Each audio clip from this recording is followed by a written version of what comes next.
안녕하십니까. 2022년 상반기 Good morning, ladies and gentlemen. We will start the 2022 International Seminar on New Economy of Korean Peninsula.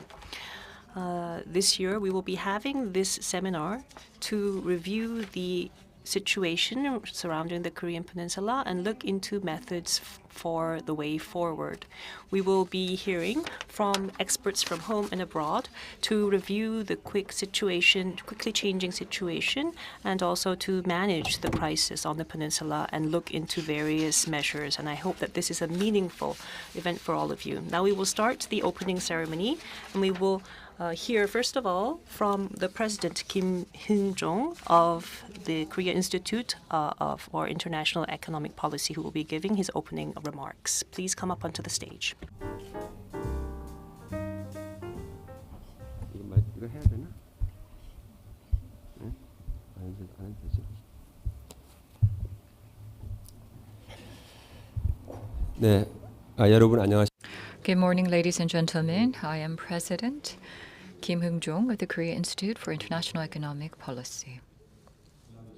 Today we are here at the International Seminar on the New Economy of the Korean Peninsula. I believe that it is very significant that we are hosting this event. We are joined by Honorable Minister of Unification Lee In-young and all participants joining us at this international seminar through YouTube. Thank you for your participation. The theme of this forum is Building Peace and Security on the Korean Peninsula, Sanctions on North Korea, COVID-19, and Climate Change. South Korea will be holding the 20th presidential election on March 9th. So when it comes to the inter-Korean relations, our institute has selected not only sanctions against North Korea, but also COVID-19 and climate change as new topics to explore, as we believe that through constructive discussions on policy regarding the Korean Peninsula, various policies on inter-Korean relations that the new administration will have to implement can be reviewed.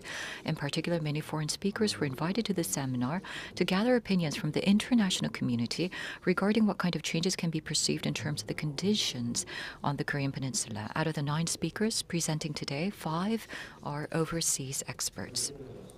I look forward to today's seminar, Enhancing the Korean People's Interest in Policies on the Korean Peninsula. Since the beginning of last year, the entire global community, including South Korea, suffered greatly due to COVID-19, experiencing considerable casualties and economic loss. The lesson we can learn from this pandemic is that neither North Korea nor South Korea alone can respond to new and emerging security threats. If COVID-19 quarantine measures are only implemented in South Korea and China, North Korea will not be able to open its borders and will have no choice but to remain isolated within its territory. As for climate change, if only South Korea responds to climate issues, South Korea will not be able to resolve the hefty challenge of climate change. Now, along with denuclearization, inter-Korean relations must go beyond sanctions against North Korea and enter a new field of cooperation. The two Koreas should cooperate in the prevention and control of infectious disease such as COVID-19 and begin discussions on how the two Koreas can cooperate in tackling the challenge of climate change to safeguard the Korean Peninsula, which is experiencing increasingly warm temperatures. Since January 2020, North Korea has closed its doors and suspended all external cooperation activities. This has led to a standstill in inter-Korean relations as well. We need new momentum to restart inter-Korean relations. Although it may be challenging, I do hope that under the new administration, the two Koreas will resolve the confrontational situation on the Korean Peninsula, and based on the values of coexistence and mutual prosperity, can move toward living together in peace and prospering together. I look forward to the KIEP International Seminar on the New Economy of the Korean Peninsula, serving as a venue for experts from home and abroad to share new visions and policy measures on issues that the Korean Peninsula will have to face, such as sanctions against North Korea, COVID-19, and climate change. I ask for your continued support for and participation in maintaining peace on the Korean Peninsula, and I wish everyone joining us the best of health and happiness. Thank you.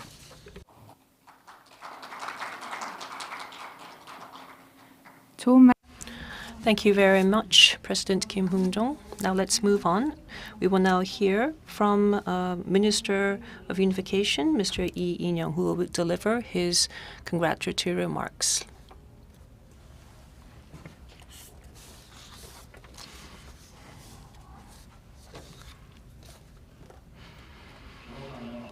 Good morning, ladies and gentlemen. I am Lee Young, Minister of Unification. Allow me to extend my deepest congratulations to you for the 2022 International Seminar on the New Economy of the Korean Peninsula hosted by KIEP. At this important juncture for inter-Korean relations and the political situation around the Korean Peninsula, I believe it's extremely meaningful that we have this opportunity to examine the overall conditions of peace and think of new directions for future exchange and cooperation. I deliver my deepest gratitude to President Kim Ung-jong and the KIEP staff for their endeavors. I would also like to thank Mr. Gary Clyde Hofbauer, Senior Fellow at the Peterson Institute for International Economics, Dr. Hazel Smith, Professor of University of London, Ambassador Joseph Yoon, former U.S. Special Representative for North Korean policy, and also Mr. Thomas Byrne, President of the Korea Society, as well as all of the experts from home and abroad who will serve as presenters and discussants. Through today's seminar, I hope that you will be able to search for practical and effective measures to resolve the Korean Peninsula issue in a constructive manner. Also, I hope this event will provide an important opportunity for the international community to gather their common wisdom and resolve towards achieving peace and stability on the peninsula. Distinguished guests, the theme of today's seminar is designing the future of peace and security of Korean Peninsula with the impact on sanctions, COVID-19, and climate change. Now, these three factors are the most pivotal in current exchange and cooperation between the two Koreas. First, North Korean sanctions are an important leverage in steering the denuclearization process and was also a key bargaining chip in the past U.S.-North Korean dialogue. However, sanctions should be understood not as an end in itself, but is a means to bring Pyongyang to the table for negotiation. Therefore, I believe it's crucial for us to approach the sanction issue from a more strategic and multifaceted standpoint. For instance, are the sanctions working effectively in resuming negotiations? Are the sanctions causing humanitarian damage to the average North Korean? How are we designing sanction lifting so that it advances the negotiations for denuclearization and propels corresponding measures? These are all questions that need deep thought as we create desirable discourse regarding sanctions. And we also need to gather a common understanding on lifting sanctions also. In this vein, I think that we are now in a more favorable situation for U.S.-North Korean dialogue to be resumed. Even before taking office, President Biden has hinted towards a relatively more flexible position regarding sanctions, stating the need to provide Pyongyang with a future vision by strengthening and easing of sanctions adequately.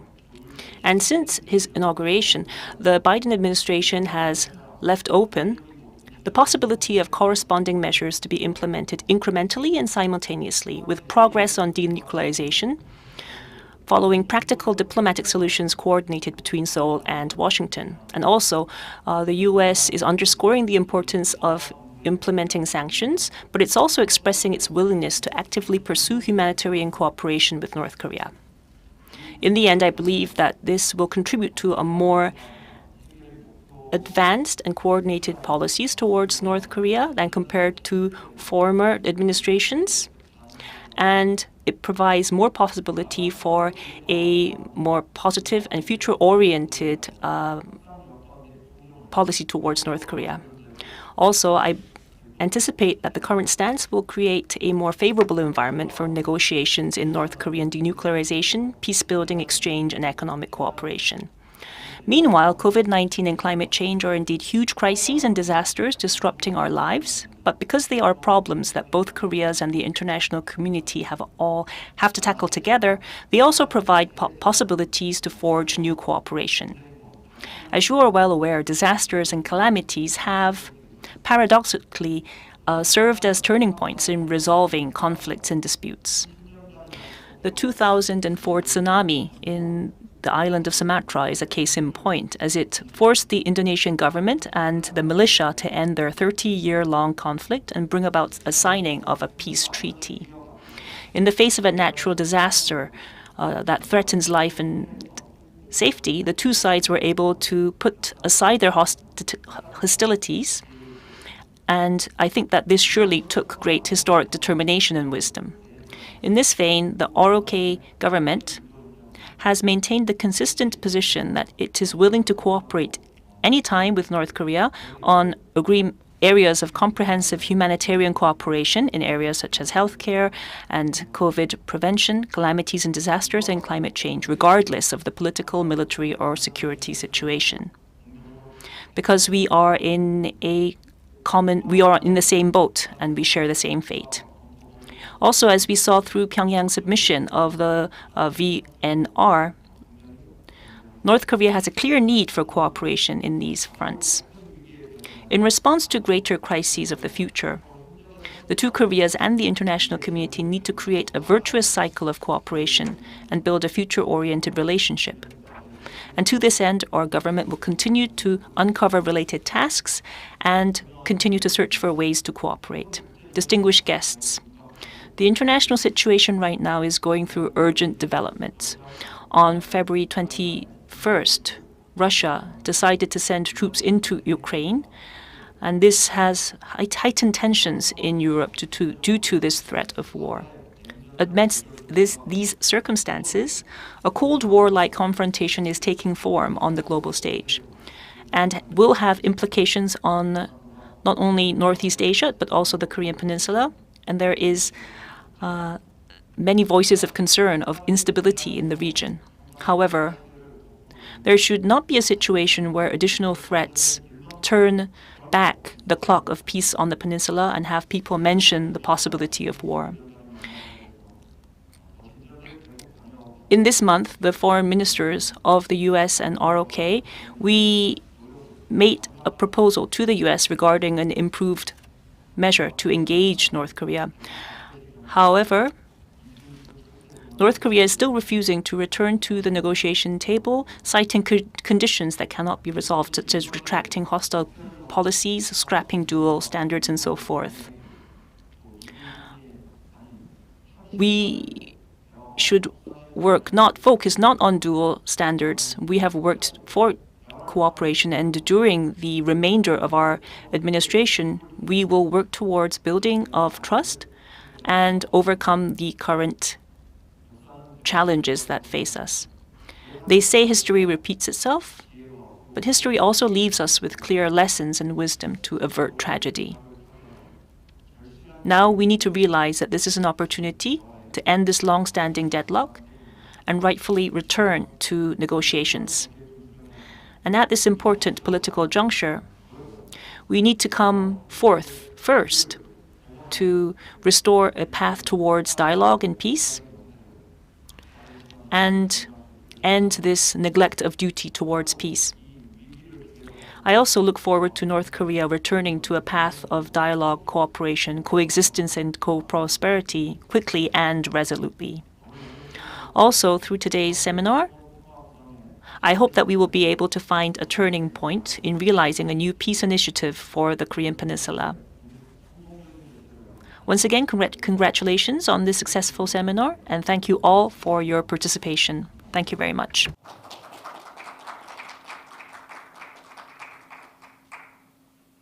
좋은 말 Thank you for your remarks, Minister Lee. And this concludes the opening ceremony for the 2022 KIEP International Seminar on the New Economy of the Korean Peninsula. We will rearrange the stage, and after 10 minutes, we will begin session 1, Sanctions on North Korea. While we rearrange the stage, please wait for a few minutes. Thank you very much.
지금부터 2022년 Now we will start the first session of the 2022 International Seminar on the New Economy of Korean Peninsula, which will be on North Korean sanctions, and it will be moderated by President Kim Young-jong of KIEP. Good morning, ladies and gentlemen. from South Korea, and then the title of the first session is the sanctions against North Korea, and we have 90 minutes for this session. And I'd like to invite the three speakers, three very renowned speakers from the United States and Korea. And so three presentations will be given and followed by the three discussions from the three discussants. And also, I'd like to introduce the speakers. So first of all, I'd like to invite Mr. Dr. Hofbauer from Peterson Institute for International Economics. Hello, good evening, Mr. Hofbauer. Hello. Thank you. Thank you very much. Can you hear me? Okay, yes, no problem. Thank you for joining us. Thank you, yes. Thank you. Yes, and then the second presentation is given by Mr. Joseph Yoon. Hello, Mr. Yoon. Hello. Yes, good afternoon. I'm coming from Portland, Oregon. It's 4 o'clock here, so still afternoon. Right, I see. I'm from Oregon, yes. So good afternoon, Mr. Yoon. And the third speaker, Mr. Lee Jong-gyu from KDI. 안녕하세요, 이정규 박사님. 네, 안녕하십니까. 네, 반갑습니다. Hello, Dr. Lee. Nice to meet you. The three discussants from Korea, and then I'd like to briefly introduce the three discussants. The first, 김준영 교수님, 한동대학교. Yeah. First is Professor Kim Jun-young from Handong University. Next, joining us online is Dr. Lee Jong-chul from Seoul National University. Dr. Lee. And third, on site, we have Dr. Choi Jang-ho, who is with KIEP. Thank you for your participation. First of all, I'd like to invite Mr. Hofbauer for your presentation about the 10 or 15 minutes. Okay, please. Thank you very much, and thank you for inviting me to this important international seminar on the new economy of the Korean Peninsula.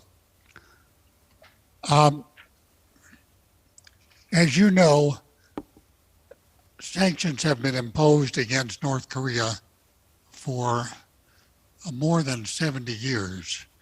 This is the longest sanctions episode in the books currently. And since it's a long episode, it has gone through many evolutions. Next slide, please. So in terms of the United States, the prime objectives have shifted over time. So the first objective during the Korean War was to end the invasion of South Korea. And this was during the period 1950 to 1953. Well, the war came to an end, even though in a formal sense, peace was not restored. So the sanctions changed objectives to destabilize the North Korean regime. And this lasted about 47 years. That's a long time of attempting to destabilize the North Korean regime. And let me say as an aside here that the United States has often imposed sanctions to destabilize a government, to change a regime. Some of them succeed. This one did not. So then when we came to the early 1990s, the objective again shifted. I mean, the regime was not about to be destabilized. It's gone through 3 generations of the Kim family. as essentially emperors in North Korea. But then they got into the production and testing of nuclear bombs, very alarming to everyone, and certainly to the United States. So the objective shifted to being cease production and cease testing. And then North Korea started producing medium and long-range missiles. Very alarming to the United States because increasingly US bases, not only in Japan, but in the Pacific Islands, and eventually even the west coast of the United States, came within the range of these North Korean missiles. So then the objective was to cease testing both the bombs and the missiles. And during all this period of time, as secondary objectives, the United States wanted to deter terrorism by the North Korean regime. It's done episodes of that, of course. Cyber attacks, which are very famous against Samsung, but others as well. Drug trafficking, counterfeiting, money laundering, all secondary objectives. Next slide, please. So with this agenda of different objectives, the scope of sanctions expanded over the decades. So first of all, it started with embargoing exports and imports, excluding food at the beginning and medicine, a few humanitarian goods, but it was basically a trade embargo and a prohibition on US persons. There's a very broad definition of a US person, and firms from trading with North Korea or providing any kind of financial services to designated persons or entities in North Korea, and to freeze the assets of the Kim family and the Korean Workers' Party. And all the while of the US sanctions, the US made concerted efforts to engage other countries in imposing similar sanctions against North Korea. And many countries did just that. Let me just mention briefly that the only type of sanction the US has not imposed on North Korea to this point is cyber attacks. The US is perfectly capable of completely disabling all cyber communications within North Korea. Emails, internet, whatever, all could be disabled. And the US has not done that. But otherwise, the sanctions are very comprehensive, much more comprehensive than anything being talked about against Ukraine today. Next slide, please. What's been the outcome of this 70 years worth of sanctions? Well, the objectives were not achieved. And certainly the main reason for poverty in North Korea is the medieval regime that the Kim family has imposed on the people. But the sanctions did help ensure continued and very wretched poverty in North Korea, where a current estimate is that per capita income is only about $650. I mean, this is abysmal. Now, the Kim family, I mean, the most recent generation of the Kim family, Kim Jong the second and Kim Jong-un, they view their nuclear capacity and their missiles as their guarantee against regime change. They're still concerned that the US fundamentally wants to change the regime in North Korea. Now, Albert Einstein, one of the most brilliant people ever to have lived, once said, that insanity is doing the same thing over and over and expecting different results. And that's what the U.S. has done with these sanctions over 70 years. Not 7 years, 70 years. I mean, I'm a little older than the sanctions, but not much older. So it's really time for the U.S. and its allies to consider new objectives and tools. And the Treasury 2021 Sanction Review publication opened the door to what I would say clear objectives and more humanitarian exceptions. So let me briefly review this Treasury 2021 sanction framework. They say that sanctions should be deployed as part of a larger strategy in support of specific policy objectives. The sanctions should incorporate rigorous economic analysis, technical expertise, and intelligence. Well, so far as I know, there's no rigorous analysis of the poverty that the sanctions help inflict on the North Korean people. The sanctions should be designed to tailor their impact on targets and to minimize negative unintended impacts on others. Well, in North Korea, the target is the Kim family and the immediate elite surrounding that family. It's not the North Korean people, but they're the ones suffering and have suffered for now going on 3 generations. The sanctions should include a multilateral coordination and engagement strategy. You could say that's been done. And the sanctions should be clearly communicated so that targets understand the specific objectives. Well, the U.S. has been always a little bit murky on the communication of objectives. I ran through the objectives as I detect them, and we've done extensive study of this at the Peterson Institute.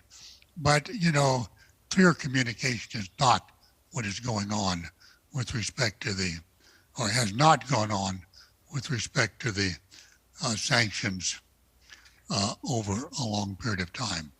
So my final slide, please.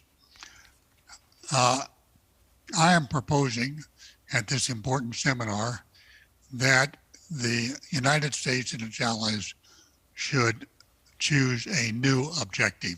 The objectives they've had, they've all failed. The new objective should be to raise the household income in North Korea.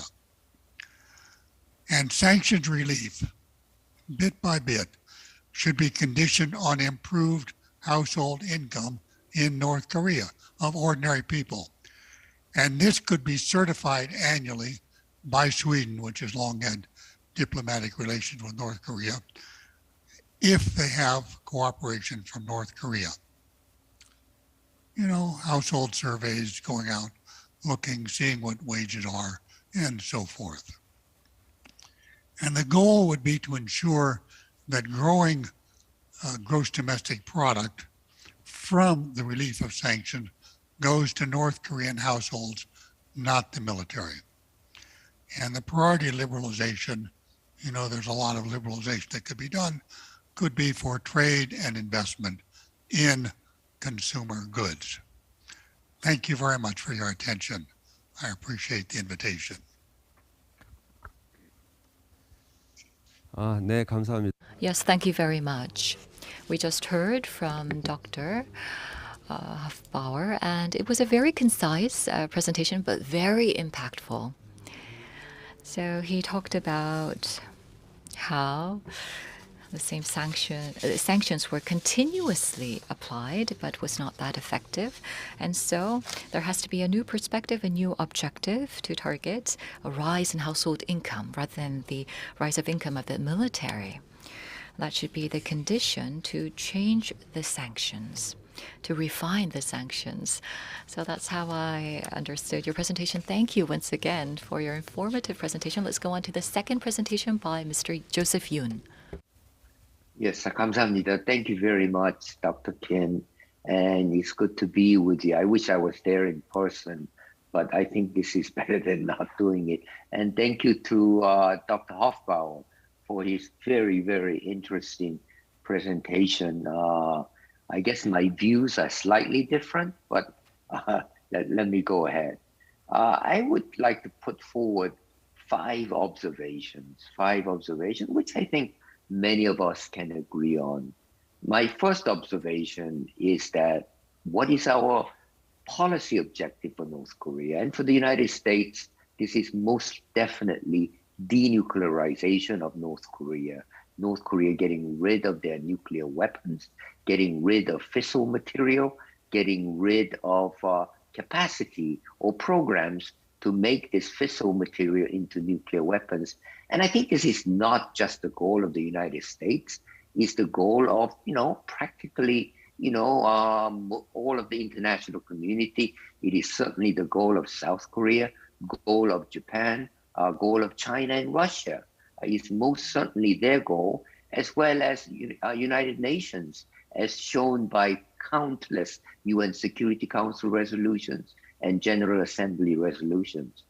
Now, some might argue that the ultimate goal should be peace on Korean Peninsula, welfare of North Korean people on Peninsula, and some have argued that you could get to denuclearization through peace. I myself find that proposition a little bit unrealistic, even naive and dangerous, because to accept that proposition that you can get to denuclearization through peace means that you are respecting North Korea already has nuclear weapons and you are accepting their possession and status as a nuclear weapon state. And this has very, very serious implications on the security side, as you can imagine. This is an existential threat for South Korea because of a symmetry between one state that has nuclear weapons and the other state that does not. And just yesterday, actually, the Chicago Council of Foreign Affairs published a poll about in South Korea, which estimated over 71% of South Koreans want nuclear weapons for South Korea, and moreover, indigenous nuclear weapons for South Korea. Why? Because of this nuclear threat from North Korea. Now, I mean, interestingly, I think, in this forum, it is worth pointing out that South Korean, those polled, say they would rather have domestic nuclear weapons than those that come from the United States. So that's an interesting point. So it does not necessarily mean, by the way, because the same poll showed that South Koreans in general had over 60% said they had confidence in US security commitments. So it is clear that South Koreans feel the need for nuclear weapons. Why? Because North Korea has won. What does it mean if we just play this scenario out? If it plays out, I believe Japan will want nuclear weapons, with both North Korea and South Korea having nuclear weapons. There is no way Japan is not going to opt for one. And there you're going to have a essentially proliferation problem. One of the biggest successes, I believe, of post-Second World War security policy, global security policy, has been the international community's ability to nuclear weapons to just a few states. So I do believe that the goal of denuclearization is worth keeping. My second point is that I completely agree with Dr. Hofbauer that sanctions alone will not bring about North Korean denuclearization. And this is widely accepted. In fact, I think in the same poll I mentioned yesterday, 81% thought that denuclearization of North Korea is not going to happen. We have seen North Korean people's ability to sustain the most hardship sanction. I mean, Dr. Hofbauer is completely right. North Korea is the most sanctioned country in the world, but they have survived that. During the 90s, the starvation alone in North Korea probably took the lives of 10% of its people, but yet they survived through circumvention, through actions or inactions of its neighbors, especially China and Russia as well, and through things like cyber theft, smuggling. We've seen pictures of oil being smuggled through using ships. And of course, the North Korean government and enforcement, and giving no room for dissent or opposition from the general population, have made the most biting of sanctions not 100% effective. But my third point is that even if international community was to give 100% of relief in sanctions, it will not bring about denuclearization of North Korea. So in that sense, we are in a very difficult place. Even if we give it, it's not going to be 100% effective. But let me come to my fourth point, which is that true, sanctions may not have the decisive effect, but it does not necessarily mean sanctions are not valuable and also very necessary tool for negotiating denuclearization of North Korea. Let me explain this point a little further. We know completely North Korea wants sanctions relief, and it is willing to take some steps towards denuclearization in order to get sanctions relief. So, I'm not, economists or people who calculate these things, but I think we need to calculate what is the trade-in value of the sanctions we have in place. And if I were to calculate that, it would go something like this. Many of you saw the Trump-Kim meeting in Hanoi in 2019, in February 2019. In this meeting, Kim Jong-un offered Trump to trade a significant part of Yongbyon facility to get relief on UN sanctions put in place since 2016. These include sectoral sanctions, such as banning exports of coal and other minerals, and it included putting quite a stiff limits on imports of petroleum and so on. So what this showed me is that at the very least, sanctions imposed through UN Security Council since 2016 over the past half a dozen years or so, North Korea is willing to trade it for part of its nuclear program, specifically the part in Yongbyon, which, by the way, we estimate the whole of Yongbyon probably comes to about 70% of their overall nuclear program. Now, unfortunately, there was no serious discussion because Trump left early.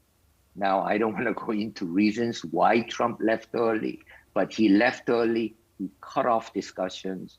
I wish there had been discussions on such as inspections, verifications, and of course, nuclear facility outside Yongbyon, stockpiles, and so on.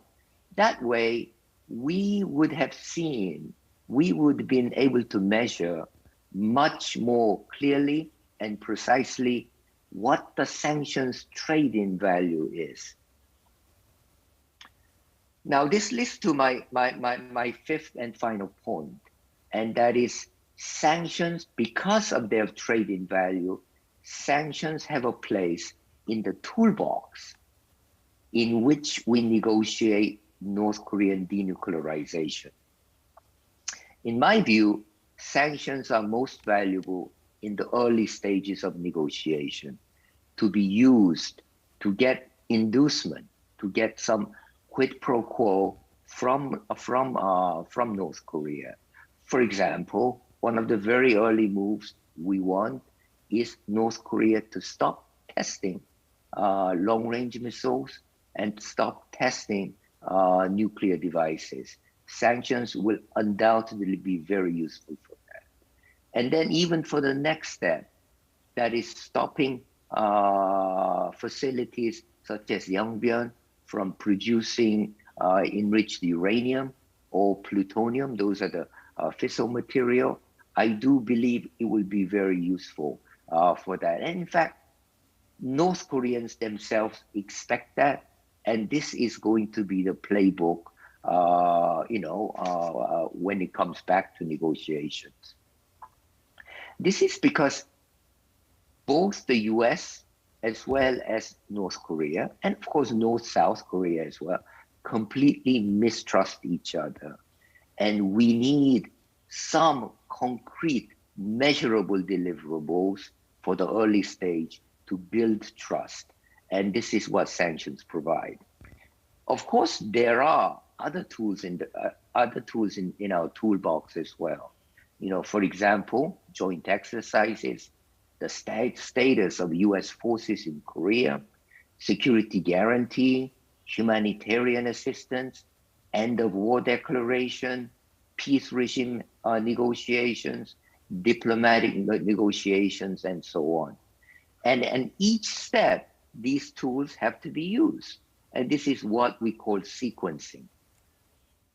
And certainly, there is a good case to be made that you could offer something up front beyond sanctions or instead of sanctions. One of the ideas that we came across was what President Moon Jae-in said in New York in September UN General Assembly. He proposed that there be an end of war statement. As you know, the Korean War was stopped through a ceasefire arrangement, then a peace treaty, or even an end of war statement.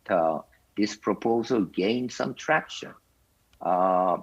It also gained some traction in Washington as well, but it did not gain traction in North Korea, because I suspect what Pyongyang wants most of all is concrete deliverable, not some general political statement, another political statement. And so this is why I believe sanctions must play a part in any negotiations we conduct with North Korea. Thank you very much. 네, 조셉 윤. Yes, thank you, Mr. Yoon, for your insight. So to underscore what you have said, nonetheless, we need sanctions in our negotiations with North Korea, particularly towards denuclearization. Thank you for your input. Now let's move on to the third presentation. 유 박사님. I would like to invite Dr. Lee Jong-gyu, Senior Research Fellow at KDI. Please begin.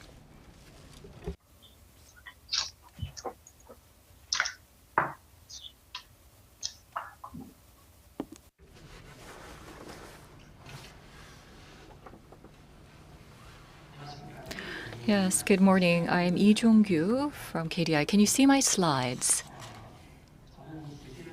So today I would like to talk about the impacts of sanctions and COVID-19 on the North Korean economy.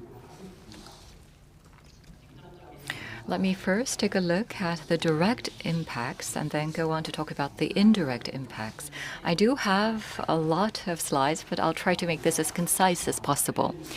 First of all, if you look at the direct impacts on trade, as you can see here, you can see the impact of sanctions and COVID-19. In the case of exports, starting from 2018, and in terms of import, starting from 2020, there has been a dramatic decline.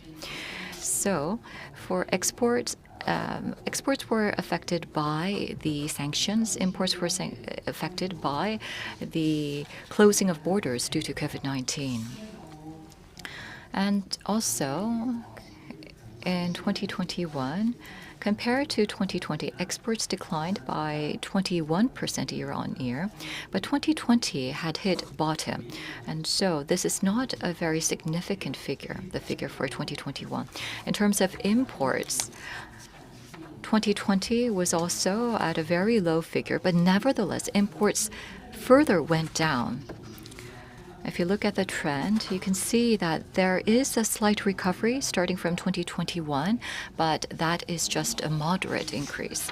Let's take a look at this issue in more detail. Now, starting from 2016, there has been sanctions further applied, and 2270 resolution and 2321 were focused on minerals, for example, gold or vanadium ore or titanium ore. So you can see that most of the sanctions here are about minerals, but these were not that effective. And then starting with resolution 2371, there were some changes. As you well know, the sanctions were about export restrictions, for example, coal and seafood, for example. UNSC 2375 and 2397 were sanctions against the remaining export items. Textiles, for example, machinery, food were some of the sanctioned items. And if you look at what happened as a result, you can see in this graph, in the case of minerals, starting from compared to 2016, if you look at 2018, there was almost no export value. It's the same for seafood as well.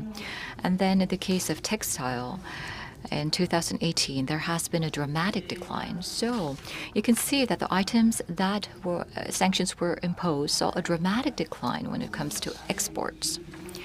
And also, if you look here, I think that you will be able to better understand the situation. So the light blue refers to the sanctioned items, and the more darker blue are the unsanctioned items. In 2016, if you say that the export value was each 100, in 2019, the sanctioned items export value dropped to about 1% of that of 2016, and the unsanctioned items dropped to 79% compared to year 2016. In terms of imports, the negative effect was not as big as exports, but nevertheless, the trend is similar. You can see that UNSC 2270 and 2321 included a number of items, as you saw on the slide, and then for 2375 and 2397, there are a number of items listed here. Especially 2375 and 2397 were related to energy or materials for production. This also included machinery or steel and refined products.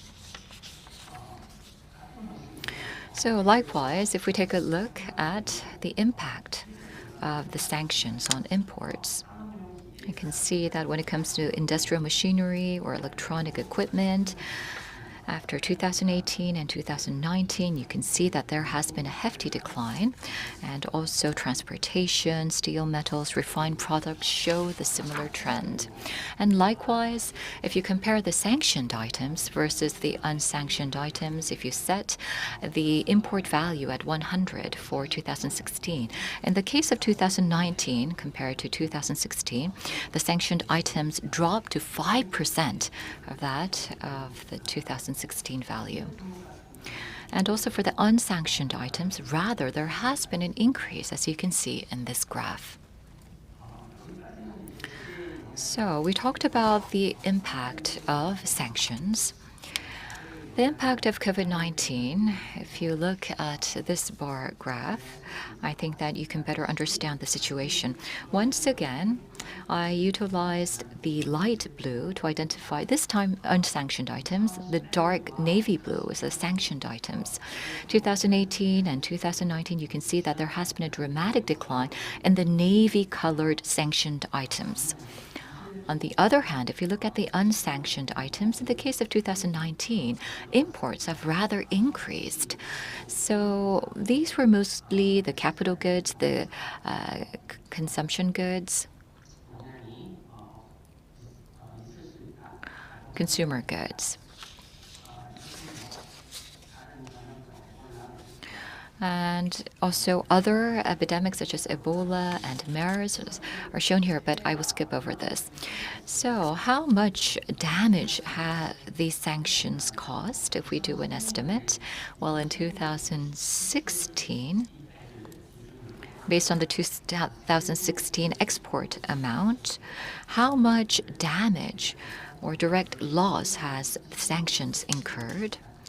So you can say that starting from 2017 until 2020, in the case of exports, the total loss was $8.7 billion. Imports, there was a direct impact or direct loss of $4.0 billion. Let's now take a look at the indirect impacts. These might include economic growth or the fiscal balance, the fiscal revenue of North Korea, and also the impact on the market. Now, of course, trade has a direct impact on economic growth, especially the trade increase or decrease and its correlation with economic growth can be shown here using linear regression calculations. And so if you look here, you can see that there was a correlation of minus 3.9%, but in actual, it was found that the correlation was minus 4.1%. In 2019, we estimated it would be 0.5%, but it was found that the actual coefficient was 0.4%. In the case of 2020, the estimated amount was minus 5.8%. Reality was minus 4.5%. So you can say that trade does have a correlation with growth. And so we just looked at the indirect impact on economic growth. Let's take a look at the impact on fiscal growth. In 2021, if you look at North Korea's revenue, you can see that there has been a significant drop in 2020. For example, despite a growth of 4.2% in 2020, in 2021, such growth did not take place. For example, the depreciation cost was once again newly included in order to restore the revenue in some sense, as you can see here for 2021. So of course the revenue goes down and that has an impact on the expenditure as well. Science and the core industries were areas that North Korea continued to invest and spend money on, but you can see that the expenditure in these areas also went down. And in the mid to long-term economic growth plan, you can see that these trends have had an impact. For example, minerals and the chemical sector has been emphasized. Reversely, this means that other sectors were not able to receive a lot of financial resources. So minerals and the chemical sector actually received concentrated financial support from the government, but the other sectors were not able to receive such financing and budget amidst the grim circumstances. Now, if you look at the market situation, you can see that the rice prices were actually relatively stable. There was not much of an issue, but aside from rice, if you look at the daily goods that are required for your daily lives, you can see there has been a rise in the prices, especially those that are heavily dependent on exports. For example, wheat and corn and vegetable oil and medical goods. You can see that there has been a considerable price increase.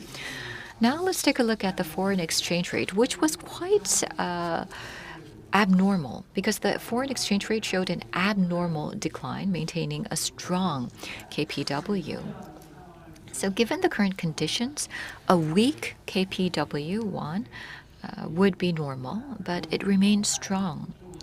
Of course, there are some signs of trade between China and North Korea reconvening had pushed up the value of the KPW, but still, nevertheless, this is an abnormal trend that was identified. I will not go into further details, but under such circumstances, if you look at North Korea's response, there were some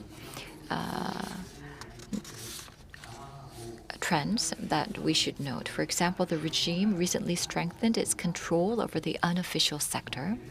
For example, the anti-socialist movement is something that North Korea has emphasized that needs to be restricted and fought against. And also, you can say that North Korea is trying to use this period to once again refine and re-strengthen the borderline control. However, in terms of the lack of order and marketization, it seems that North Korea believes that there has to be more strength in control to lead a more orderly marketization.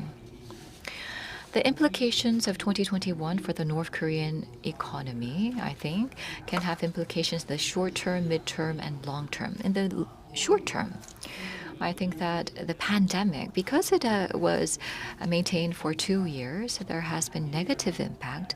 So then what was a short-term response of North Korea was a main point. And also in terms of the mid-term perspective, this is the start of a new 5-year economic development plan. So in terms of the implications of 2021, the focus was on what will be the midterm response. And in the long term, North Korea's direction on future economic policies were the focal points that people were interested in. There are some variables that we can think about that can change the situation. For example, you would all agree that the resumption of the DPRK China trade can have an impact. For example, it can have an impact on the foreign exchange rate. That might be a point of interest. And also, North Korea seems to be strengthening its control and rebirth of socialism. So what would be the regime's policy stance in this light? This might be another variable that you might want to pay attention to. Also, what would be the participation? How would the younger generation participate in policy? Will there be more younger people participating in policy making? And then if so, then what kind of impact would that have? That would be another variable that you might want to note going forward. I will not touch upon the other variables. And with that, I would like to conclude my presentation. Yes, thank you very much. We just heard from Dr. Lee Jong-kyu. He talked about the impact of the sanctions, direct and indirect sanctions on North Korea. So thank you for the analysis. It was a very informative presentation, and it included a lot of information and gave some food for thought. So we've just heard all of the presentations, and we have about 40 minutes remaining. During that time, we will engage in a panel discussion. We have 3 panelists, 3 panel discussants, and there are some questions that we've already received from the floor. So I would like to ask you to limit your remarks to 7 to 10 minutes. Dr. Kim Junyoung, please go ahead. Yes, thank you. Thank you for the 3 presentations.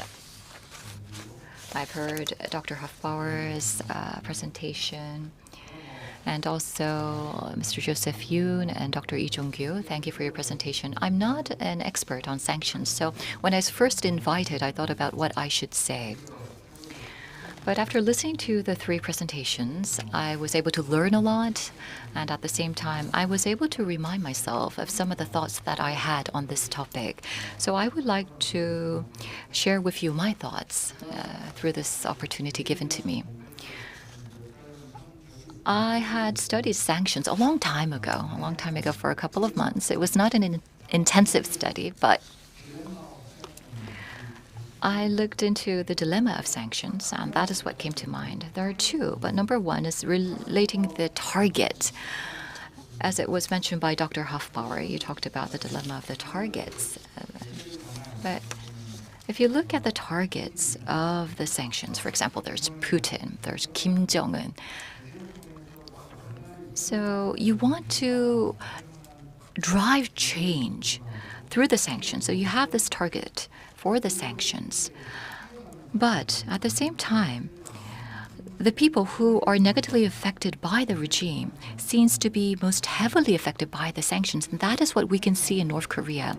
So as there are increasing provocations by North Korea, the sanctions become heavier and increase. And those who suffer from the sanctions are not the Kim Jong-un regime, but rather it's the people of North Korea. So that's the dilemma that we have not been able to solve even until this day. Number two, sanctions traditionally has given rise to the issue of the fact that it's difficult to maintain the sanctions, and there's always flaws that you can identify as the sanctions continue. For example, sanctions against North Korea or sanctions against Russia. If the global community all participate, then that would not. And all around sanctions, if those are implemented, that would not be a problem. But when it comes to sanctions against North Korea, there's always this loophole known as China and Russia. So we have that loophole, once again, when it comes to sanctions against North Korea. And number three, along with these two, I think that there is the issue of inertia and immunity. And these are actually related to the two that I just mentioned. Dr. Hofbauer, you mentioned that the sanctions have been maintained for over 70 years, a long history of sanctions we've seen. Of course, we focus on the most recent 15 years, but I think that because of the long period of time, we're seeing some inertia towards sanctions. So Dr. Hofbauer says that we need renewed objectives and we need a new perspective on sanctions. I totally agree. I think that more strict sanctions, adding more people to the blacklist, well, because of such actions, we have been seeing some rise of concerns regarding humanitarian matters. And also, there are rising discontent within North Korea. But will that lead to a simple logic of rising discontent and North Korea region collapsing? Will the sanctions have that kind of a effect? I'm not sure, because we're seeing inertia. So, how can we overcome this inertia? At the international community level is something that we have to think about. And also, we have to think about the immunity. North Korea, I think that it may have had the leisure to have self-imposed sanctions during the COVID-19 period. But I listen to the people who talk about the possible collapse of North Korea. They talk about the COVID-19 issue. They say that because the borders are closed and they're not able to engage in trade with China, North Korea will inevitably fall. But that's too much of a simple logic, in my view. North Korea has blocked down its borders, its self-imposed sanctions, but nevertheless, North Korea has not collapsed. So it seems that North Korea seems to have a stronger immunity towards sanctions, stronger than we had anticipated. In March of 2019, in Helsinki of Finland, I was able to meet the officials of the Ministry of Foreign Affairs there, and what they said was, on the third day that I was there, I asked them directly. It's 3 years ago. It's less than 3 years ago, but I asked a question. I asked them, what do you think is the impact of sanctions? And I did not even ask them to compare with the 1990s. But what they said was, North Korea has endured the mid-1990s. The sanctions today is nothing compared to the situation in the mid-1990s. If North Korea was on a cliff at that time, now it's much better compared to the mid-1990s. That's what the officials in Helsinki told me. So I think that when we try to talk about the impact of sanctions, maybe I'm simplifying the matter too much, but I think that the sanctions against North Korea seems to underestimate North Korea's ability to endure, underestimate North Korea's immunity towards sanctions. So When we think about alternatives for a change of regime in North Korea, well, of course, Mr. Joseph Yoon, I truly agree with what you said. And like you said, it has to be a tool, a measure. And there has to be a combination with other measures. And you have to have the very clear target. The approach has to be customized. Just worsening the situation in North Korea and hoping that that will impact North Korea, we have to move away from this type of perspective. That's my view. In relation to COVID-19, I would like to talk about this as well. Now, I think that Korea is in a trap of success when it comes to COVID-19. The European region and the US. In the past, Korea seemed to be more successful in quarantine. However, now, with Omicron, we're seeing a doubling of confirmed cases every week because we have no collective immunity. And so in Korea, there are so many new confirmed cases arising. Now, North Korea, it's not because of vaccination, it's not because of quarantine, but North Korea seems to be successful to protect itself against Omicron because of its lockdown of its borders. But if we have more data on Omicron, then perhaps North Korea might have a greater immunity towards COVID-19 compared to a more transparent democratic society. So what I'm trying to say is North Korea has the capability to control its society, and so it can endure COVID-19 once again. Perhaps it has that capability. And also, going back to Hanoi, I was able to talk with the people who were involved in the Hanoi process. Mr. Joseph Yoon, Ambassador Joseph Yoon, you mentioned Hanoi and linked it with sanctions, but North Korea wanted to request for easing of 5 specific sanctions back then.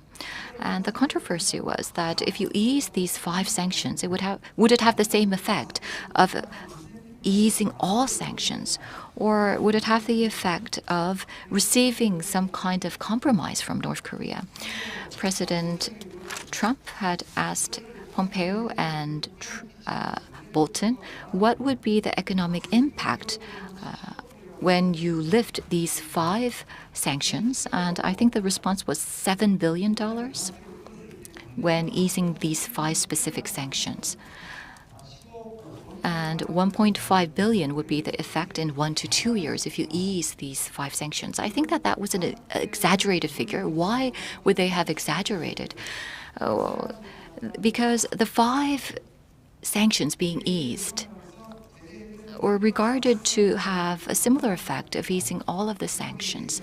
So I think that the exaggeration was to ensure that some kind of a control would be remaining on North Korea. We talk about the need for tailored sanctions. And likewise, when we try to ease sanctions, we have to be very prudent, very specific.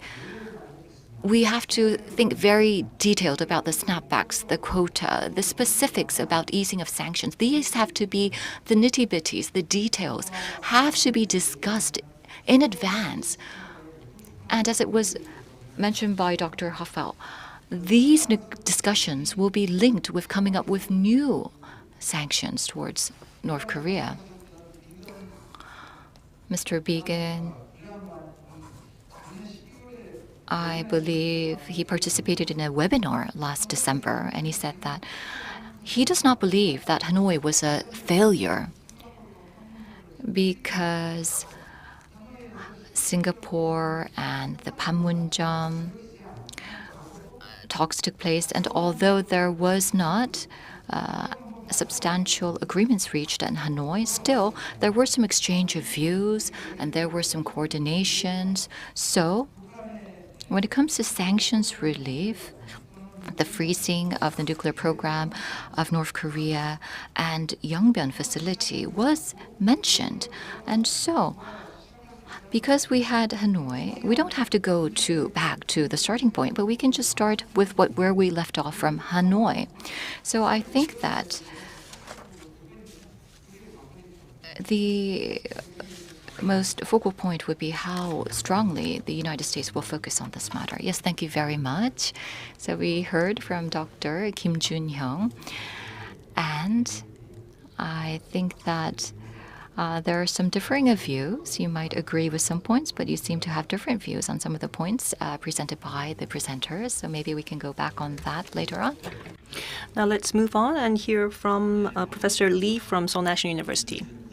Hello, nice to meet you all. Thank you for the invitation to this opportune occasion. Today, I would like to share my views under this particular title. Mr. Sullivan, during the Obama administration, put forth the strategic patience, and this led to the big deal in Trump administration. And I think that we need to, and I think that everyone had high expectations as to what Biden would do in his administration. But because we are not seeing a lot of development, we are all wrapping our brains around that. But in conclusion, my view is in line with what Ambassador Yoon said, the dilemma of sanctions, that is. Because no one will deny the necessity of sanctions. The issue is how are we going to use the sanctions and where are the sanctions going to be targeted. I also think that there are 4 lessons that we need to focus on, and already Ambassador Yoon has focused on that, the sequencing issue, for instance. But personally, I think it's important to send the right signal at this time to North Korea. What signal are we going to send to them for them to come forward? So that is the first thing I'd like to say. And second, sanctions used to threaten the North should not be used. We should focus on sanctions as an initiative, as an incentive. How are these sanctions to be used as a reward? If we view sanctions as a means of a threat, they can also be used in certain stages of the negotiation, but right now we should think of what incentives we can give the North. And also, the moratorium of North Korea, their inaction, can also be used as a bargaining chip. We don't have to think of this as an issue. Many people think that we should not go below that and have to nudge North Korea. But I think that we should be more practical. Also, we should recognize the fact that North Korea wants to fight for their recognition. So this is another thing we should be aware of.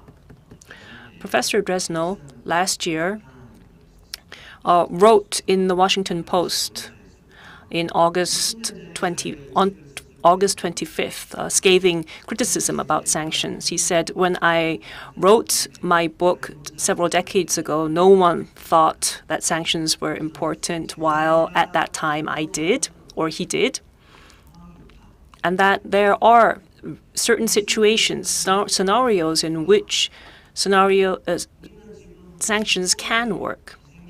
Now, 20 years have passed, and now we have all become victims because the North Korean policy is focused solely on sanctions. So I read that article in the Washington Post, and also he wrote an article for Foreign Affairs also along the same line. So I think Washington, there are some criticisms about how sanctions have been thrown around too easily.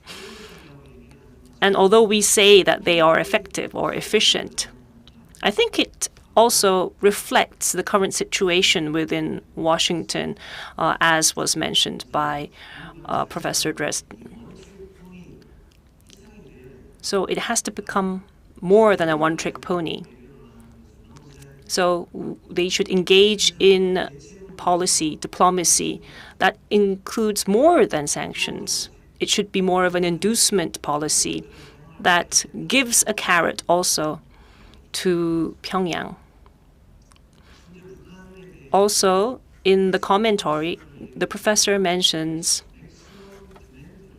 maximum demand, that we should demand as much as possible from the North, as we also provide, that we should not ask them too much, that we should not ask for a maximum demand as we are giving them sanctions. Also, the countries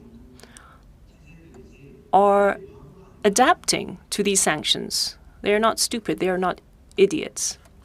They have learned to adapt to the situation. So in his conclusion, he mentions that our partners have to think about the long-term costs, and we have to be more than a one-track pony. In Foreign Affairs, there was a similar article published in January. And in this article, it writes about how the U.S. enemies respond to U.S. sanctions. It mentions that U.S. is overselling its threats. It's putting too much weight on its threats, and because of that, its enemies realize that there is probably nothing in it for them, even if they implement the sanctions imposed on them. And because of this, the targets of the sanctions are lashing back rather than falling in line. And so setting the red line needs to be done properly. That is to say that a carrot should also be put forth. And we should move away from the view that sanctions are only a stick. This applies also to Iran, because they realized that complying to a sanction ended up in them continuing to concede one thing after another. So I believe that providing the right signal, sending the right signal, is very important. We have to step by step be able to show them what they will be able to get in return for the various conditions that we lay out. In Hanoi, if you see what Bolton said, we can see that Trump already had an idea to leave the table before he even went in. So he had an idea that walking away from the table had its own effect as a negotiating chip. And so I think we have to review all of these. And in our negotiations, we have to make sure that the U.S. provides carrots and also does not provocate the North too much. There were various missile threats. There was an IRBM that was launched, and right before that launch, North Korea had actually announced that it could end its moratorium. And there was also an unexpected launch of an ultrasonic missile and also a trial test of a small short-range missile. So it continues to show us that it has a smoking gun up its sleeve. But nonetheless, I think that in two ways, we can expect that North Korea can keep the red line and can meet these sanctions. Because last year in January, North Korea called the U.S. its main enemy. But in its defense committee meeting on November last year, it mentioned the U.S. not as an enemy, but that they are just engaging in military tensions with the U.S. So it's taken about 70 years, but I think it's the first time that North Korea has said that the US is not a key enemy. And he even mentioned, this was right after he mentioned that the end of war declaration proposal was interesting. And I think that this shows that within North Korea, within the regime, there are various options, that there are people that are looking into the options with interest, and I think we should take note of these changes. Lastly, we have to also recognize the COVID-19 situation, and also we expected that North Korea the situation would be more dire because of its self-imposed lockdowns. But I think that was a misconception, because it was actually a active policy, active measure on the part of North Korea to protect itself from calamity. And I think its measure towards COVID-19 enabled it to actually have a firmer hand over its market for the past 2 years. And that's why our initial thoughts that the sanctions would work completely went off. So once again, in conclusion, we are in a dilemma of sanctions. But now, rather than verification or sequencing, I think we should focus on signaling and focus more on incentives and promises rather than threats. And also, we can take specific actions to nudge North Korea to come out of its moratorium, and that is okay. Also, we should be able to use the situation well towards denuclearization. Now, the U.S. is refusing to use a specific title towards Kim Jong-un, although Trump called him Mr. And that is how North Korea retracted its view and came to the six-party talks. So these kinds of diplomatic rhetoric can change the situation overnight. And it also shows us that sanctions can be implemented flexibly. So with that, I'd like to conclude. Thank you very much. Yes, thank you, Professor Lee. Thank you for your interesting views. And I think that we will be able to share our views regarding this. Let me invite Dr. Choi Jang-ho, our last discussant. Yes, thank you very much. I am with KIEP. I'm a research fellow at KIEP. My name is Choi Jang-ho. My main area of research is trade, North Korea's trade. And I would like to mention 2 points about Dr. Lee Jong-gyu's presentation. First is about the outside evaluation of North Korea's economy and how that differs from the evaluations from within North Korea. And number 2, I would like to talk about how the pressure placed on North Korea through sanctions is no longer viable on its own. We need something further than just sanctions alone. So first of all, let me talk about the evaluations that might be conflicting. I analyzed the trade and economic situation of Korea in 2021, and the economic situation is very grim.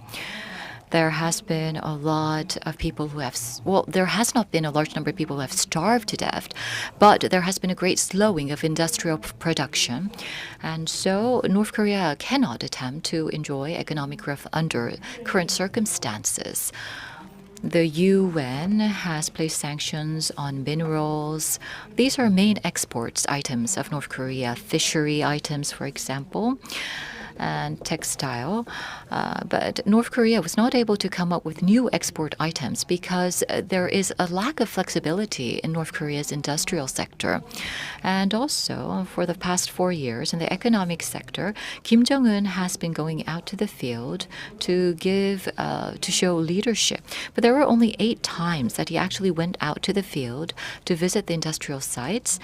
And you can see that the number of his visits have greatly decreased because there's nothing to show. So Kim Jong-un feels that there's not much value for him to show himself out in the industrial field. In 2022, this year, that most high-level Supreme People's Committee declared that North Korea has gained victory last year. And specifically, North Korea talked about that the greatest outcome of last year was overcoming the COVID-19 crisis, maintaining it in a stable manner through North Korea's own way. That was what North Korea declared. And also, as another evidence, I talked about the industrial productivity, that compared to its goal, there has been an 148% achievement.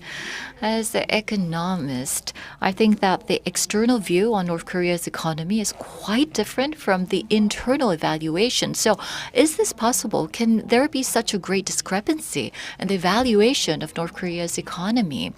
North Korean authorities seems to be we can easily interpret this, first of all, as North Korea lying about its current situation. But I looked a little bit more deeply into the assessments. And this year, at the Korean Agriculture Corporation, compared to last year, the previous year in 2021, the agricultural productivity had increased. So there was an increase of productivity by about 7%. Then, how come we have these types of assessments? Now, because of COVID-19, North Korea is still in a difficult state. North Korea doesn't see, of course, there's sanctions, but rather than the sanctions, COVID-19 seems to be on the top of the list of North Korea, and that is what has made the situation difficult in the eyes of North Korea. So it's difficult for the people to maintain their livelihood, but they're trying to endure. And if there is an opportunity, North Korea wants to normalize the industry. And that seems to be the economic goal of North Korea. So, showing that there has been some progress made in the agricultural sector, North Korea internally believes that they have gained victory because even under a pandemic situation, North Korea was able to endure. They were able to maintain their current situation and continue their livelihood. And so North Korea seems to believe that that itself is a victory. From the outside perspective, if economic growth does not take place, if trade does not take place, if the income does not improve, the economy has failed and North Korea will not be able to endure on a long-term basis. But North Korea sees it from a different light. If it continues to endure, if it continues to maintain the current situation and not collapse, then one day it will be able to further develop its industries. So it's the same situation, but I think that the perspective is different, the perspective of North Korea versus the perspective of the outside world. So number two, what I want to touch upon is that I think that the sanctions have reached its max limit when it comes to the effect that it can obtain.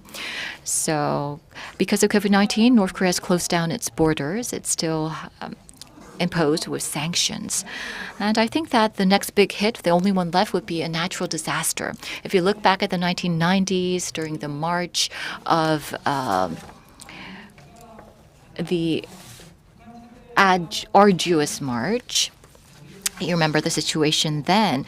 And I think that unless there's another natural disaster, I don't think that the economic situation can worsen. So my point is that additional economic sanctions would not have that much of an impact. I think that we have to think of other tools to demand change from North Korea. We need non-economic tools. Perhaps we might need political tools. So we need something new. And Dr. Lee Jung-gyu, I heard your presentation. I'm curious whether you believe that further economic sanctions or economic tools would be viable in influencing North Korea. If so, then what would be the directions of such additional economic tools? Thank you. Yes, we just heard from Dr. Choi Jang-ho. Thank you very much. We heard from all three discussants, and we have about 10 minutes remaining. I have received one question from the floor, so let me give you that question. It's from student Lee Sang-jun from Yongsan University. Within this Russia-Ukraine situation, I believe that this may strengthen North Korea's willingness to obtain a nuclear program. Other than North Korean sanctions, what other measures, effective measures, could we have for us to move towards denuclearization? And this question was posed to Ambassador Yoon. Of course, I think that other speakers can respond. Also, another question is, because of the situation, I think that North Korean economy would be frozen completely. How long do you think it will be able to last? I think this was mentioned already by Dr. Choi in his discussions, but perhaps if anyone would like to add their 5 cents, I think that you may feel free to do so. And I would also like to share one personal observation. With the situation in Ukraine, as was mentioned by Mr. Lee in his question, there have been concerns that North Korea might strengthen its willingness to have nuclear programs. But this also has implications in the South as well, because we import some grain from Ukraine, but we don't have a strong economic relationship. If you ask anyone on the street about what they think of Ukraine, the Korean people would say, well, in the 90s, Ukraine gave up its nuclear program and then completely collapsed afterwards. And as was mentioned in Ambassador Yoon's presentation of the survey towards Korean people, seeing the situation in Ukraine, I think that many Koreans perhaps may have some change of view regarding our government's nuclear programs. So with all of this, I would like to give our speakers or discussants about 2 or 3 minutes to respond to the situation. First, Mr. Hofbauer.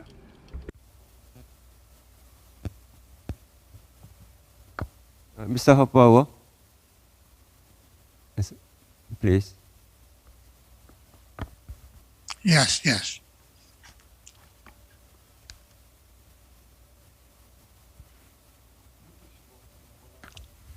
Mr. Hofbauer, please comments on for the discussion and questions, please. Sorry, could you repeat what you said? Yes. Yes. Would you like to comment for the discussions? Talking Yes, and also the questions, please. Let me comment on Ambassador Yoon and Dr. Lee's remarks. The other discussions were in Korean, and my Korean language ability is 0, so let me confine myself to what I was able to understand. I agree with Ambassador Yoon that we cannot give up on trying to persuade North Korea to desist from nuclear tests and missile tests. But I am arguing that we should add a new objective. We've gone through many objectives over the years, and the new objective should be to raise the standard of living from this abysmal low level in North Korea to something a little bit above, using a wider range of exceptions for consumer goods in both directions, exports, imports. Well, I agree with Ambassador Yoon that we cannot give up on the objective of nuclear and missile limitations. The outlook is worse now than it was 15 years ago. And the reason is very simple. President Trump declared a Cold War with China, and President Xi was quite happy to join in the Cold War with China because both leaders found it strengthened their power positions within their countries. And President Biden has exactly followed the Trump line with different rhetoric, but the Cold War is there. So with the Cold War with China, China's not about to do what I'd hoped they would do 10, 15 years ago, which was to destabilize the North Korean regime and really put pressure on them. China is the one country that can do that, but the chances of it doing it now are much less than they were a decade ago. Now, it is true, as Dr. Lee had some very interesting charts, and I appreciate them, quite good detail. The COVID pandemic has really hit North Korea hard, and really hard. And it's possible, not probable, but possible, that because of the pandemic, the North Korean regime will collapse. It might happen. If so, it's an act of God that had a silver lining. But other than that, it seems that if anything, North Korea has doubled down on its nuclear and missile protection for the continuation of the regime, unfortunately. But that is in fact what they have done.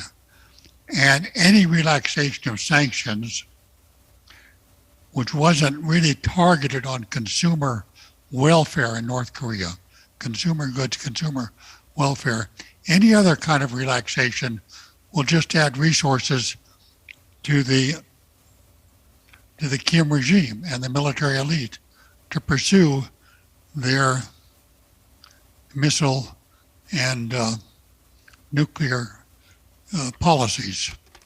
So the relaxation has to be quite narrowly targeted, but with a very specific objective, communicated to the North Korean people by all sorts of means which we have at our disposal, that we want to see a better life for them. Thank you very much.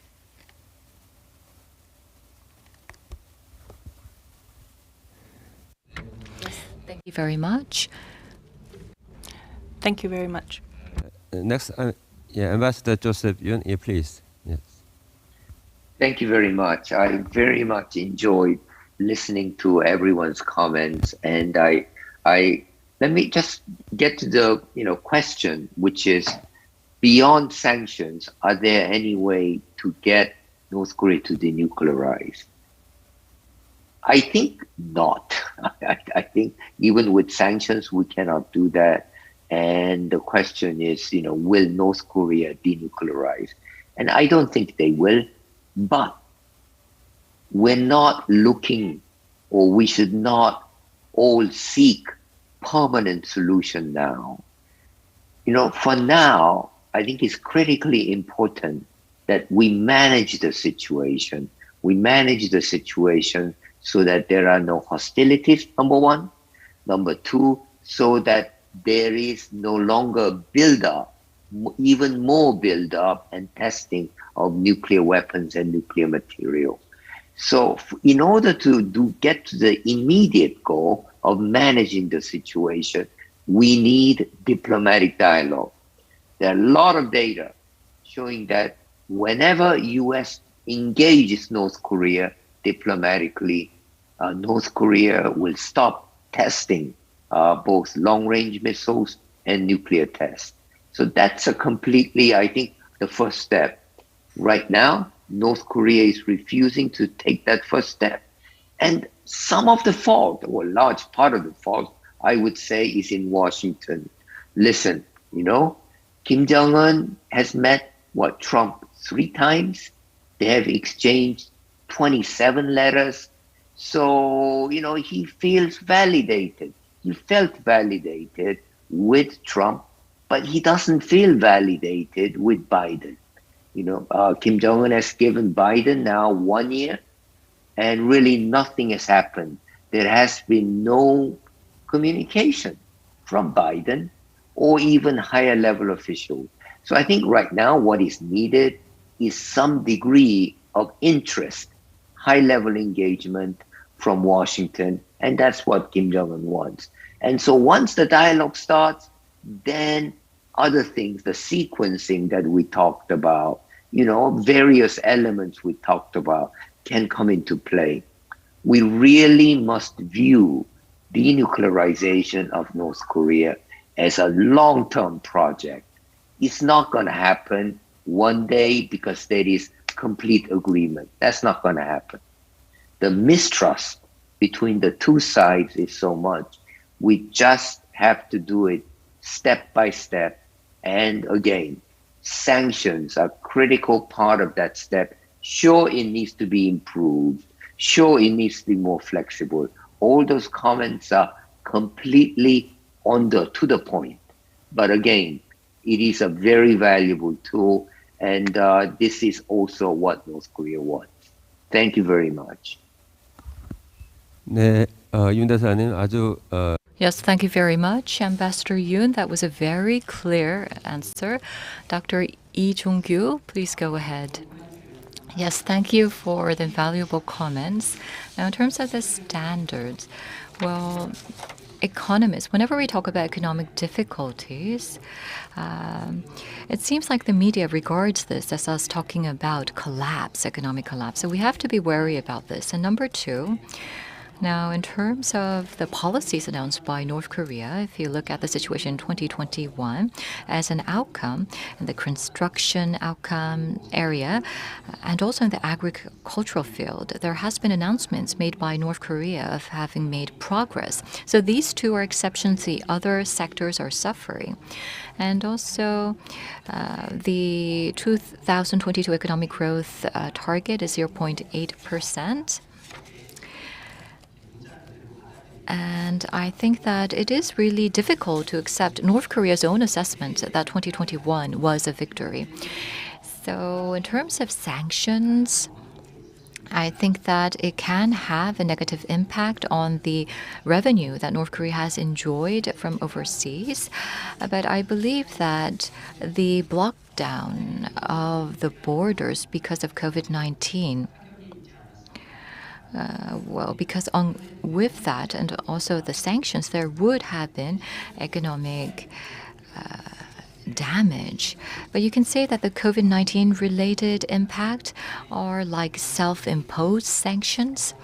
And that is what has made the situation in North Korea more difficult. So having said that, will the sanctions be effective going forward? Of course, I understand that there are those who believe that the sanctions are no longer effective. It will no longer have an effect on changing the North Korean regime. It just makes the North Korean people suffer. Now, the sanctions may not help us obtain the goal of denuclearization itself, but it can be a good negotiation chip. So I do believe that sanctions are still valuable in that sense. I think that there might be differing views about this. Having North Korea collapse because of sanctions, I don't think that will happen. So having said that, then, how can we utilize the sanctions going forward? As it was mentioned before, as time goes by, of course, the effect of sanctions leads to the country getting adjusted to the sanctions, raising inertia.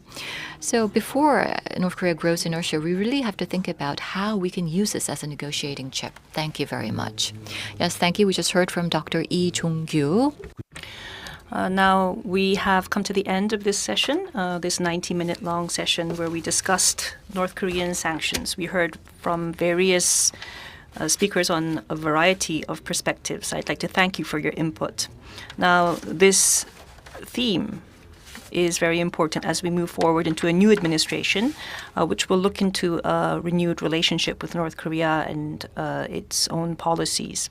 And it will help us in our negotiations as we try to coordinate with Washington and also try to engage with North Korea also. So I think this will be very valuable input for the future. I'd like to thank our three speakers who have joined us and also our discussants and also our audience, especially the people who have gave us the questions also. Thank you very much. 그럼 이것 This concludes the first session of the KIEP 2022 International Seminar on the New Economy of the Korean Peninsula. We'll take a short break, and starting from 11 o'clock, we will begin session 2 on the impact COVID-19 placed upon low-income countries and North Korea. Please continue to join us through YouTube. Thank you.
지금부터 We will now begin the second session of the international seminar on the new economy of the Korean Peninsula hosted by KIEP. Session 2 will be led by Dean Yang Moon-soo of the University of North Korean Studies. The title of session 2 is COVID-19 and Cooperation in the Health Sector. Yes, thank you very much. I am the moderator of this session. I am with the University of North Korean Studies. I am Yang Moon-soo. And during the session, we'll be talking about COVID-19 and cooperation within the health sector. As you know, the COVID-19 crisis has already been with us for over 2 years. North Korea, for quarantine, has strictly closed down its borders. It has cut off external relations. Of course, we do have the sanctions imposed on North Korea, but the COVID-19 situation is a little bit different in character when it comes to COVID-19. It's another obstacle for inter-Korean relations. So inter-Korean exchanges and for inter-Korean cooperation, we have to deal with the COVID-19 situation. That may be a precondition for inter-Korean exchanges going into the future. So we have invited 3 experts and 3 discussants to hear from them, to gain insight from them. Because of the COVID-19 situation, most of our speakers are not able to join us in person. The 3 speakers will be speaking online, and then our 3 discussants are joining us here offline. I will not introduce them one by one at this moment. We have 90 minutes given to us, and I would like to allocate less than 20 minutes to the speakers. Please do not go beyond 20 minutes. To the discussants, I would like to give you 7 to 8 minutes. Especially to our speakers, our presenters, if you go beyond 20 minutes, our discussants will not have an opportunity to speak sufficiently. And the discussants are here with us, but nevertheless, if they are only allowed 2 to 3 minutes, then that might not seem fair. So we ask for your cooperation. Please limit your presentation to 20 minutes or less. So let's go on to the first presentation. But before we begin, I would like to ask for your understanding. Our third presenter, Mr. Thomas Byrne, is on his way to a venue to join us online. So right now, he is not joining us on screen. So we will have him connected later on. First, let's go on to our first presentation. We will first listen to the 2 speakers, and depending on the situation of our third speaker, I will decide how we will proceed further. The first presentation will be given under the title North Korea's Ticking COVID Time Bomb. It will be given by Professor Justin Fendos, who is with Dongseol University. Professor Fendos, the mic is yours. Thank you very much for having me. It's a real privilege to be here. I would like to start with a quote, which reads as follows. When you're too caught up in the past, you sometimes miss the things in front of you. And I think, especially when we're talking about North Korean affairs, we often get a little bit caught up in prior grievances, perceived grievances, and a lot of the history of the ideology that we kind of miss the things that might be directly in front of us. And so like Dr. Yang was saying a moment ago, I'd like to focus my talk on the current events, what's actually happening now, and especially how does the pandemic set up a set of unique challenges that makes it difficult for North Korea not only to interact with us, but also for us to interact with North Korea. And the most recent big current event that we had, of course, were the North Korean missile tests. And I'm of the opinion that, when North Korea does any of these kinds of provocative actions, of course, there is also the military development aspect. But I think sometimes they're using this to try to talk and try to signal the need of something. And so I'd like to start from that perspective of trying to review what some of those needs might be.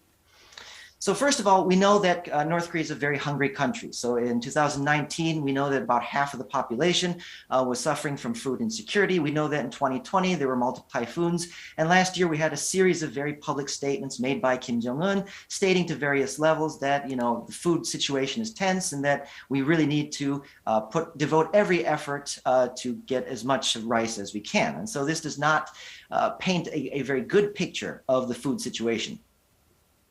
The pandemic, unfortunately, from their perspective, has made things worse. So we know that Pyongyang has instituted a complete lockdown for about 2 years, and Chinese exports to North Korea, so these are North Korean imports in particular, have been hard hit. So comparing to 2019 levels, we know that 2020 and 2021 were very bad years for the amount of stuff that could be imported. And North Korea is, of course, pretty dependent on imports for food, textiles, fertilizers, and so forth. So it's made the situation worse, is the only way that we can put it. And then there's also this aspect of the unvaccinated status of the country. And I think this is something that gets a little less attention than it should, especially from international media. So we know that Pyongyang has been in repeated contact with COVAX, other UN entities, so they have been trying to get vaccines, and they should, because COVID-19 is very dangerous. We also know that in 2020, a little over 8 million doses were allocated initially for North Korea, but deliveries were never made. Reportedly because of concerns with storage, distribution, and legal indemnity.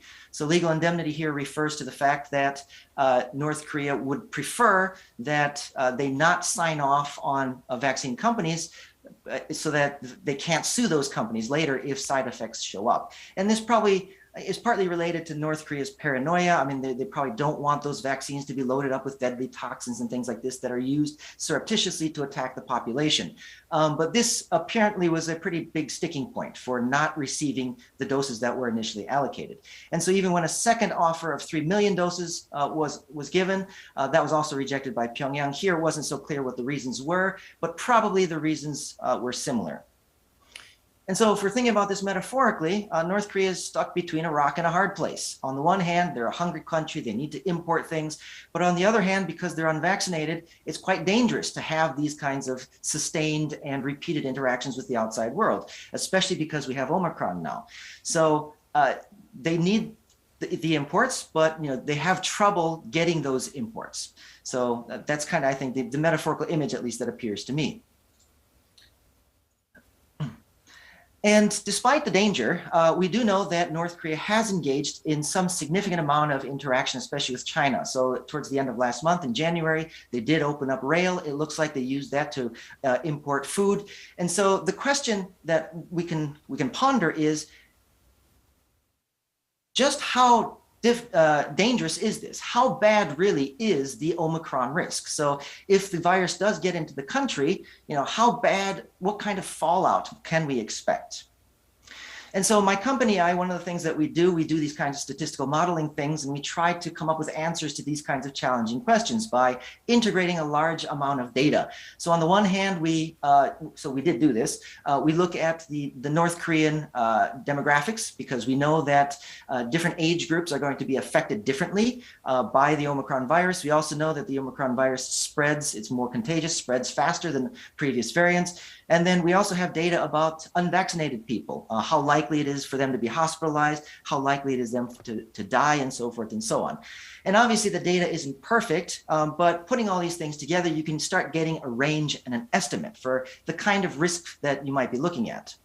And so the number that we came up with was as follows. If 10 million North Korean unvaccinated adults, so we did not look at children, adults were to get Omicron virus, you could expect a little over 250,000 people in need of hospitalization. So these are people who are going to have difficulty breathing and might not survive on their own, and a baseline of about 44,000 deaths. And, we kind of live in this pandemic era now where these numbers, they might look small. I personally think the numbers are quite big. But that's kind of the range of what our model shows. Now, I do say at least at a baseline here, because the data that we use to make the model is based on data from advanced industrialized countries, particularly the UK, Israel, and the United States. And I think, as we all know, those countries are quite different from North Korea. Two of the main differences are, again, North Korea being a hungry country, the nutrition state of the citizens in North Korea is not particularly good. So this means that they are likely to be more susceptible to the virus, more likely to get hospitalized, and probably more likely to die. It's a little bit difficult to predict how that will factor in, but we know it's going to go in a bad direction. And we also know that the healthcare is probably going to be a problem too. So on the top panel here, we have a picture from an average South Korean hospital. On the bottom here, we have what looks to be a pretty average picture from a North Korean hospital. So clearly these 280,000 people that we would expect to be hospitalized, their treatment is probably not going to be very good. Not only are there going to be a lack of ventilators and other supplies and equipment, but there's probably also going to be a significant lack of know-how to how to deal with these kinds of diseases. So when you start counting in these other factors, you get a much bigger number for the potential deaths, somewhere around the vicinity of 200,000 deaths. And in our model, what we did was we looked at a lot of developing countries that also have similar poor nutrition status and also similar poor healthcare systems. And in those situations, the death numbers that you see are very similar to what we saw early on in the pandemic when we didn't quite understand the virus. Death rates, somewhere between 60 to 80, sometimes 90% of the total number that are hospitalized. And so if the nutrition and the poor health do come in as being really important factors, then we are looking at a very significant number of deaths. Now, obviously, the infection rate matters too, because as a national healthcare system, if you get these 280,000 people coming into your hospitals in the course of 1 or 2 or 3 months, as opposed to 1 or 2, 3 years, the amount of pressure and the crunch that you're going to experience is going to be very different. So the rate is also important. Our model doesn't make any comment about that because that depends on a lot of other different factors. And despite North Korea, at least for public show, putting on a brave face, showing their citizens masked and showing their military personnel in hazmat gear and so forth, the truth is Omicron is a really, really contagious virus. And even in South Korea, if you've been watching the numbers here, our coronavirus cases are going through the roof, despite the mitigation systems and procedures being essentially the same as they were 6 months ago. So there's definitely something different about Omicron. And the recent data suggests that masking doesn't help nearly as much. So from North Korea's perspective, they must be pretty terrified about the prospects of what this could do to their country. And that's why I liken the situation to a ticking time bomb, because it's only a matter of time before the virus gets in there. They've had this long-standing lockdown, but at some point the virus will get there. So let's talk about some of the potential consequences of these kinds of numbers. What could happen? So the first one is obvious. You'd have a complete failure of their healthcare infrastructure. Even in South Korea could not deal with numbers like this. And even in South Korea, the number of ICU units to handle this would be in the thousands. So anything over 10,000 would be pretty disastrous at one time. And so we can kind of expect to see not only huge pressure on the healthcare system, but perhaps these kinds of mass burials that we saw in most countries, including the United States, early on in the pandemic. And this kind of massive death, massive hospitalization, and the healthcare infrastructure's inability to deal with it could potentially result in civil unrest and political instability, something that we again saw in virtually every country, albeit to different degrees. So I think one of the open questions is, if this kind of massive fallout takes hold, how will the North Korean population deal with it? How scared will they be? How angry will they be when everyone has to bury an uncle or a father or a grandfather? And then also associated with the instability is this issue of supply hoarding. So this is again something that we saw early on in the pandemic, virtually in every country, which was people getting scared and then rushing to try to secure as many supplies as they could. For a country like North Korea, where supplies are already really stringent and not in abundance, having this kind of rush would probably be even more, put more pressure on their overall sustenance situation. And then my colleague here at Dongso, Dr. Brian Myers, he always likes talking about the superiority myth. So the idea, the internal echo chamber of propaganda in North Korea, where they have to try to present their country as independent, advanced, and powerful. Seeing all these people in the hospital, seeing all these people being buried would be a serious damage to that myth and that propaganda ideology. And not to mention also perhaps bring into question Kim Jong-un's ability to rule and to protect his own people. So that also could be a potentially very difficult to predict fallout from this kind of massive epidemic.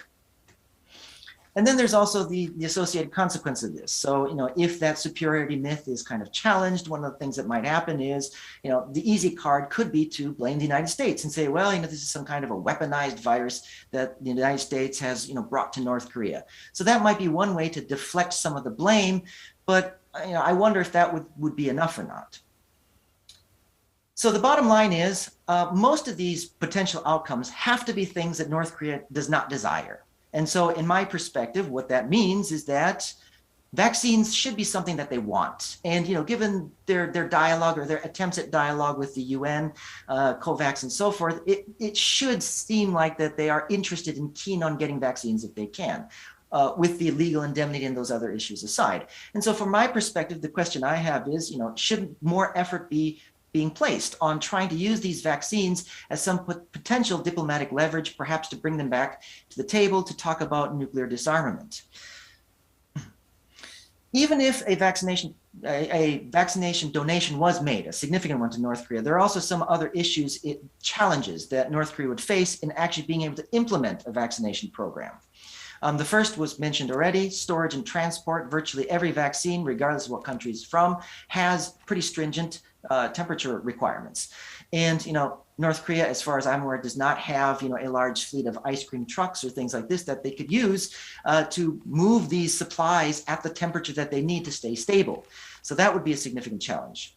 Another significant challenge, as mentioned before, would be the legal indemnity. Would they be willing to give indemnity to foreign vaccine companies so that if side effects developed, that they would relinquish the ability to sue? Unclear. And then vaccine hesitancy, although most people outside of the observer group tend to view North Korea as this monolithic culture where everybody's thinking exactly the same thing, that obviously isn't true.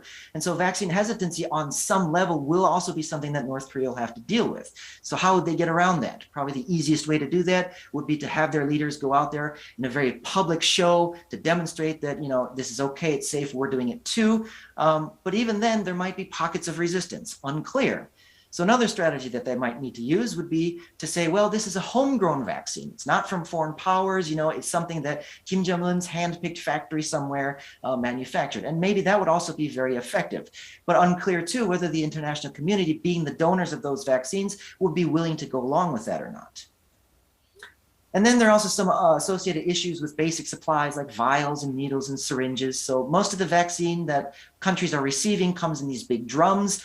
And domestically, you have to allocate the liquid out into small vials and then distribute those small vials. So North Korea, unclear whether they could do this. And they would also need needles and syringes, at least in the hundreds of thousands, but probably more like in the millions. So they would probably also need some support in that direction.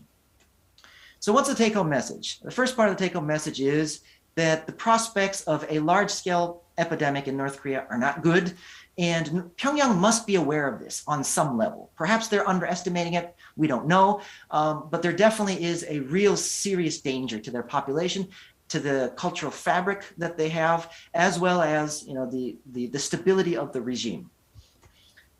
Despite the risk, they still seem to feel the need to engage with the outside world, particularly with China.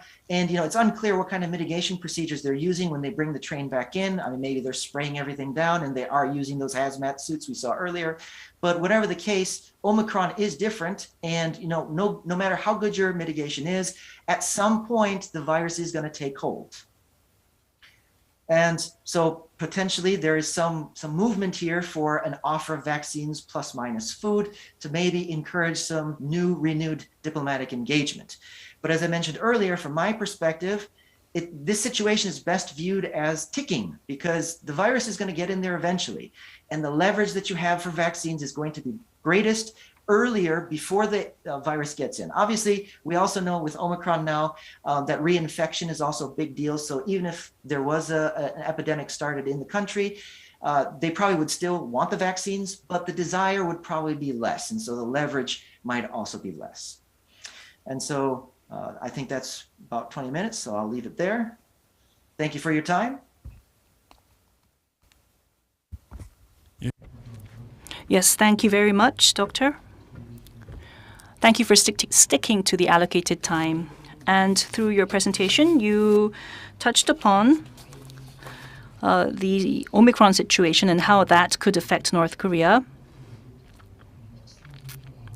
Under that scenario, if the Omicron variant goes into North Korea, you provided us with various scenarios and the implications of that, the unexpected scenarios, and also the security guarantee is a key issue.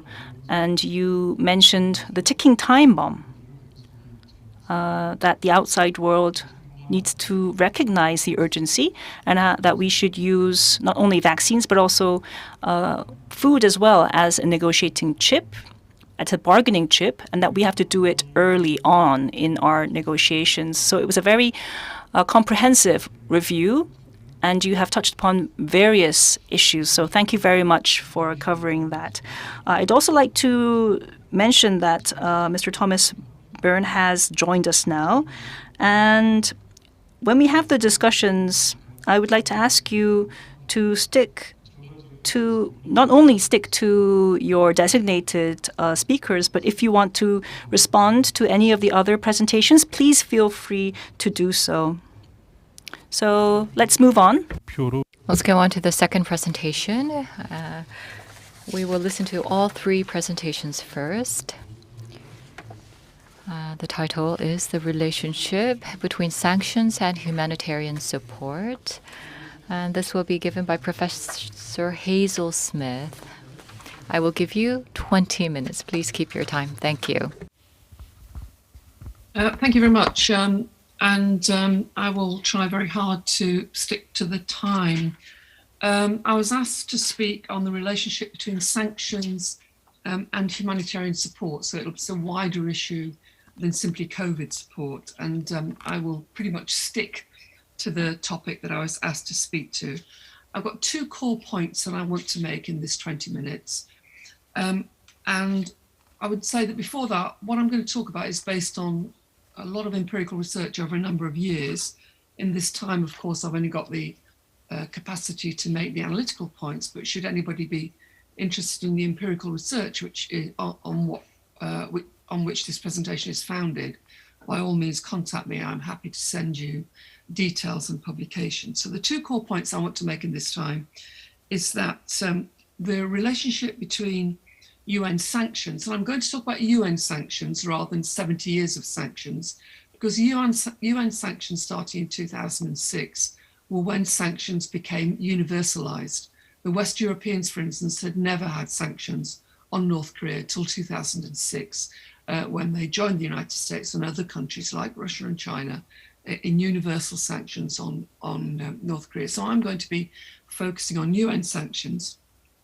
And so the first point is that the relationship between UN sanctions and changes in the volume of humanitarian aid, perhaps surprisingly, is rather tenuous. In fact, it can hardly be discerned at all. But that doesn't mean to say that the relationship between sanctions and the need for humanitarian assistance is not important. And the second point I want to make is that what we can see is that there is a relationship, correlational or causational, between the sanctions, particularly the sanctions of the most recent sanctions of 2016 and 17, and the need for humanitarian assistance in North Korea. So those are the 2 points that I want to make in relationship to the brief that I was given. Now, we discussed this, I tuned in earlier on to the session, but just a brief overview of where we are with the UN sanctions as background to this discussion. First implemented in 2006 in response to the nuclear test of North Korea, and continued to be implemented, but with a qualitative and quantitative change made to the UN sanctions regime in 2016 and 2017. And I want to particularly focus on the relationship of those changes in UN sanctions to the need for humanitarian support in North Korea. Just briefly, what the difference was, in short, was that up until 2016, UN sanctions had had been quite broad, but had targeted those institutions and individuals that were more or less tied to the military and the defense sectors. From 2016, under the Obama administration, and these were expanded in 2017, UN sanctions no longer discriminated between the civilian and the military economy. So there was quite a major change. This was the first time the UN had implemented comprehensive sanctions since the sanctions against Iraq and Haiti in the late 1990s and early 2000s. And including in those sanctions, very specifically, these new sanctions, which affected the whole of the North Korean economy, was the new aim to shut down all of North Korea's export income and the banning of key strategic imports like natural gas, complete ban on natural gas imports, vehicles, machinery. Also importantly, oil imports and oil imports were severely restricted, they were capped. So let's have a look then at what I'm going to share screen if I can now, and I want to show you what happened to humanitarian assistance during the period of the various periods of sanctions. Now, how's that come up? Can you see it? It's come up. Okay, great. If we just move on to this, if we look at this chart which shows humanitarian funding to the DPRK between 2000 and 2021, and this is humanitarian funding. Most assistance to North Korea has always been humanitarian, not development assistance. And you can see from this chart that humanitarian assistance to North Korea peaked in 2001, quite understandably, after the famine years. And post-famine aid levels gradually fell as nutritional status of children particularly, but also adults, improved, until in 2005, the North Korean government said it didn't want humanitarian assistance anymore, it wanted to receive development assistance. Nevertheless, it continued to receive, as we can see from this chart, after 2005, levels of humanitarian assistance, though never as great as the ones that they'd received in the post-famine period. What's interesting is if you go back to when UN sanctions began in 2006, and you look at the chart here from 2006 through till 2013, in other words, with several years of UN sanctions, you don't see a diminution in humanitarian assistance to North Korea, even though sanctions are ongoing, but you see it gradually go up, humanitarian assistance, during those mid and late 2000s and up to 2012 in particular. And this was a result basically of political bargaining with the US government. So we see in that period that UN sanctions, that humanitarian assistance did not fall as a result, or didn't even correlate with the implementation of UN sanctions from 2006 onwards. Now, the fall in humanitarian assistance that we see from 2014, which is not really a pivotal, well, we don't see a pivotal change in the UN sanctions regime, comes about because the DPRK was a low priority in international aid terms. In crude terms, no international agency or government had reported a humanitarian emergency in North Korea after 2005. So when we get to the 2010s, we're seeing fairly low levels at about 40 million a year. And even when the UN sanctions of 2016 and 17 are expanded, we still don't see a correlation with big reduction in humanitarian aid, which remain about 40 million a year till 2021. Let me go back as the technology fails me, or rather I fail the technology. What we can see here, this is a snapshot of humanitarian aid, global humanitarian aid in 2019, and this just illustrates what I was saying earlier. You might not be able to see it, but the fourth one along, the lowest level of humanitarian assistance, humanitarian assistance requirements by the UN, the lowest was Iran, then was Madagascar, then Burundi, then the DPRK. That I don't know if you can see it, but that's the fourth one along. And it was, the appeal I think was in 2019 was for 120 million. And this was pretty much nothing. It was less than what was appealed for Pakistan in the same year. And compared to Syria, the Democratic Republic of Congo, South Sudan, where we're talking about thousands of millions that was appealed for, the DPRK comes way down. And that's because North Korea was not seen to be, to have a humanitarian emergency. So in very, very simple terms, in terms of the question that I was asked, in summary terms, the relevance of sanctions to humanitarian aid seems quite tenuous. And in fact, the relevance of the humanitarian assistance metric in assessing sanctions impact on the DPRK therefore seems quite negligible. But this doesn't mean, and this is important, that sanctions, UN sanctions and the changes in UN sanctions were unimportant in humanitarian terms. They certainly were not. And the main issue regarding the UN sanctions from 2016-17 onwards is that they had a negative effect on North Korea's food production. Now, although it doesn't get out into the Ethernet these days, in fact, after the famine, North Korea's agricultural production had improved substantially.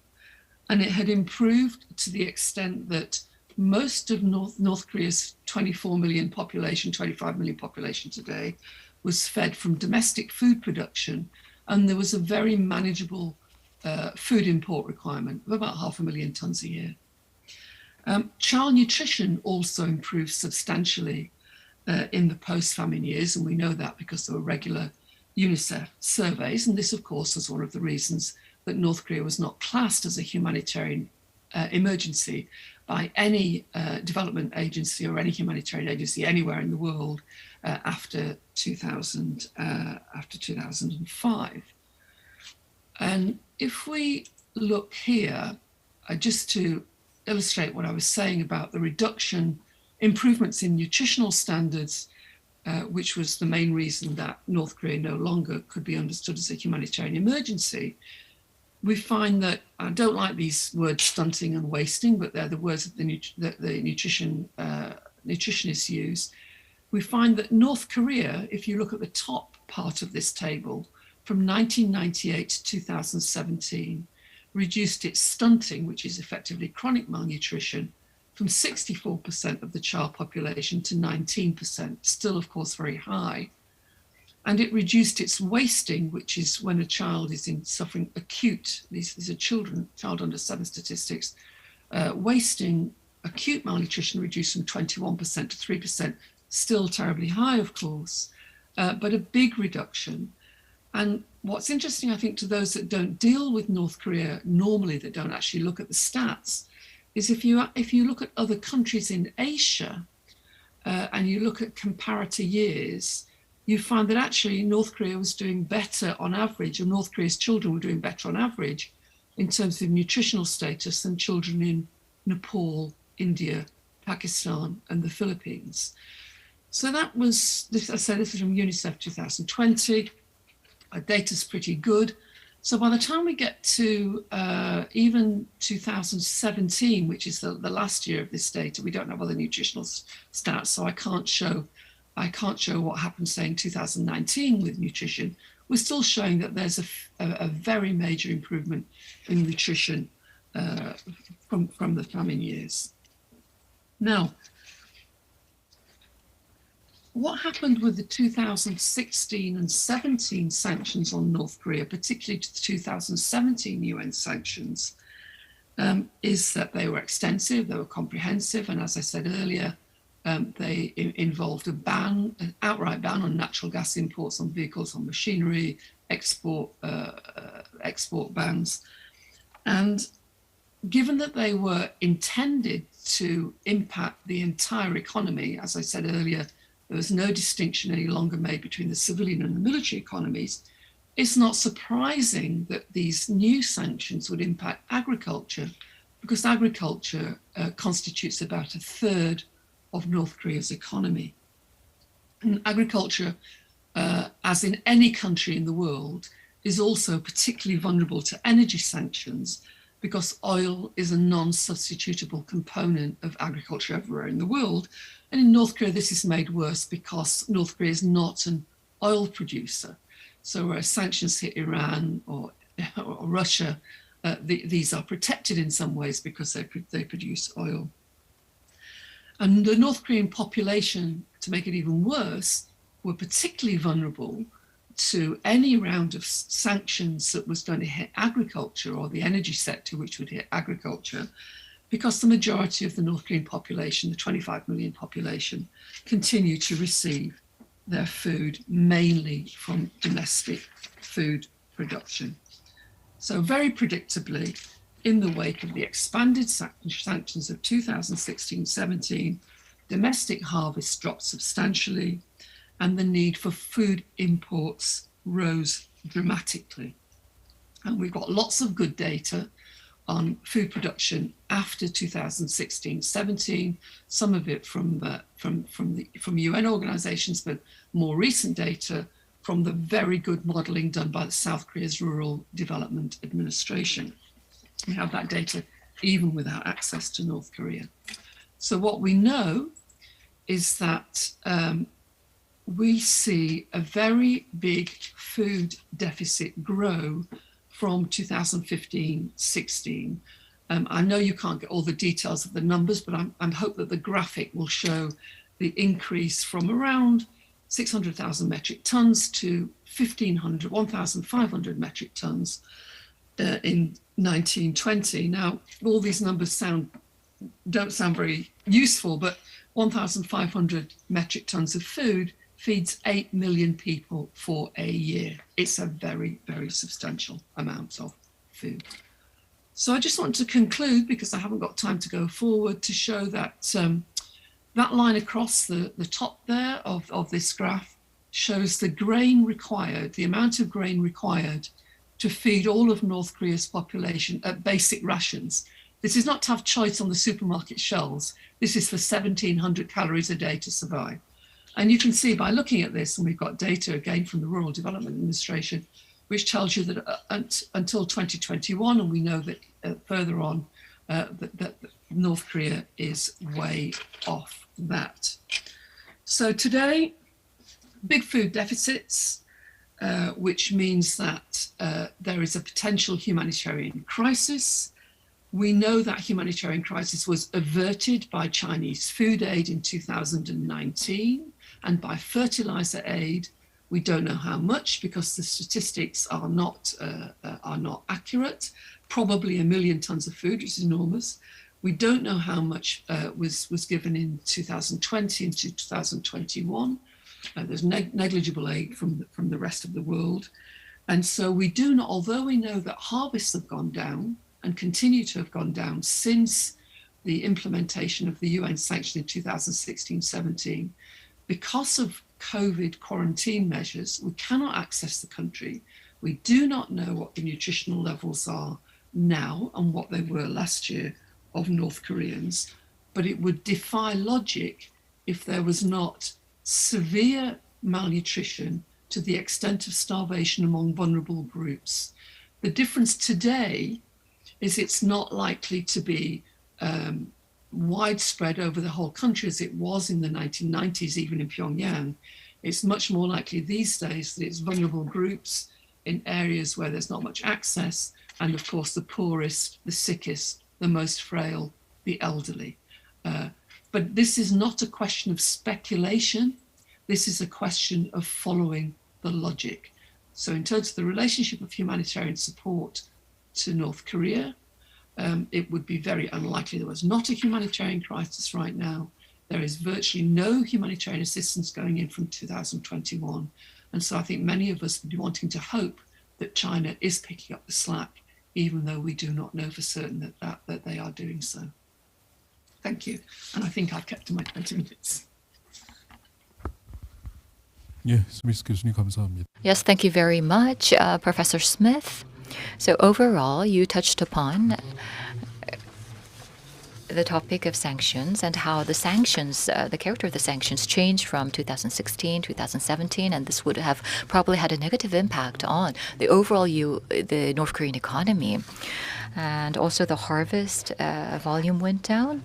So there has been a considerable food deficit, and you showed us the statistics regarding this. So you mentioned that probably there is a humanitarian crisis within North Korea. So thank you very much. Let's go on to the third presentation. I would like to invite the third speaker, Mr. Thomas Byrne, who will be speaking on the support of COVID-19 vaccines to North Korea by the U.S. and the international community. Please stick to your 20 minutes. Thank you very much.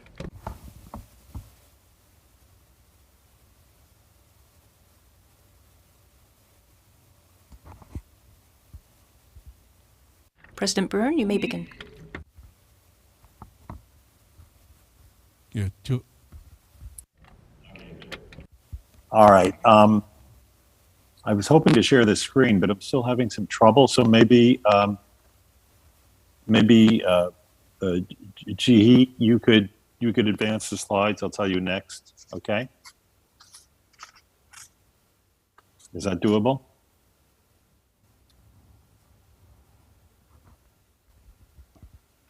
Can you hear me? 예, 어떻게 Okay. Yeah, okay. Good. Okay, so what I'll do is I have two parts. Let me start the timer. And the first, I'll give some context to what I call North Korea's extreme vaccine hesitancy. And then I'll make some conclusions drawing on I think some of the elements of the context. So to begin with, next slide. This just goes to show you how many people in the world have received vaccines. So it's, as of last week, it was 63.7% of the total world population have received at least one dose. Okay, next slide, please. Thank you. And here's North Korea in the global context. So at the top, you probably can't see these numbers, but there's the world, which I just talked about. And of course, we're talking about North Korea, we have to talk about South Korea as well. So South Korea, 86% of the population is fully vaccinated, and 58% have received an additional dose. So this is really a remarkable achievement, particularly given that South Korea was a little slow out of the gate on getting vaccinated last year. And then I have two groups of countries here. The first are Cuba and Venezuela. Like North Korea, these are ideologically driven countries, revisionist states who shun international interaction.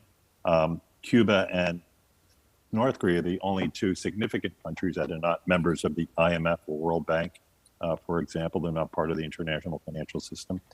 And Venezuela once was, but it no longer cooperates with the IMF. So in that regard, they're similar. The second group of countries below that, South Sudan, Yemen, Chad, Haiti, Congo, Burundi, all these are failing or failed states, not quite collapsed states yet.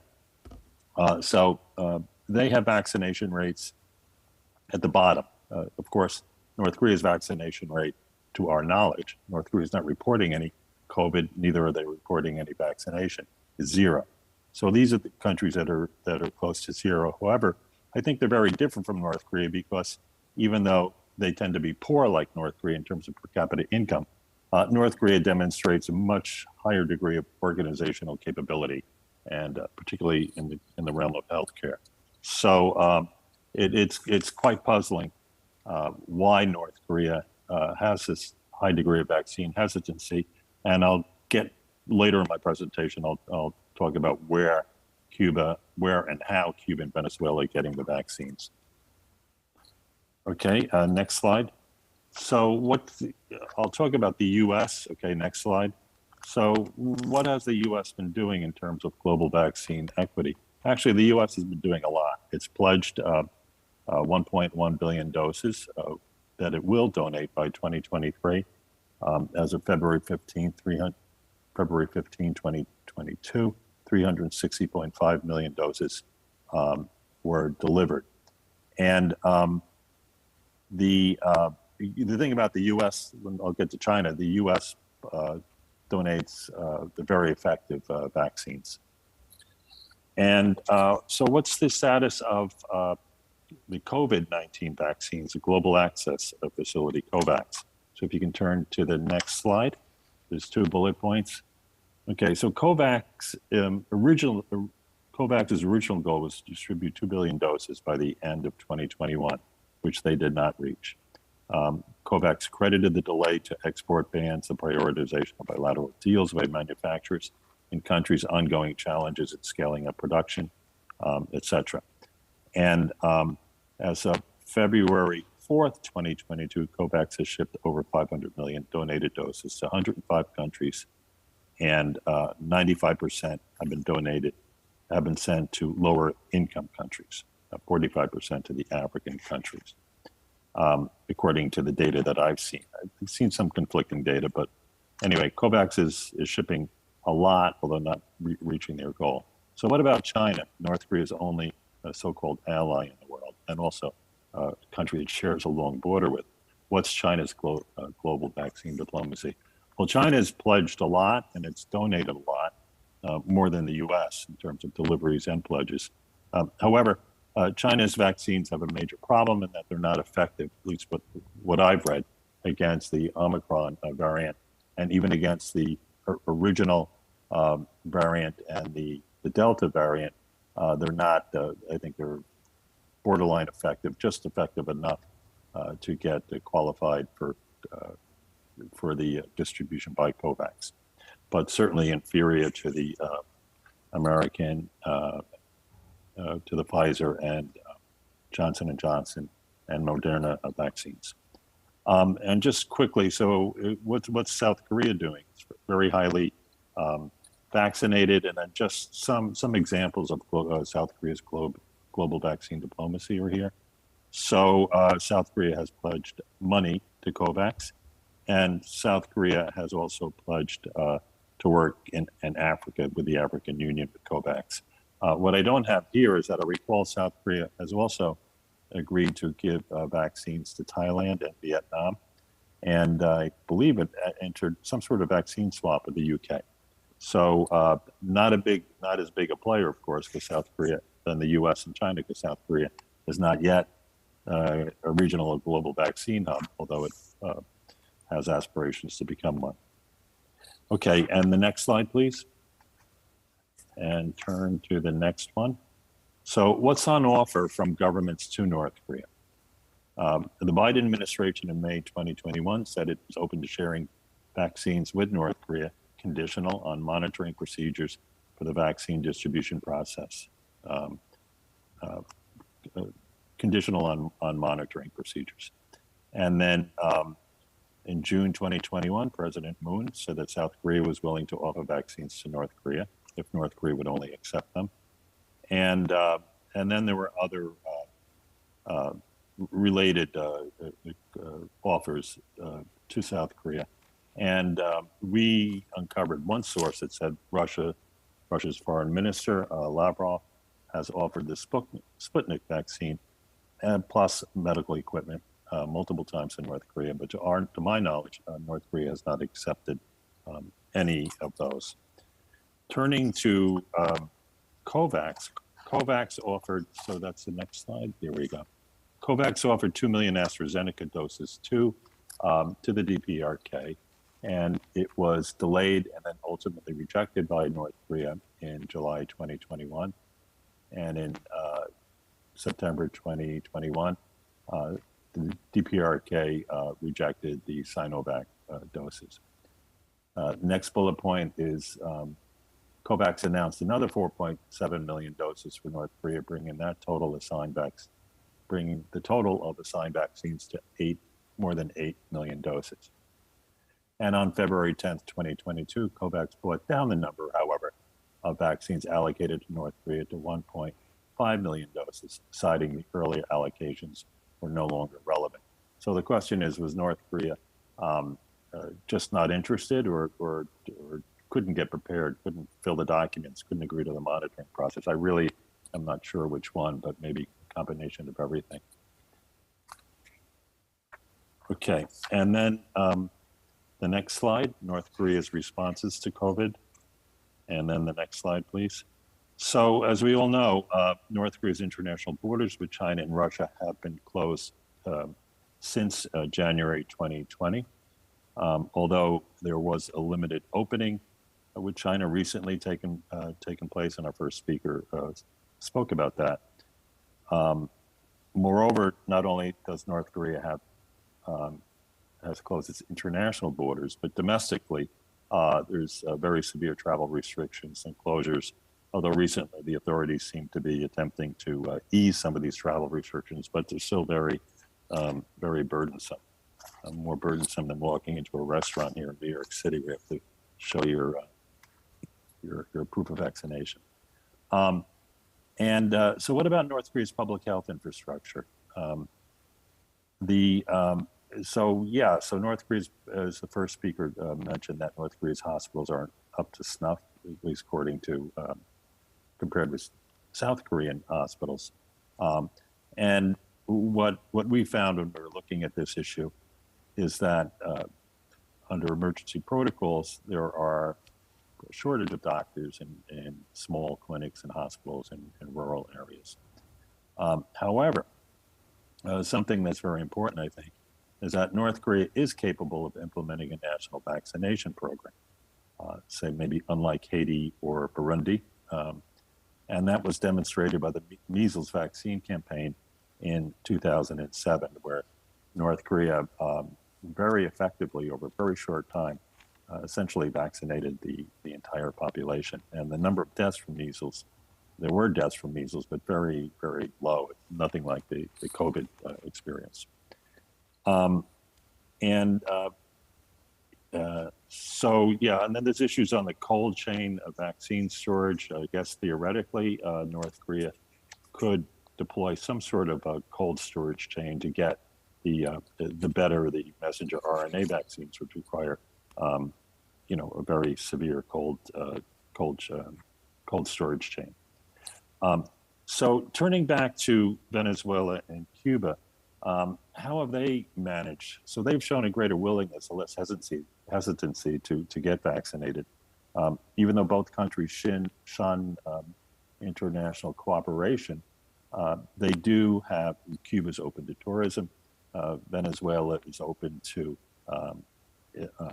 aid from Cuba, probably Iran, probably from China as well, maybe Russia. So they're not as close as North Korea, and therefore they would have the motivation to be vaccinated. So you can turn to the overview. Okay.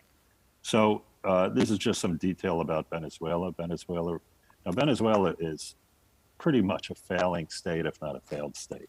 The very severe drop in national income since around 2015, food shortages, hyperinflation.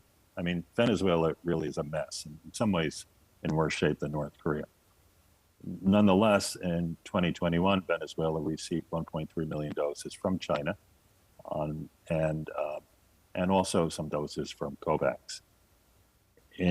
Cuba is an interesting case, I think, because Cuba has homegrown vaccines, and although none of these are WHO approved, nonetheless, it's exporting some of these vaccines to a number of countries, which I mentioned there.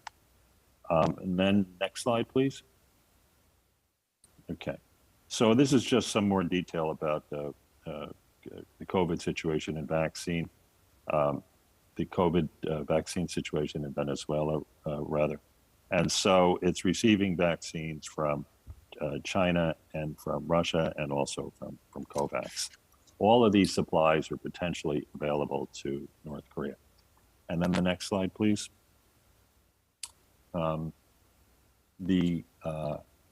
Cuba's COVID vaccine, I won't go into all these details, but Cuba has 5 homegrown vaccines. To my knowledge, North Korea doesn't have any. Of course, none were approved by the WHO, but nonetheless, Cuba is hoping to export these to a number of countries.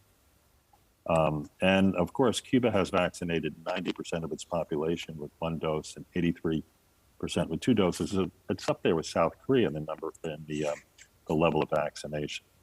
Well, taking that context, what conclusions can I offer? Well, and what explains North Korea's vaccine hesitancy? One, of course, one explanation is that North Korea likes having a closed border and having extreme controls over its population. But another explanation could be that North Korea actually wants to get its population vaccinated, and the COVAX's vaccine supplies, what they're geared to, my understanding, is that it covers a certain percentage of the population, but certainly not. It's not intended to cover most of the population. So when COVAX offers to North Korea, even at the peak, it wouldn't cover. It would be, a minority of the population would be covered. Another reason that I've heard in various seminars and roundtables I participated is it's like vaccine snobbery.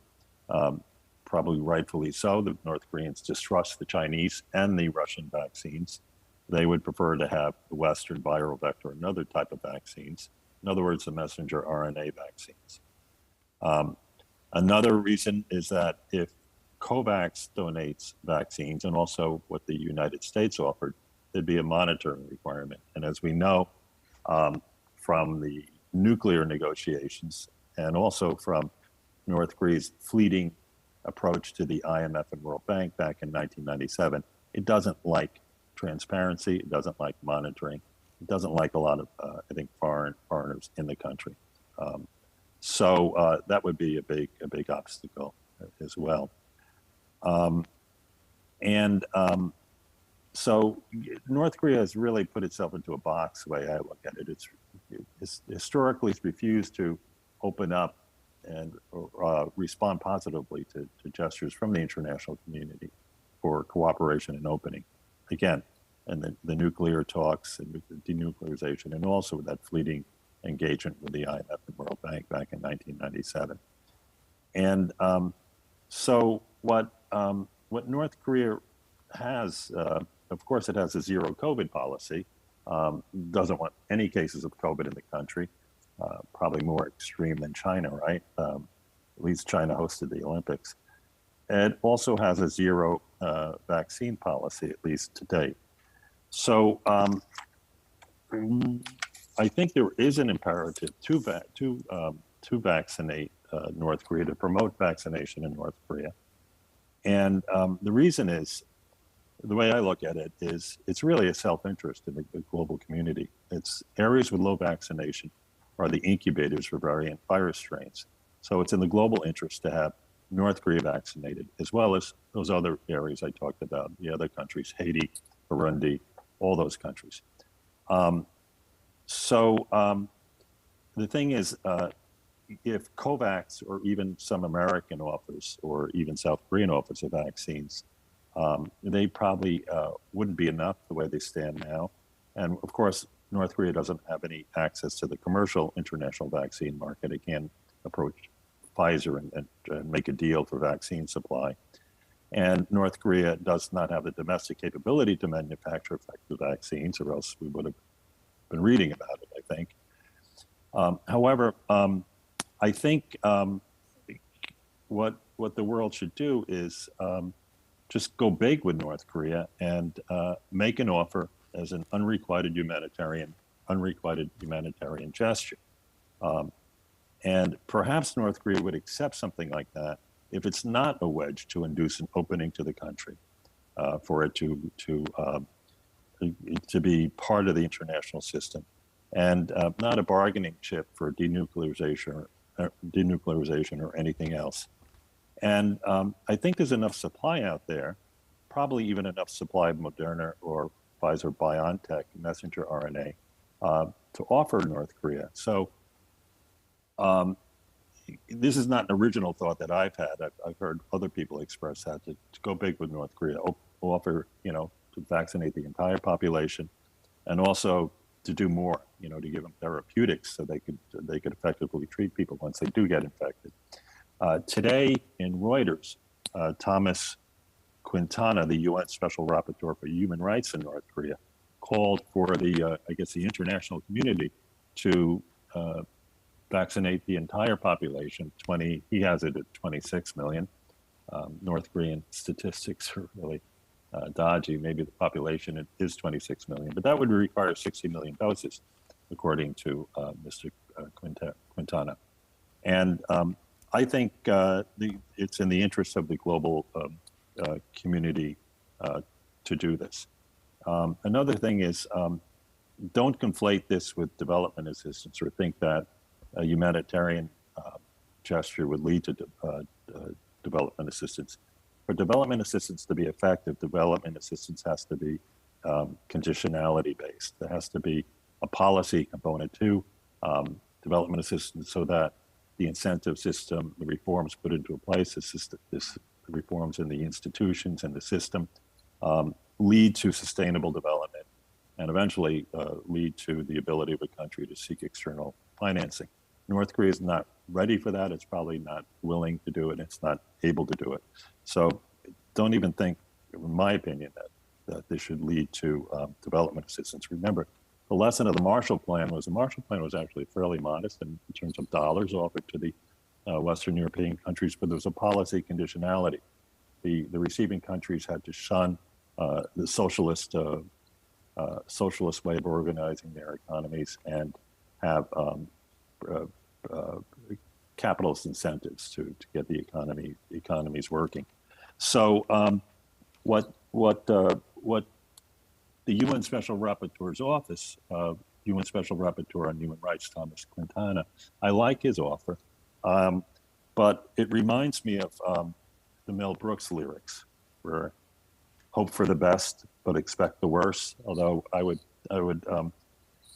modify that to say that in the case of North Korea, hope for a change for this vaccine offer to vaccinate the entire population, but expect the same. Don't expect this to lead to any major change in North Korea, but it'd be good for the entire globe to have another population that's well vaccinated and therefore not an incubator for variant vaccine strains. Thank you. Yeah, Boring.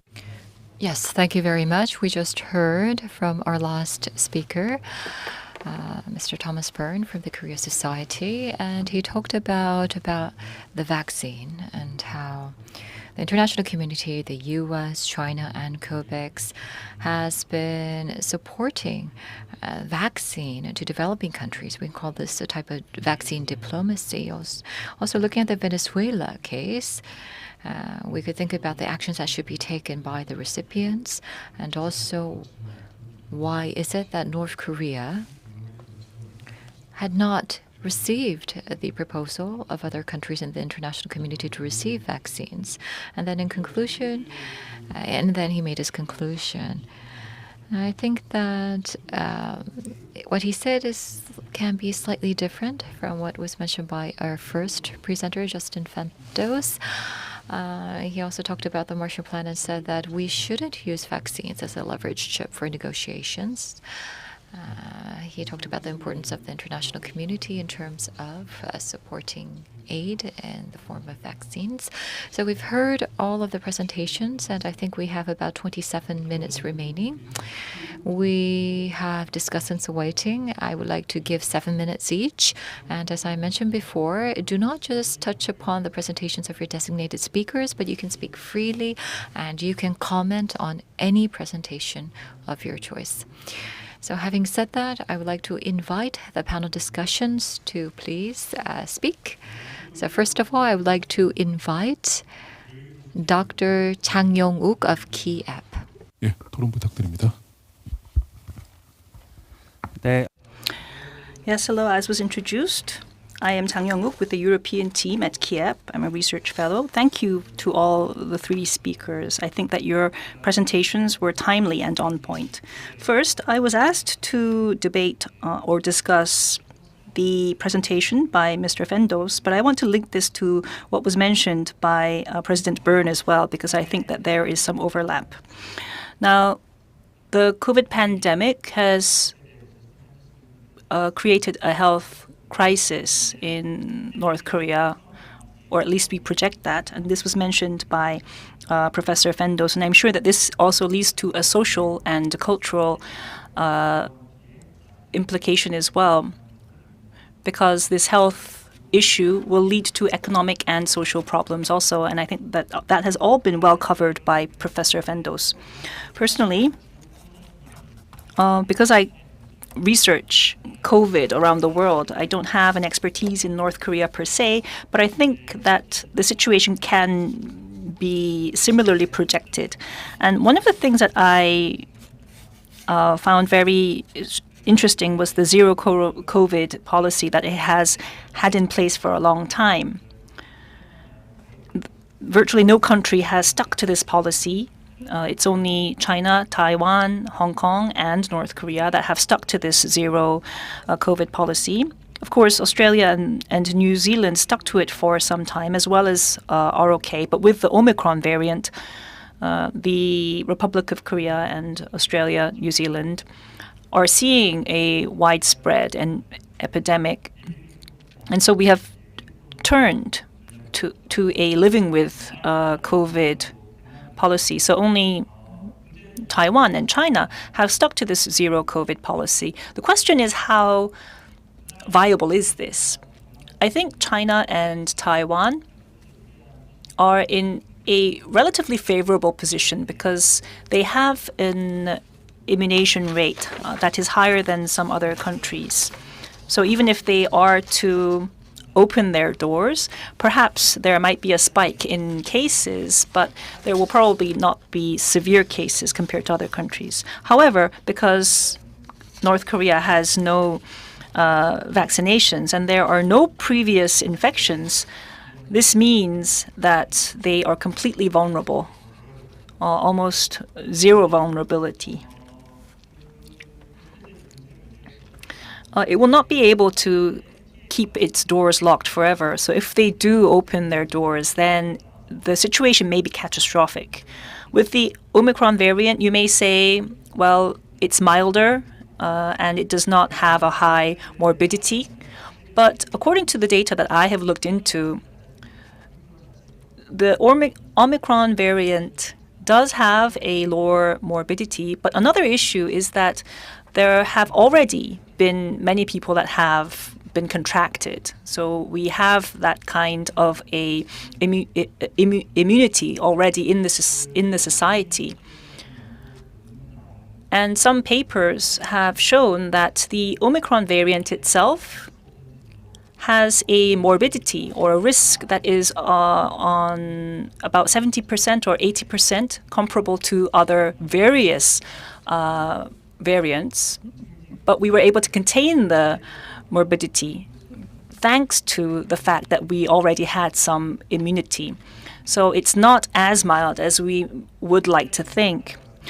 Another issue which was already touched upon is the fact that it is extremely contagious and therefore has a huge risk of spreading. Even if we say that Omicron is milder than the former variants, if it lands in North Korea, then it will lead to huge damages. So Pyongyang is in a difficult situation, and it's difficult for them to move to a mitigation strategy or embrace a live with corona policy. So we can expect economic and social implications as well, which have already been touched upon by many speakers already. And therefore, we are seeing its economy contract and weak output also. and its imports have also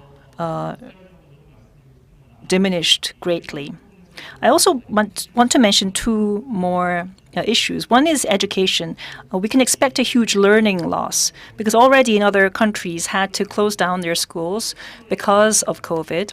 And closing down schools has huge effects because if you have the capability to do e-learning at home, if you have parents at home to supervise, these students have seen greater performance and have even thrived in this kind of a situation. But those who are vulnerable, those who don't have parents at home, no one to supervise, and those who could only receive lessons at a physical school have been left behind, and this has caused a huge education gap.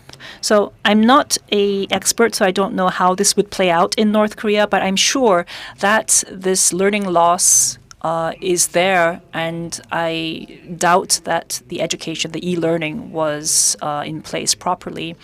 So I'm sure that there was a huge loss in terms of human capital as well. So this is one factor that we should keep our eye on.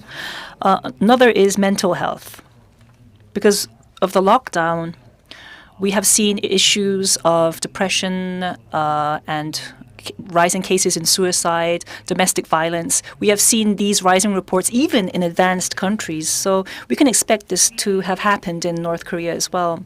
Another issue that we have seen in other advanced countries, but we have not seen in North Korea, is a loss in the labor market because the border closure has led to huge losses in foreign labor in advanced countries. But North Korea had a very low dependency on foreign labor in the first place. So that's why I think they were able to keep their lockdowns in place for longer than we had expected. But as I said, they can't do this forever. We are now into the third year, but they can't keep their doors closed for 5-6 years. They will have to come up with an exit strategy. But they are in a precarious situation, and this is quite concerning. Regarding vaccine inequality, I wanted to share some points, but President Byrne mentioned this very well, so I just want to jump over this. But one thing I do want to mention is another issue is that North Korea won't be able to set an exit strategy without the vaccines. The UK already announced that it will do away with most of the restrictions, and already Denmark has followed suit. But they are doing away with the policies. The threat is still there, but they are able to do that because they have huge vaccination rates and also have some immunity, and they have the systems in place for this living with corona to work. And that's why they have decided to go back to their previous life, business as usual. But I don't think that is realistic for North Korea because they don't have the systems in place. So let me conclude here. Thank you very much. Yes, thank you, Doctor. Now let's move on to the second presenter. The second presenter is Professor Kim Jung-hyun from Ewha Women's University. I will give you 7 minutes. Yes, good morning. I am with the School of Law at University of Ewha. My name is Kim Jung-hyun. So I would like to talk about the health crisis, especially in the time of COVID-19. And thank you for the presentation. Now, I would like to talk in the perspective of law and policies. First of all, in terms of sanctions and the humanitarian crisis, if you look at the relationship, I would like to make a number of points regarding that. And number two, the sanctions of the global community and the humanitarian issues, I would like to talk a bit about that. And last but not least, I would like to also touch upon the response towards COVID-19. But further than that, also, I would like to touch upon some policies that we should think about when we try to provide aid to North Korea. Now, already starting with the first session, there has been a lot of views presented. Since the 2006 North Korean nuclear testing, there has been a strengthening of sanctions towards North Korea. Of course, there has been concerns raised about the influence and the effect of these sanctions. And also, financial transactions through normal financial institutional networks have been blocked, and that has actually hard hit the North Korean economy, especially the North Korean people. And the economic difficulties of North Korea has led to a humanitarian issue, especially with COVID-19. This has also led to various health-related threats, and it's also an existential threat for the North Korean people. I think that this is a situation that everybody acknowledges. A lot of people acknowledges. But if you look at the sanctions by the UN, the European Union, and the US, you can see that it seems that there are processes for exemptions when you try to provide humanitarian aid. But why is it that the humanitarian aid is not sufficient in our view, and why are we continuing these discussions about how to provide humanitarian aid to North Korea? Well, I believe that in terms of quality, it's difficult to actually distinguish strictly humanitarian aid and the sanctioned items. And so that's one difficulty. And also from the receiving side, people might have a fear that humanitarian aid might be linked with humanitarian rights or human rights issues. So even if there is a process for exceptions to provide humanitarian aid, it is difficult to provide a sufficient humanitarian aid to North Korea at this point. But I would like to mention that if you look at the UN Security Council sanctions, these were covered by the previous session. And also, if you look at the processes for exemptions for the UN sanctions, we can see that people have been utilizing this up till this month. However, if you look at the range of these exceptions, I do not think that this can be a substantial solution to the humanitarian crisis that can be ongoing within North Korea, especially if you look at the report by Mr. Thomas Quintana, the rapporteur. I think that when it comes to the humanitarian crisis and also the humanitarian issues, it is becoming even more difficult to deal with the North Korean situation more and more under the current circumstances. So recently, now, if you look at the situation with providing vaccine to North Korea at the global level and also at the UN level, in order to provide substantial humanitarian aid to North Korea, we need the cooperation of the United States. And also, US has its own sanctions. Also, in order for South Korea to provide humanitarian aid to North Korea, we also need the understanding of the United States. With the Biden administration in place, the U.S.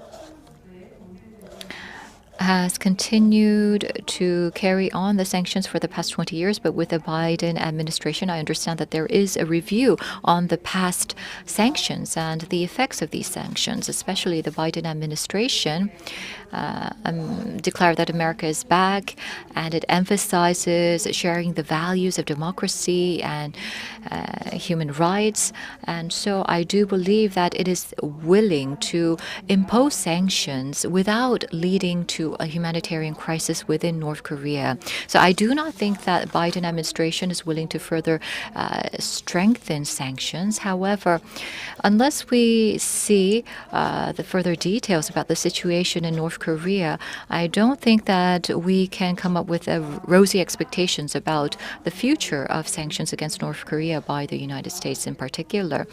So Biden came after Trump, and just because he has replaced Trump, it's not that he's trying to take a different direction from one that was pursued by Trump. However, I do understand that there are studies related to the sanctions and the relevant legislations or policies, and I think that there is an overall review and reflection of the past sanctions that have been implemented, or the policies that have been implemented. So there is that kind of understanding on the U.S. side. So I think that perhaps we have an opportunity, a window of opportunity to talk with the U.S. and persuade the U.S. to further help North Korea in a humanitarian manner. And also, I think that we can think about a number of policies or our policy approach. Now, sanctions lead to a negative impact in terms of humanitarian aid. I think that we can probably agree on that. But then what can we do at this situation? Now, Of course, this is a more detailed policy issue, but for the past couple of years, looking back over the years, compared to the criticism, I don't think that there has been a lot of active support provided by South Korea to North Korea. For example, the issue of providing Tamiflu to North Korea, we all experienced that already.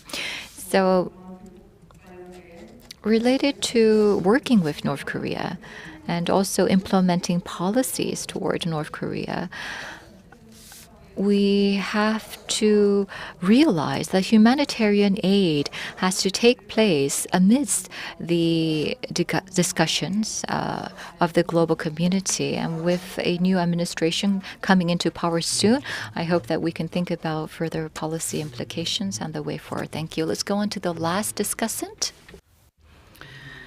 Let us hear from Mr. Ji-yeon from the Medical Aid for Children. I give you 7 minutes. Yes, thank you so much to our three presenters. There was a mention of how vaccines should be provided by us from a humanitarian point of view and not as a bargaining chip. I agree with that statement made by President Byrne. Also, some countries have offered vaccines, but North Korea is officially the only country that has no vaccination. And in our third year of COVID, they have no vaccines as of now. And as was mentioned, there were many reasons behind this. First is the international organizations. COVAX, for instance, offered vaccines to North Korea, but North Korea refused. And it is continuing to report to WHO that they have no cases.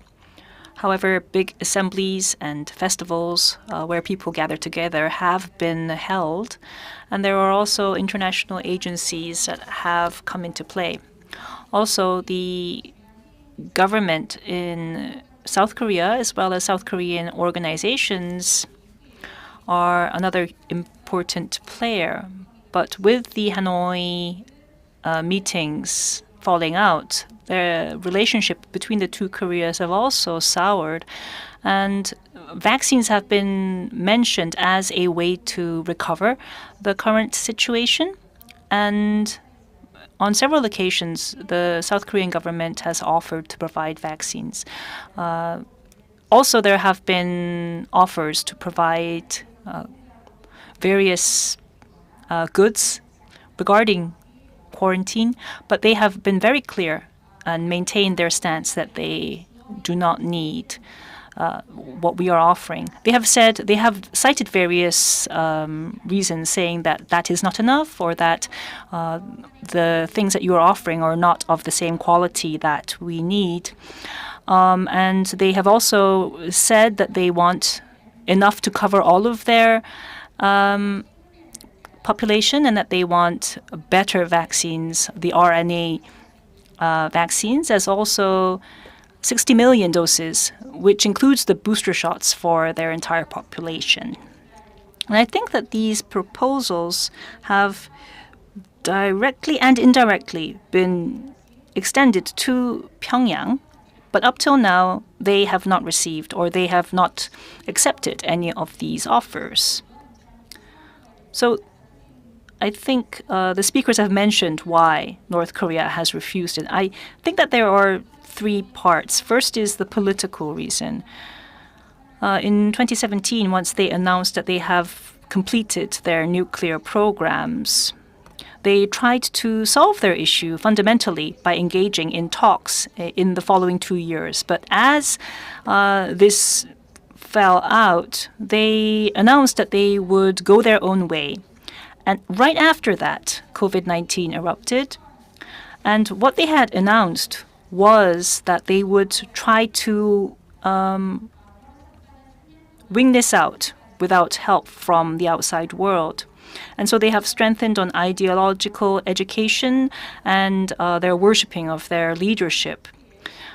The international community, therefore, has extended help, but North Korea is probably in a precarious situation, not being able to receive that after they have continued to announce that they would go their own way. So it is politically quite difficult for them. Second is that they have locked down internally as well, and internal travel is quite difficult. From the outside world, any goods that have coming in has to go through a 3 or 4 stage quarantine level. And it is the same. Since 2020, when the lockdown has been implemented, no outsider has been allowed inside, although insiders have been allowed on a limited basis to leave. The third is the fact that COVID-19 itself is difficult to understand. To manage this, you need to understand the problem, but I think that it's difficult for the regime to understand what's happening because of various variants and the developing situation. As we all know, North Korea's health infrastructure is very weak, and they are well aware of it, so they probably had their eyes open, ears open to what the medical community outside had to say, and they quickly realized that this is not an issue that they could handle on their own. So they probably weighed the pros and cons. Would it be good to open our doors and receive the vaccines and help from the outside world and risk the fact that COVID would come in or not? So we can still think that there is a strong risk inside the border. And the outside world is going through Omicron and saying that this is the last of the pandemic, but I think North Korea wants to wait this out for the time being, at least throughout this year. But one thing I want to say is vaccines should not be given as a means to get anything in return, militarily or regarding other issues. Also, vaccines themselves will not be able to solve the issue in North Korea without providing any other assistance. I don't think North Korea would be able to handle the COVID pandemic. So we have to focus also on equitable distribution and other such issues. But do we have 60 million doses, first of all? And if we are able to give 60 million doses, we can't do this because of the current UN resolutions. And this is a very difficult formula because we have the surrounding Peninsula issue as well. Lastly, the Omicron variant, I think, is a very important opportunity that can give us the chance to go into North Korea and help them. So with that, I'd like to conclude my discussion. Thank you. Yes, thank you very much. So we've heard from all 3 speakers and all 3 discussants. And you all kept your given time. Thank you very much for your cooperation. I believe that the panel discussants have touched upon the presentations given. And we had designated speakers for the discussants, but I think that there were some overlapping topics, and also there could have been differing views. So I think that perhaps I should give an opportunity to the speakers to respond to what the discussants have said or what the other speakers have said. We've also received some questions in advance from the floor. So we have 2 questions, very simple questions. And there are designated speakers for each question. Now, first of all, Ju Seorin, a student from Kangwon University, has a question for Dr. Hazel Smith. What is the exact situation of COVID-19 in North Korea? Has the external world actually analyzed this? And can we actually trust the analysis?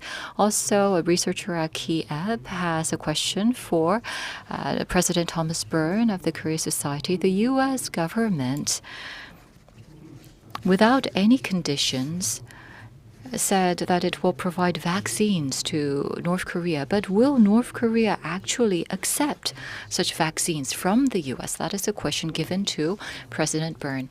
So There were some points raised by the discussants, and also all of the speakers heard their colleagues give presentations as well. So you can touch upon all of the views shared. We don't have a lot of time, but I would like to give the opportunity to our speakers to respond.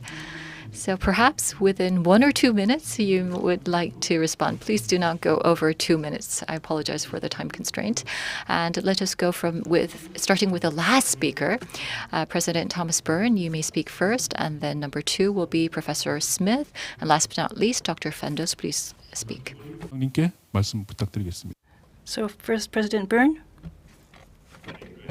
Yeah, that's a big question. So if the U.S. offers vaccines to North Korea, will it do it unconditionally? I would hope it would. And would North Korea accept the vaccines? What I've heard is that North Korea really wants the messenger RNA vaccines. The more effective, so it kind of makes sense.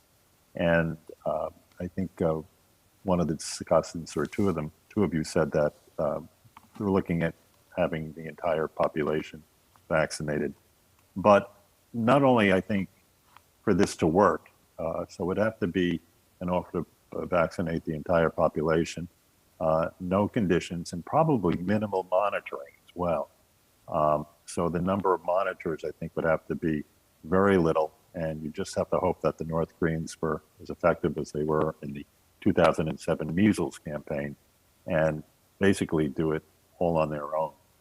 What I understand, again, talking to the specialists, I'm not a specialist in this field, is that North Korea, the organizational capabilities are pretty amazing, right? I mean, they have a nuclear weapons program, but they could probably the cold chain storage might not be an obstacle, because you could, if they do it really quickly in a month's time or something like that, and if they can vaccinate the whole population in a short period of time, it would not be an obstacle. That's my understanding. So it seems to me it's worth a try. See if the North Koreans respond.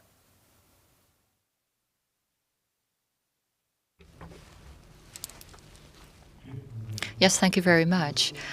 Professor Smith, please go ahead. Just respond to the question in terms of the existence of COVID in GPRK. One of the issues is, well, first issue, of course, is that the North Korean government says that they don't have any cases. This is, of course, highly unlikely. But when we read between the lines, we can see that they say that they don't have any recorded cases, but of course their testing capacity will be absolutely minimal.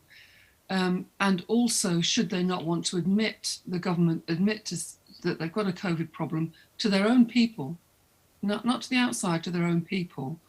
COVID symptoms, as everyone knows, are pretty similar to other respiratory diseases. In North Korea, respiratory diseases, especially at this time of year, but other times of year as well, are a cause of death.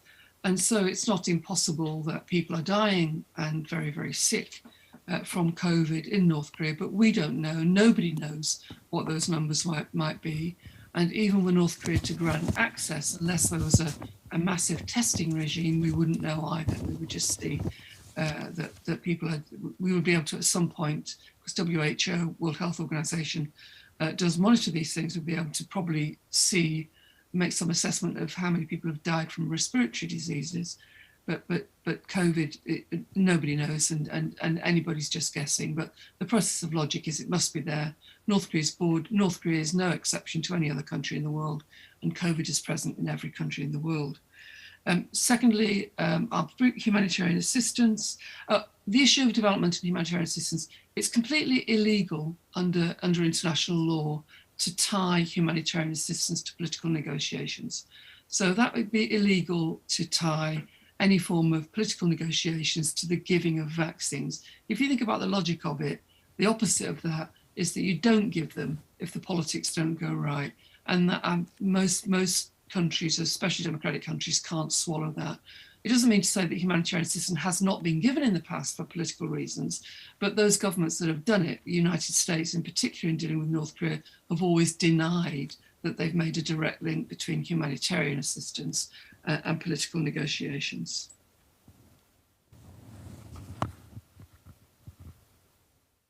예, 감사합니다. 예, 마지막 Yes, thank you. Let's move on to Professor Fendos.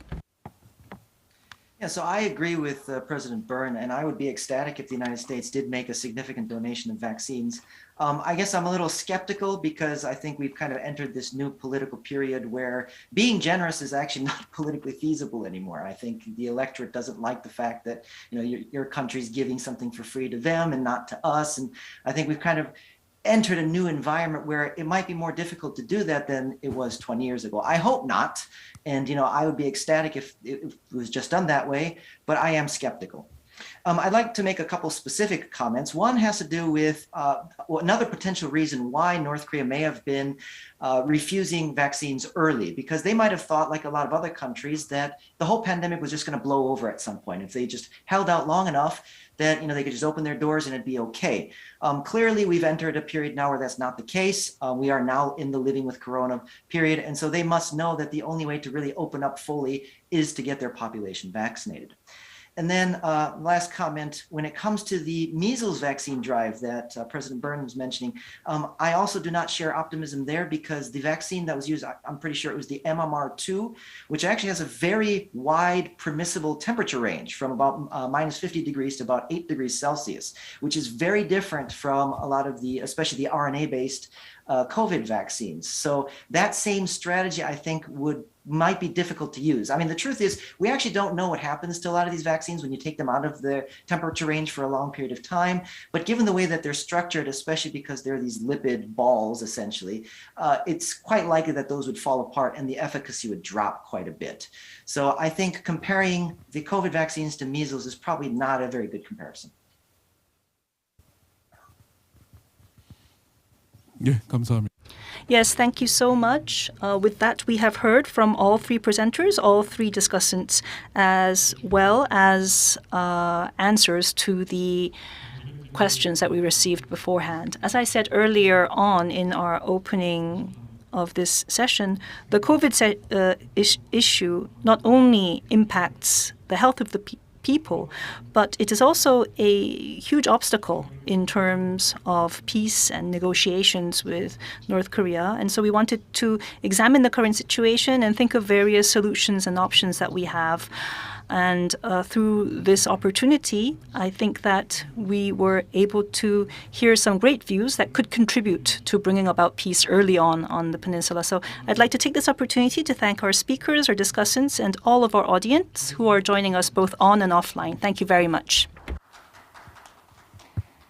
이것으로 2022년 상반기 키예프 한번 This concludes the second session of the 2022 KIEP International Seminar on the New Economy of the Korean Peninsula.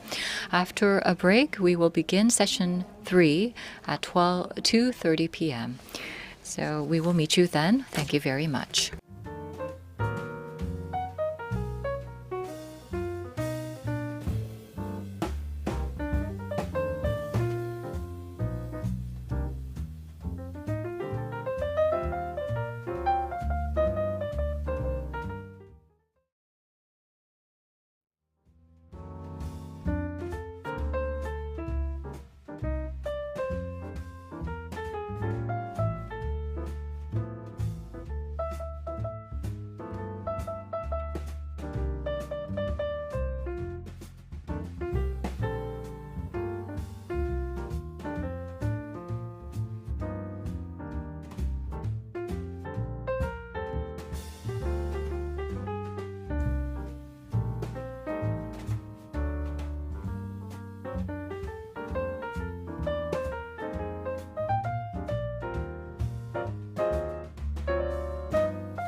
안녕하십니까? Good afternoon, ladies and gentlemen. Now, let us start the third session of the 2022 International Seminar on the New Economy of Korean Peninsula hosted by KIEP. Our third session will be held under the theme of climate change and will be moderated by Vice President Jung Sung-chun of KIEP. I would like to hand the floor over to you, Mr. Jung. Yes, hello. As was introduced, I am Vice President of KIEP, Jung Sung-chun. In this third session, the keyword will be climate change. And there are lots of areas of cooperation between the two Koreas. And recently, one of the world trends has been responding to climate change issues. And this has become a common challenge to everyone in the world. So how can we respond to this international challenge and also use this to expand our cooperation? So this is where we want to focus our discussions. And in this session, we will be hearing from different perspectives around the key topic. We have lined up 3 presentations and 3 discussions. So I will briefly introduce you to who we have here. The first presentation will be given by Mr. Kim Da-ul from KIEP.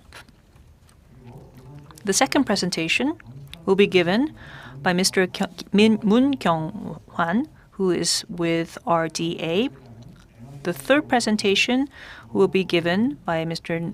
No Dong-un, Senior Fellow at the KEEI, Korea Energy Economics Institute. And we have 3 discussants. First is Attorney Kim Se-jin from Bae Kim and Lee, followed by Mr. Choi Yong-ho from KREI, Korea Rural Economic Institute, and last but not least, Mr. Na Yong-woo from Korea Institute for National Unification, KINU. Now we will be hearing the presentations first. I would like to allocate about 20 minutes to each of the speakers. We will hear all 3 speeches first, and this will be followed by discussions and a Q&A session. So let us first hear from Mr. Kim Da-ul from KIEP. Yes, thank you very much. I am with KIEP and my name is Kim Da-ul. Today I would like to talk about how the climate change is impacting the inter-Korean economy and how we can jointly respond.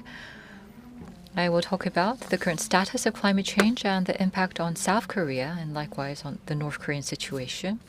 And then I'll talk about joint responses that could be carried out to tackle climate change by the two Koreas. As you know, emission rates are going up, and this has been increasing the global temperature. But Korea's temperature rise is much faster than the global average. So since the 1980s, the global average temperature has increased by 0.08 degrees Celsius every 10 years. But in the case of Korea, since the 1970s, there has been a temperature rise on average of 0.27 degrees Celsius every 10 years. This has led to adverse weather patterns, for example, the rainfall and heavy rainfall. And the agriculture sector is most affected by this. For example, the cultivation areas are moving northwards, and also the winter crop planting has been ill affected. And also, there has been damage done to the agriculture sector because of the increase of habitats of pests. So, for example, if you look at this graph, this shows the autumn wild cabbage. As the temperature rises, the planting area has decreased and the productivity per unit has also gone down as well. This is because the climate change has influenced these types of crops. On the right side shows the habitat of the adult potato moth, which adversely impacts the potato plantations. So the blue is the habitats of these moths in the past, and you can see that throughout the years it's moving upward. And so the most recent habitats are shown in red. Not only that, climate change is affecting the maritime environment as well. As you can see in the graphs, the surface water temperature and the surface level continues to rise.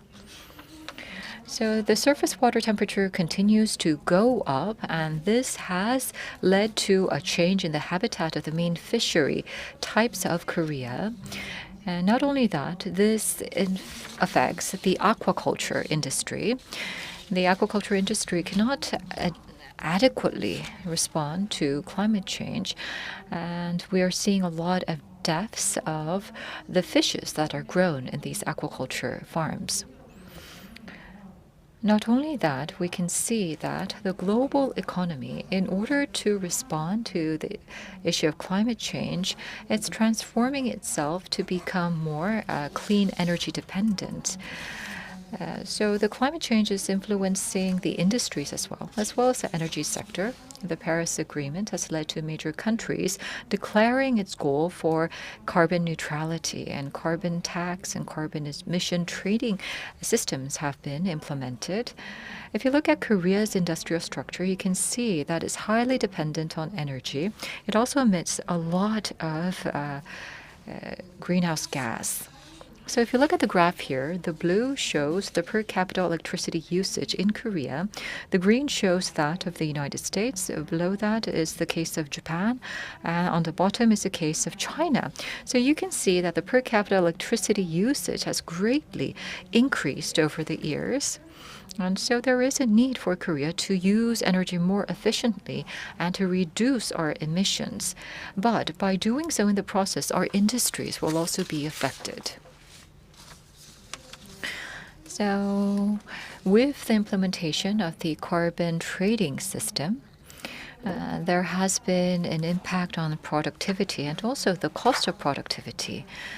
This is translated and reflected into the consumer prices, which has an impact on the economy. Also, we do believe that the introduction of the carbon border tax can also have some direct and indirect effects. According to the Bank of Korea, once the EU and US implement such a carbon border tax, on average, about 1.1% of annual exports will be impacted, and our GDP will go down by 0.28% because of this. So now let's take a look at the case of North Korea, how the climate change is influencing the situation in North Korea and also the status of climate change in the north. So let's look at the status first. Here you can see the average temperature of the two Koreas and also the change in the rainfall. The blue line is North Korea and the orange line shows the case of South Korea. If you look at the temperature trends, you can see that the trends are quite similar between the two Koreas. But if you look at the rainfall, you can see that the rainfall in North Korea is accelerating at a faster pace. So North Korea, just like South Korea, experiencing climate change at a faster pace than the global average. Also, because of climate change, North Korea is probably being impacted directly, but we do not have adequate and sufficient data on this. So if you look at the second NDC report that has been submitted to the UN, we can identify how North Korea is being affected and how North Korea diagnoses its current situation. So in terms of agriculture, we believe that the impact will be similar to that of Korea. For example, the cultivation farms and areas are moving northwards, but there is a difference. For example, because North Korea's land is mostly in high altitude regions, and so we do believe that the possibility of double cropping will go up.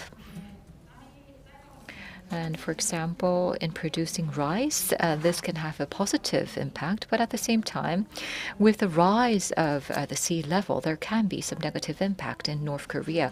For example, for the next 100 years, the East Sea will be affected by about 70 meters, and the West Sea will be affected by 700 to 900 meters in terms of the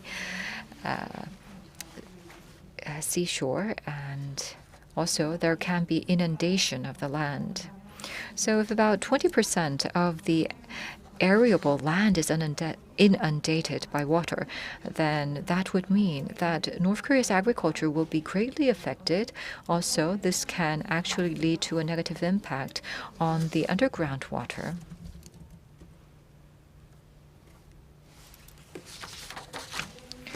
And another impact would be related to the water resources. There can be a drop in the water resources. For example, with the groundwater decreasing and also with evaporation loss going up, the per capita water usage also on the rise. It can lead to further water shortage. And in North Korea, you can see that the per capita water usage will go up.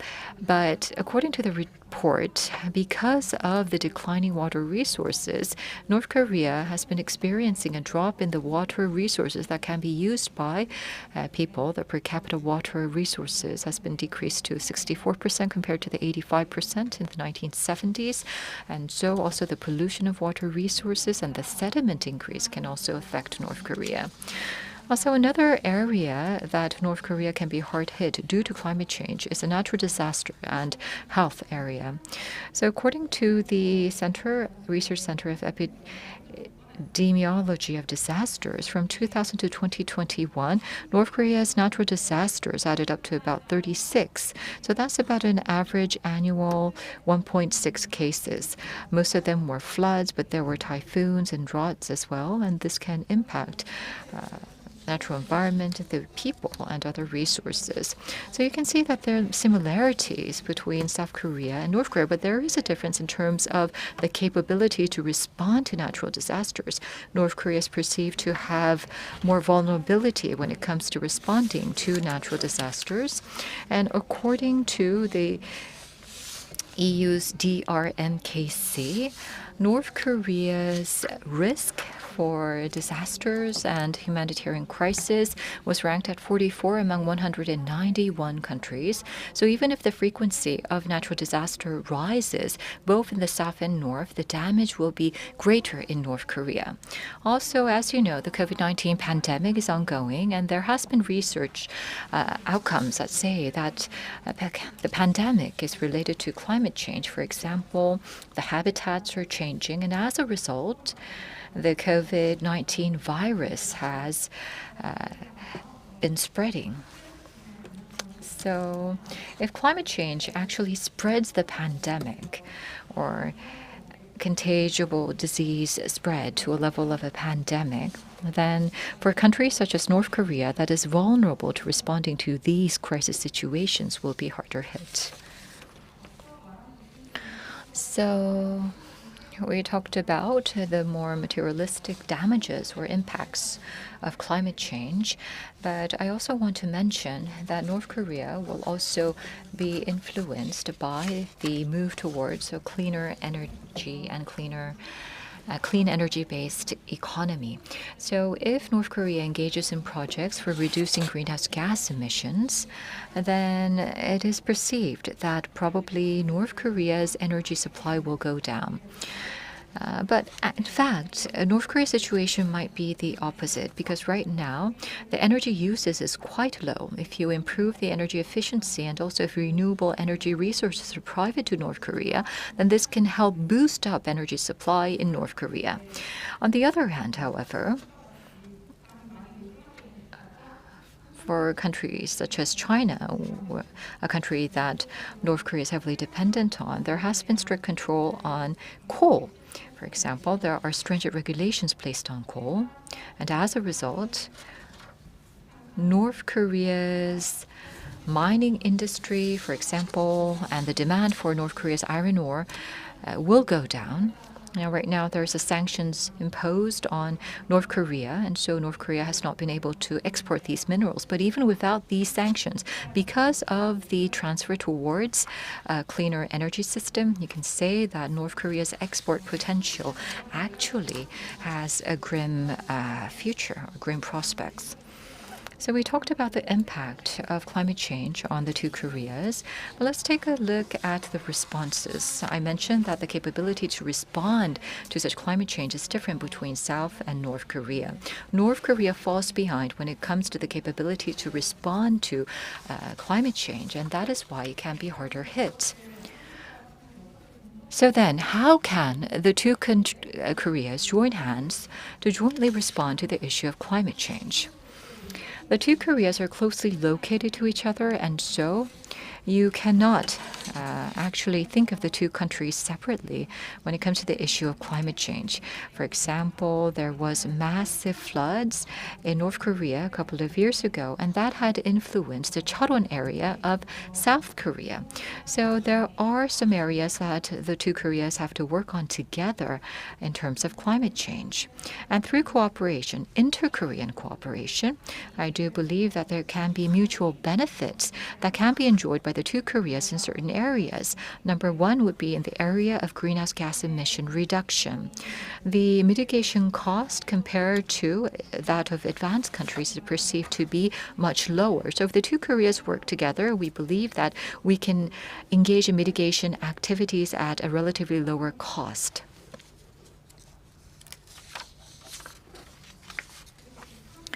And also, North Korea perceives climate change to be a very important issue. For example, it has entered into the UNCCC and also under the Kyoto Protocol. Even if it was not a country for mandatory reductions, it submitted voluntary NDCs to the UN. As you can see in this table, since 1994, North Korea has signed and entered as a party of a number of conventions and agreements related to environment. So you can see that North Korea has been active in participating in these international frameworks. In terms of the demand by North Korea for cooperation in the issue of climate change, well, you can see that when it comes to the agriculture or responding to natural disasters, energy and forestry, there is a demand by North Korea to cooperate with South Korea. Last but not least, I would like to talk about the direction for inter-Korean cooperation for climate change. That will be the last part of my presentation. At present, despite the need for joint response because of some limitations of our surrounding environment, we have not been able to work with North Korea. First, there's the sanctions on North Korea, and also North Korea shut down its borders because of COVID-19.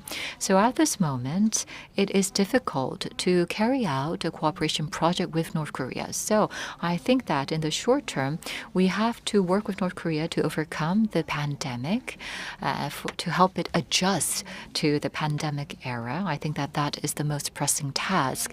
And after that, when the condition is ripe for inter-Korean exchanges and cooperation, along with, we can think about cooperation with North Korea under a sanction regime. So that would be cooperation in humanitarian aid areas, for example, responding to natural disasters, managing water resources, or producing food. Those are the areas that we can think about for cooperation with North Korea. From a more longer-term perspective, the need for adaptation should be spread within North Korea. And based on that, we should try to expand our cooperation to various fields. And also agriculture and greenhouse gas emission reductions, I think, would be beneficial for both Koreas. So I think that that would be the areas that we should mainly focus on. Thank you very much. Yes, thank you very much for your presentation.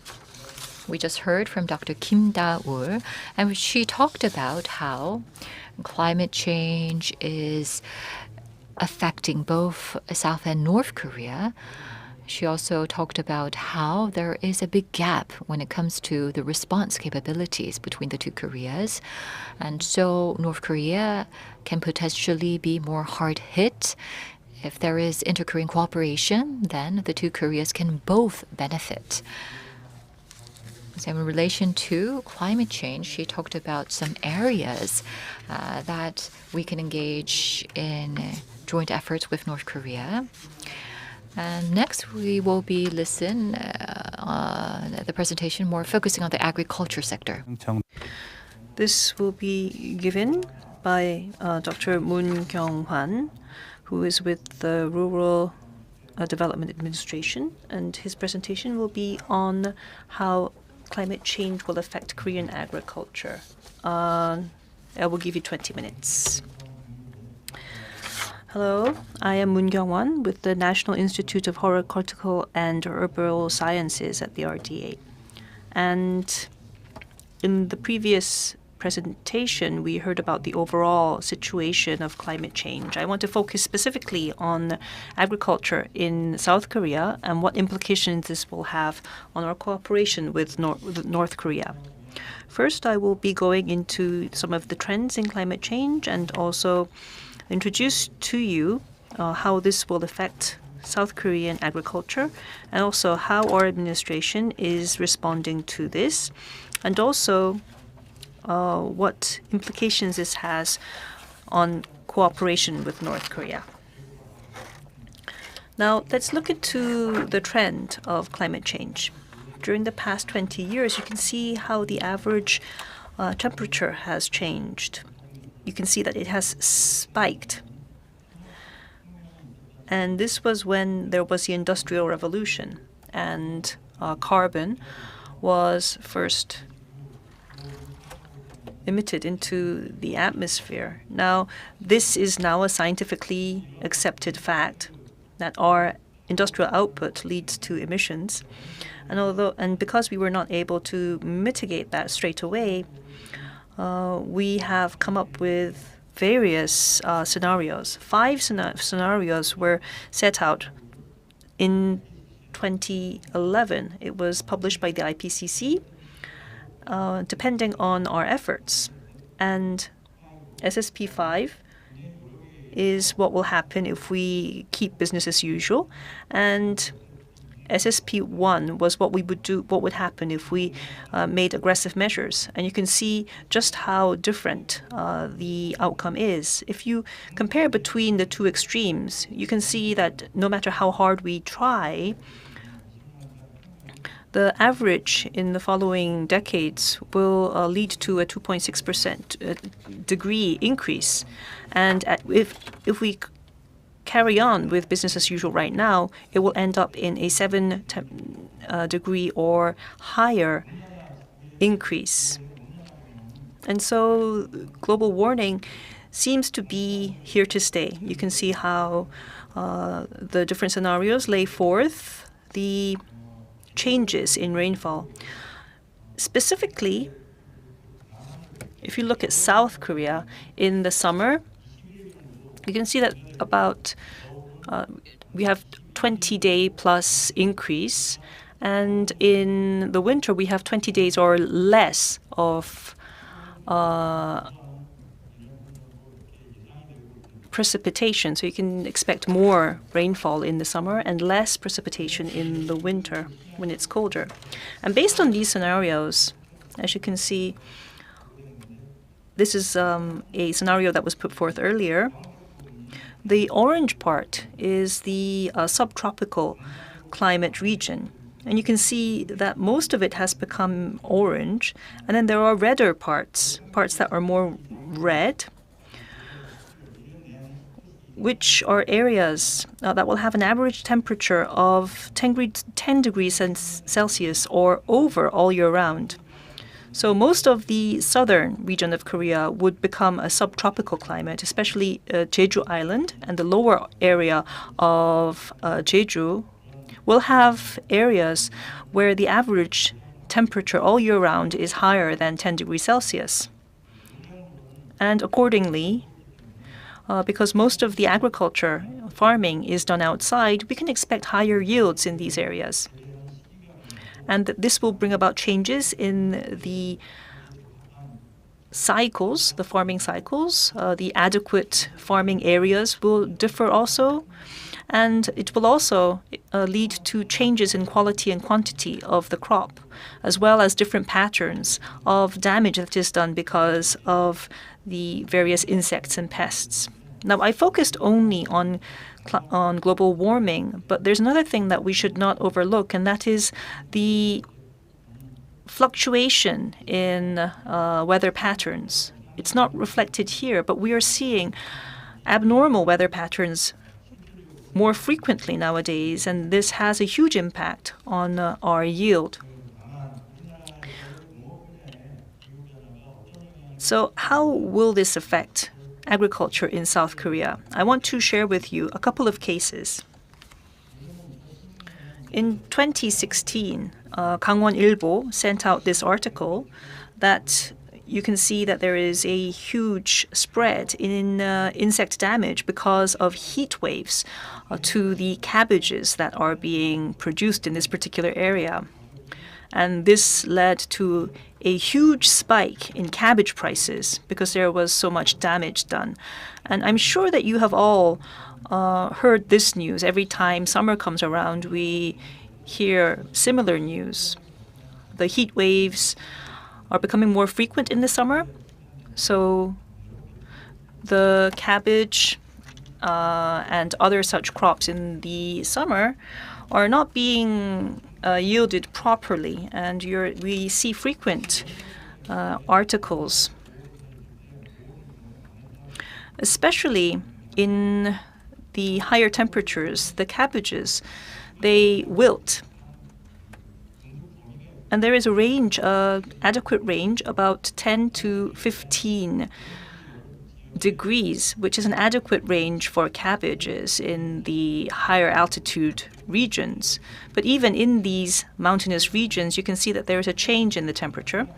If you go south to Haenam of Korea, you can see that they reach this range in spring or autumn. And this temperature range of 10 to 15 degrees, this is changing season by season, which means it's difficult to keep cabbages fresh. Now, summer cabbage is usually grown only in the higher altitudes, so it's becoming difficult to find it in summer. Now, these green areas are the areas in which we feel it's good to have summer cabbages, where summer cabbages can be grown. And you can see that this area is wide, surrounding the Taebaek Mountains. But in 2004, you can see that this has shrunk so that you can barely see it on the map. Regarding apples, for instance, more than 70% of the variety that we grow is the Fuji variety, which is very red, and you need it to be cool for this coloring to take place. And because of global warming, it's quite difficult to find higher quality apples with this nice redness. Even with a 2 temperature increase, things change rapidly, and we used to have these red apples grown in Daegu, but because of temperature changes, we are doing it now in Gangwon-do, and this could even expand to North Korea because of temperature changes. Now we're talking about changes, so these apples are now being grown not only in Daegu, but in the northern regions, such as Yeongwol. And you can hear such news. The same goes for Korean pears or peaches and grapes. Now, these such fruit are of high quality, but because of the warming issue, we are seeing less and less because the adequate regions are moving upward. Now, one exception is persimmons, but persimmons are a fruit that favor warmer temperatures, so they are still being grown in the southern regions. But in the years 2060 onwards to about 2090, we can expect this to move northward. Another issue would be the more frequent damages because of pests and insects. For instance, we have a virus, the rice stripe virus. But this virus is also spreading northward. And that also goes for Korean grasshoppers or Lycorma or dorsalis, other pests and insects that attack our crops. Now, dorsalis was first found in Jeju in the year 2000, and it seems that it is able to survive during the winter. And so in the southernmost areas of Korea, this particular pest is wreaking havoc. On the other hand, there is a silver lining because there is possibility for us to now grow subtropical crops like olives, for instance. Currently, olives are not being grown in Korea, but if we look at the meteorological data, it seems that it would be possible for us to grow olives, and that this area will expand in the southern regions of our country. Now, our research center is in the southern part of Korea, and this is a photo of how this could be possible. Now, some of the key issues that we have identified is that, like I said, the areas, the regions in which we can grow crops will differ, and also the farming cycles will differ, so that we will no longer be able to farm our cabbages or turnips in the summer, for instance. And even if we are able to do so, there will be a definite change in the quantity and the quality of the yields. Also, because of frequent adverse weather events, we are seeing bad circumstances. For instance, we are seeing a lot more hail in the springtime, and the flowers are falling earlier than before. And there is also the possibility of widespread pests and insects. And accordingly, we need to change the way that we grow our crops. For instance, by developing different varieties, and also in searching for various subtropical crops that we can introduce and grow. So farmers need to look into all of this to see how their yields will change, and also adapt accordingly, according to their situation. Next, I would like to speak about how our administration is trying to respond to this on a national level. First of all, it's very important for us to have a nice system in place to be able to sustainably provide our food by developing varieties that have a high resistance and tolerance to various pests, insects, viruses, and high temperatures. But this will take a long period of time, but the relevant agencies are looking into this. We are also trying to come up with standards for facility designs so that horticulture can take place within standardized facilities. And also we are trying to respond to natural disasters through smart farms or sophisticated greenhouses. Also, we have in place various systems to ward against damages.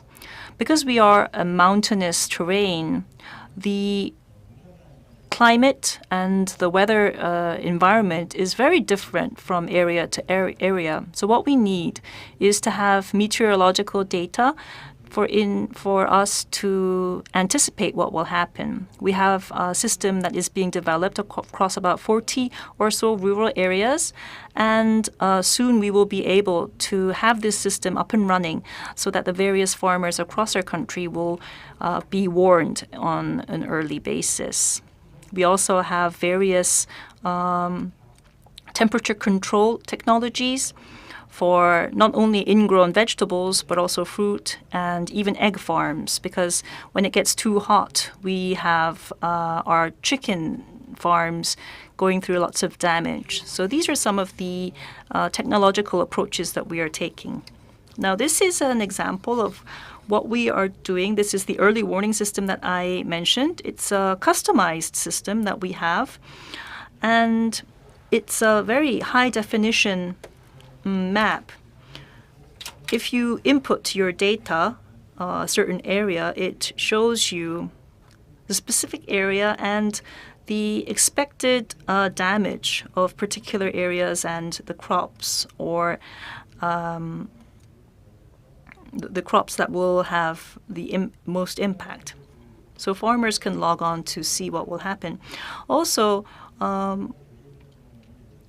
we also need to be able to anticipate how the various farming areas and regions will change, and we will be able to share the results with the farmers, how the yield will change, and accordingly how they can adjust their farming methods. So these are areas that we are all conducting research into. Also, we have information about various pests and insects that are wreaking havoc abroad in neighboring countries. And we are making preparations in case these pests and insects come into our country, into our borders.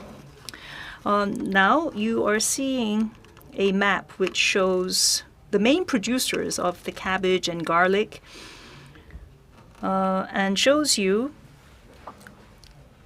when you can have optimal yield, when you should sow, when you should farm, and what the yield would be according to the current situation. So we have all of this systemized. Another thing that we have in preparation is, like I mentioned, we are researching subtropical crops, because we always have to look into what else we can do. So we are trying to introduce various subtropical crops, and we are currently examining whether there is a possibility of these crops to be actually grown by our local farmers. As of 2018, we have identified about 15 or so. The current number has increased. We have more varieties right now, but we are in the stage of examining the potential that they have. Some of these crops have manuals, like you see on the screen. Next, let's move on. I will be very brief and share with you what all of this means with regards to North-South cooperation. Now, climate change will hit both South and North. According to the IPCC report, in 2010, the average temperature of the Haenam region will be that of North Korea in 2060, and it will move further northward. So you can see how this will change according to the scenarios in 2040 and 2060. Of course, this is just one of the many scenarios that have been put forth, but you can see that both South and North are subject to such changes.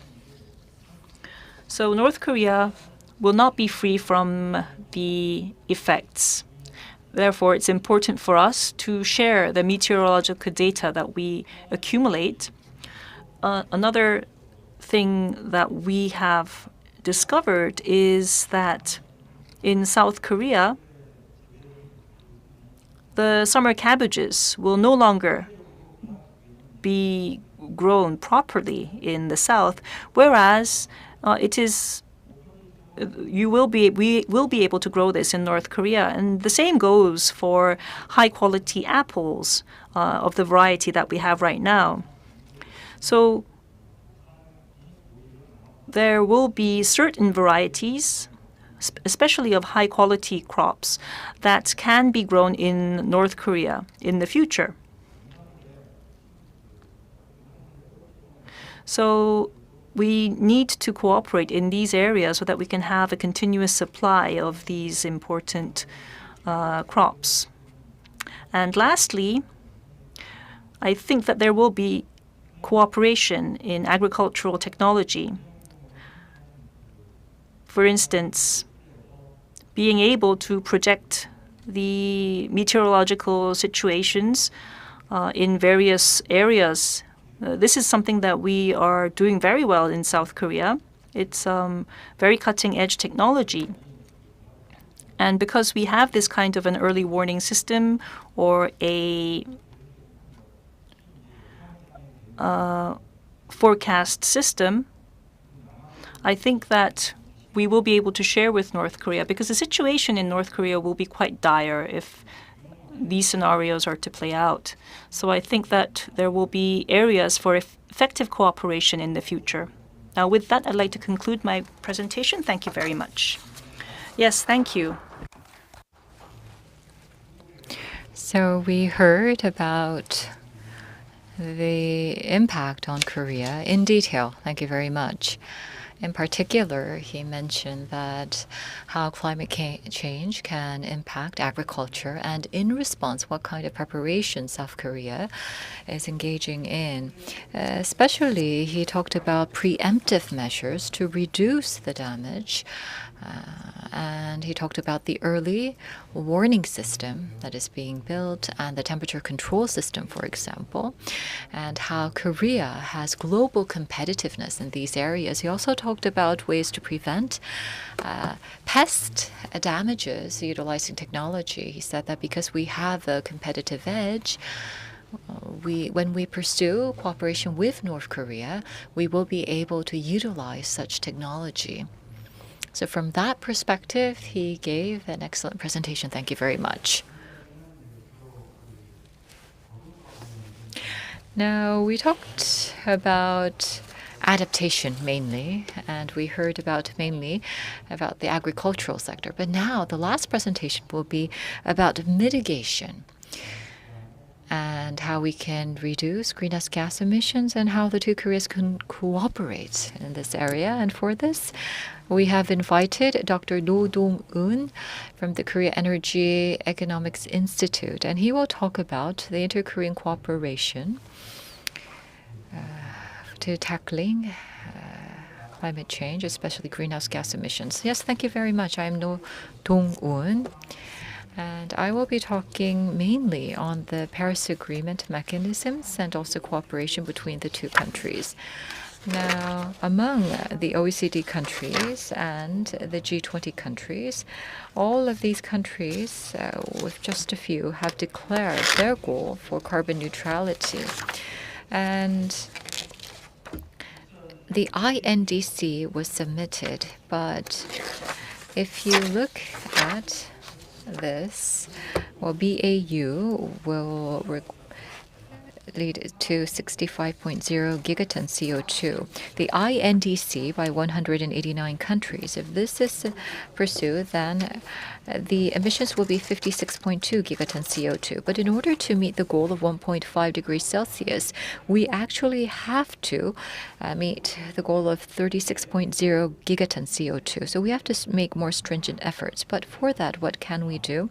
We have to focus on energy efficiency improvement and renewable energy. That is a trend around the world. There was a recent COP meeting of the UNFCCC, and many countries updated their NDC. But despite that, the 2030 emissions is expected to be about 56.2. So compared to 2010, it is expected that there would be a negative growth of 14%. There has been many efforts, but nevertheless, we have to make more efforts as well. So in order to meet the goal of 1.5 degrees Celsius, all the countries submitted their NDCs for 2030. So under the current policy, about 59 gigacigaton will be emitted. But in order to meet the goal of 1.5 degrees Celsius, you have to make additional cuts. So you have to make about tenfold more efforts. So that means that you have to make further efforts by about 400%. So this means that our future is not that bright at this moment. This is the UNEP report, and it says that if $100 is given for every ton CO2, then you can reduce 38 gigatons of CO2. So I mentioned that in order to meet the goal of 1.5 degrees Celsius, you can reduce 35 gigatons CO2. But if you purchase tons of 1 ton of CO2 per $100, then you will be able to meet our goal at a low cost. But if you look at the different sectors for the energy, for the emissions cuts, you can see that energy actually accounts for a great amount of emissions. And there can be much done related to energy by implementing renewable energy resources, including solar, wind, bio, geothermal, and water energy. It has great potential.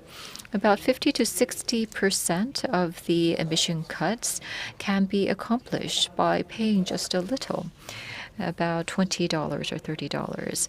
So we do believe that there is potential to meet our emission cut goal without having to pay that much. That gives us great hope. So we need to obtain our low carbon plan. And for the 1.5 degrees Celsius goal to be met, for the low carbon emissions track and system transformation, we need to cut our emissions by 45% compared to 2010. To meet our goal of net zero by 2050, we also need to cut our non-CO2 emissions as well, so at a considerable rate. So there were 4 scenarios presented to us. How can you meet the goal of 1.5 degrees Celsius temperature rise cap? Well, you have to go coal-free and implement renewable resources as well. So the supply of renewable resources have to increase at a fast pace. If you look at the data here by 2030 and 2050, well, the energy sector can play a great role. For example, the renewable energy and improving the energy efficiency can greatly lead to emissions cuts. So that would account for the both combined, that would account for about 73% of the greenhouse gas emission cuts by 2040. Let's take a look at the different sectors. So if you look at the accumulated cuts, about 40% comes from the power generation, and then 20% comes from the transportation, and also 20% for the industrial.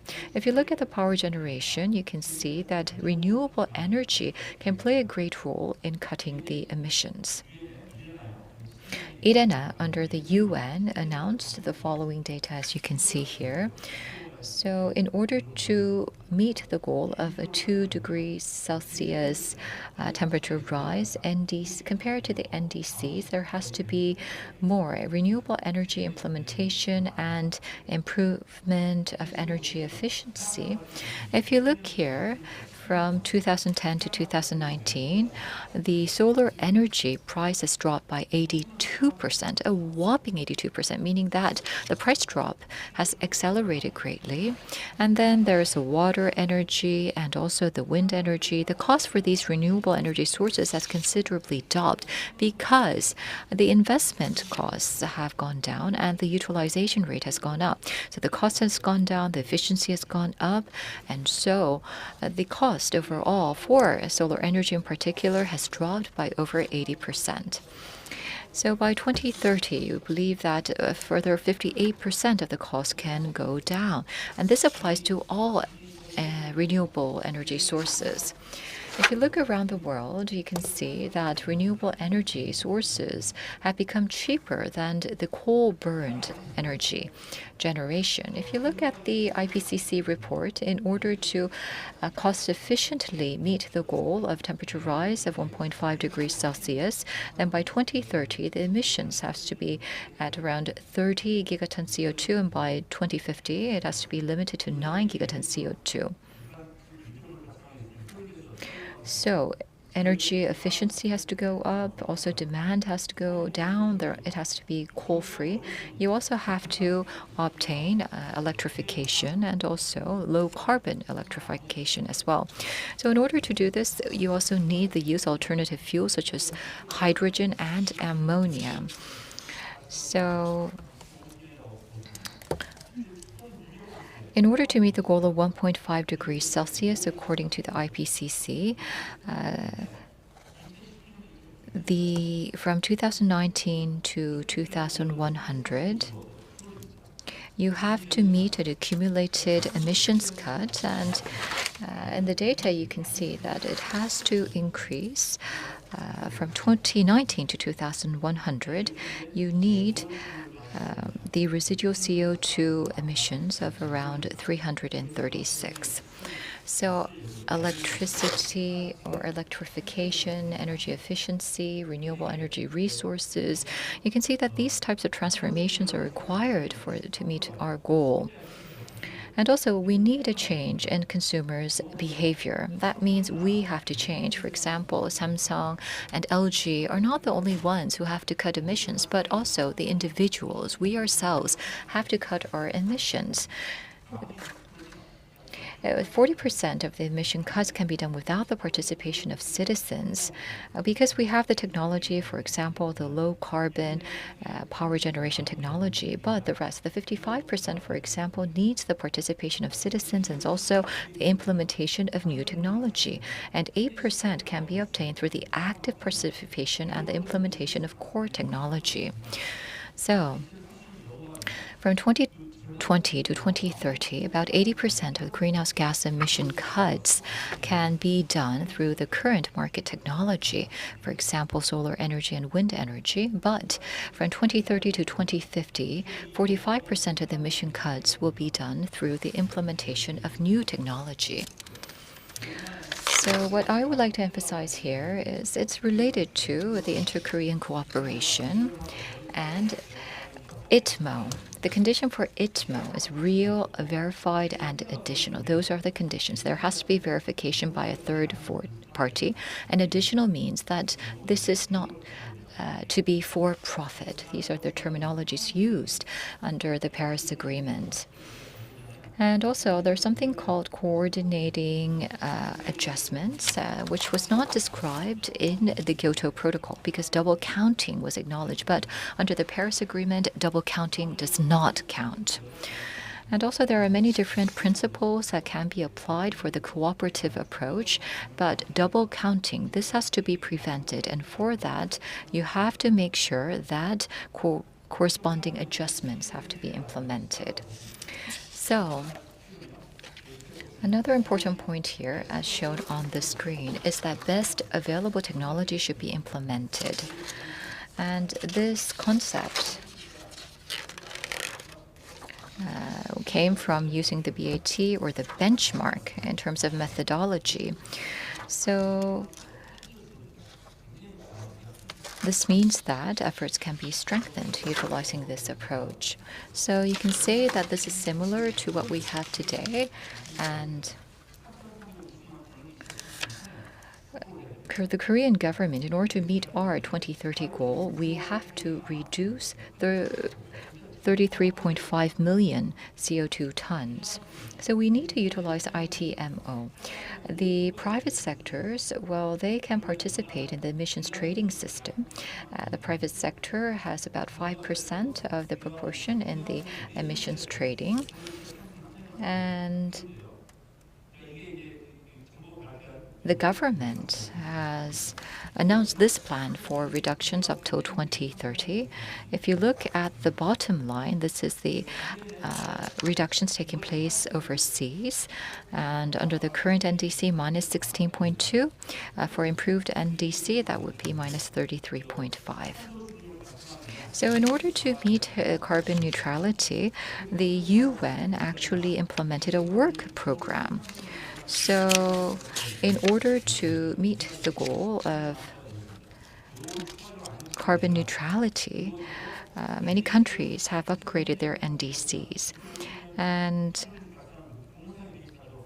also, The move is to ensure that NDCs are strengthened under this program, and also when the ministerial level officials come together, they hold roundtable talks. There are about 15 to 20 ministerial level officials participating.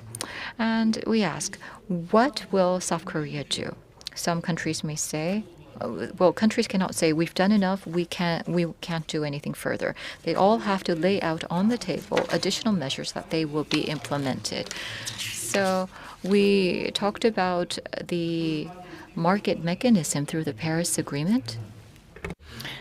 And 6.2 article leaves room for cooperation with North Korea, and there are some conditions here that they need to submit a national committee, the NC, and so forth. But North Korea, as was mentioned, is a member of the Paris Agreement and submitted its NC, but the other conditions have not been met. So North Korea has been working towards this and knows that the UN has lots of funding, and so is turning up to the table very faithfully. Its foreign minister even made a very impressible announcement and is always looking towards South Korea to see what we are doing. So we can use Article 6.2 in the Paris Agreement to work together. We can establish a joint committee, for instance, and we could make investments and bring about 100 million tons each year from North Korea. And that would be a very aggressive goal that we could put forth. And also, they have also ratified the UNFCCC and the Kyoto. And in 2005, they did the Kyoto Protocol as well as the Paris Agreement in 2016, similar to Korea. And the national communication, as I said, the NC, they have submitted it. They are working on their third NC, and they are working on their biannual report right now. So they are very faithful in all trying to meet all of their agreements. But if you look into it, you can see that they are writing these drafts on par with Western countries. So they are doing very well, especially in the adaptation side as well. And with help from the UNDP and other parties, they also set up the ALGAS. Unfortunately, I have not been able to get my hands on this, but it would be quite interesting to be able to look into this. As Dr. Kim Daul mentioned, the unconditional contribution is about 8% for North Korea. If other countries were to help it, the conditional contributions would be up to 40%. Because of an additional 32.25%. Of course, we can't help them to meet the unconditional contributions, but with regards to the conditional contributions, this is something that we could support them with in terms of technology or other support, and we could help them to meet us in the middle. So with regarding six gases, they have set these pledges, and about, like I said, the unconditional and conditional contributions will be cut by 40.25%, and it's very logically set out. And the report itself is written out quite well. They have also put in place various legislations and systems in place and strategies for agriculture and science and technology development, which leaves a lot of room for us to cooperate with them. Also, in their NDC, they have 10 various measures to put forth. For instance, to put in forth lots of laws and institutions with regards to climate change, and also improve energy efficiency, and also to expand energy efficiency and alternatives.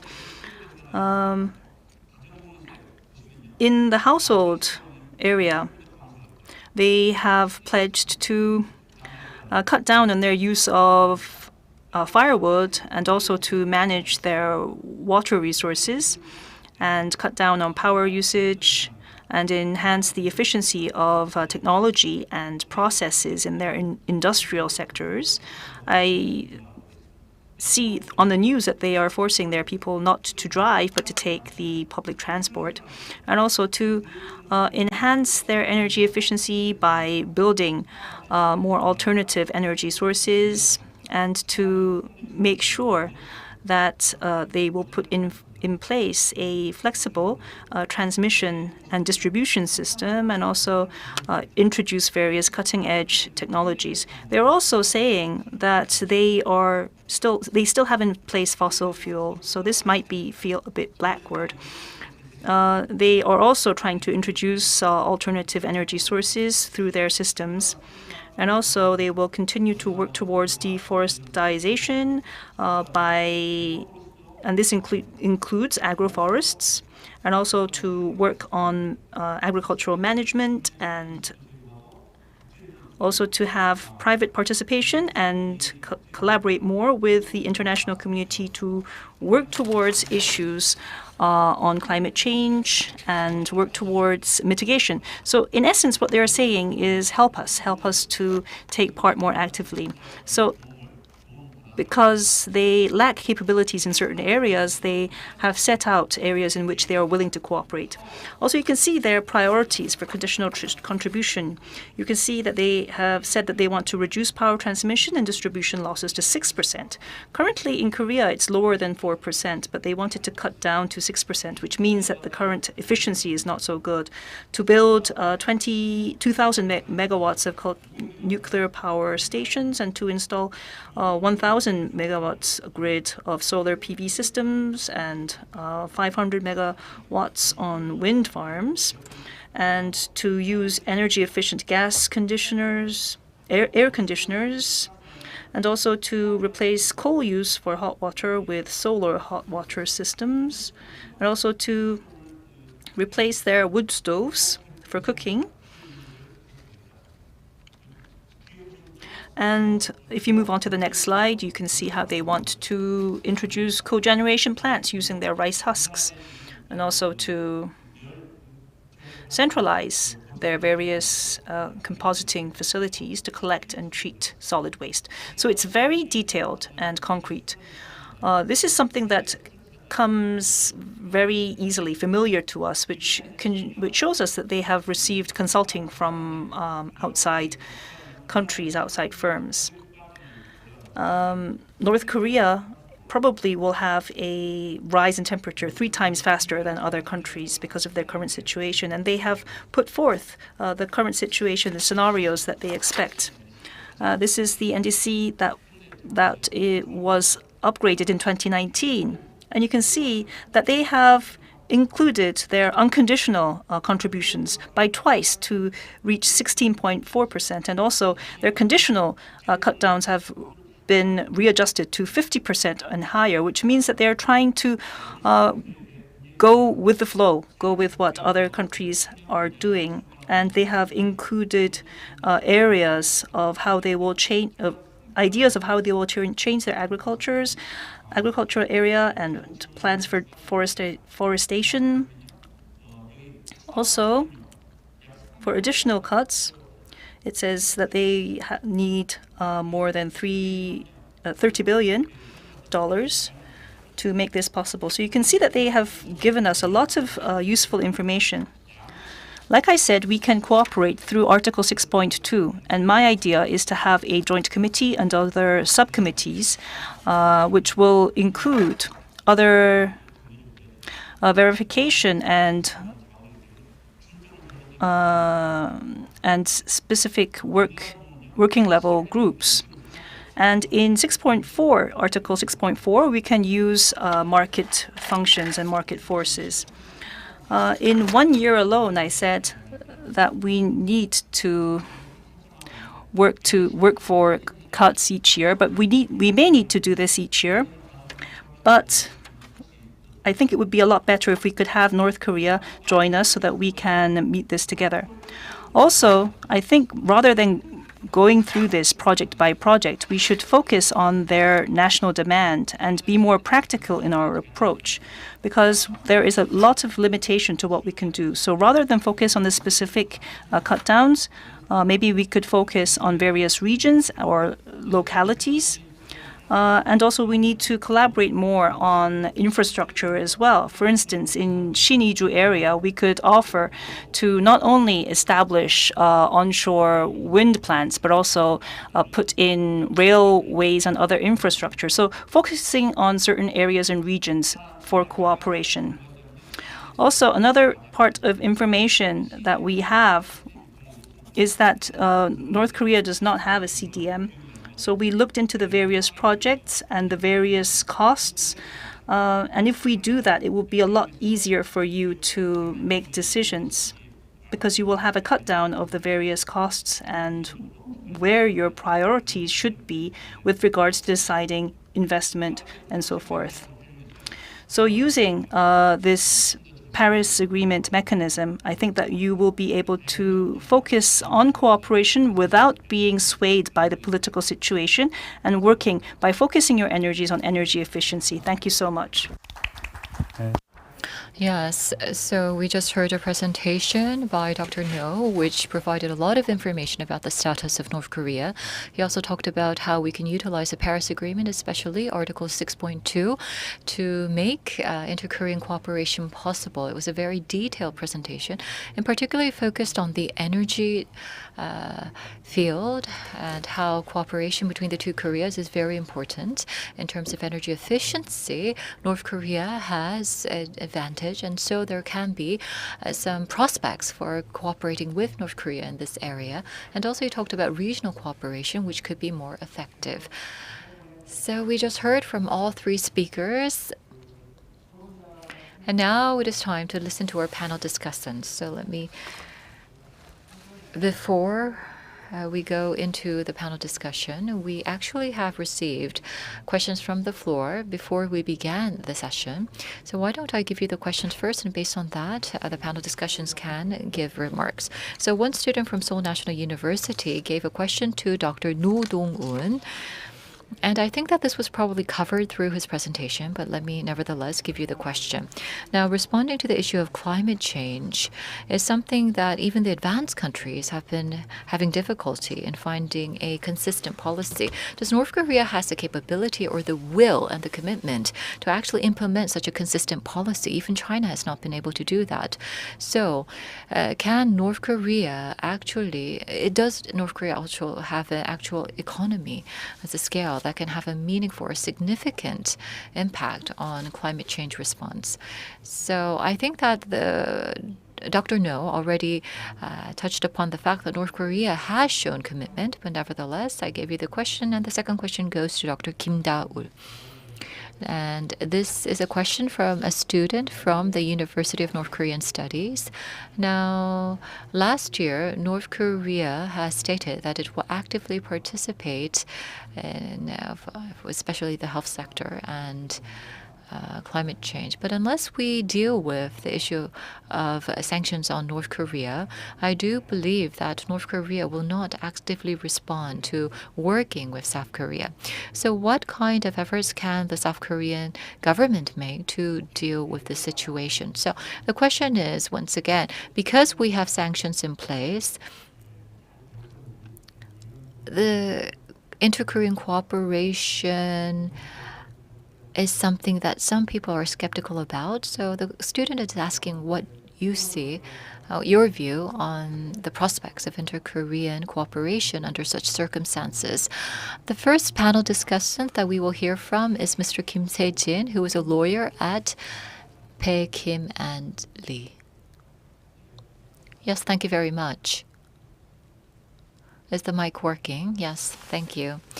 I am with the Bae Kim and Lee, and today I am here to speak about the presentations given today, especially Dr. Kim Da-ul. I was able to learn a lot, so this is indeed a significant and meaningful event. Now, I think it was mentioned by one of the questions raised, but when it comes to inter-Korean cooperation, whatever the topic is, when it comes to inter-Korean cooperation, they all apply to post-sanction activities. So even though we need cooperation, the gateway that we have to pass through before actually engaging in inter-Korean cooperation are going through the sanctions. But I think that there is limited understanding about the details of the sanctions and how they can impact inter-Korean relations and cooperation. What I would like to mention here is about how the sanctions came into being and how the sanctions play the role of a gatekeeper or a gateway for post-sanction activities. Many people already know, probably, there are two different types of sanctions, largely speaking. There's first the UN Security Council sanction, and then there's the US sanctions. Both sanctions, as it was touched upon before, when it comes to the issue of climate change or agriculture or water resource or disaster management, well, I think that financial sanctions can have an impact. So you need financial resources to carry out exchanges in all of these relevant fields. But unless we have the easing of financial sanctions, it will be difficult to carry out the activities because financing is blocked. And another issue is that whenever we try to attempt exchanges or trade with North Korea or give financial support to North Korea, everything can fall under the sanctions. So these sanctions act as hurdles for inter-Korean cooperation. The UN sanctions and the US sanctions all allow exceptions. There's an exception process. However, in the case of environmental protection, or food and humanitarian assistance or economic cooperation, these can be granted exception from the sanctions. Of course, in a very narrow sense. So,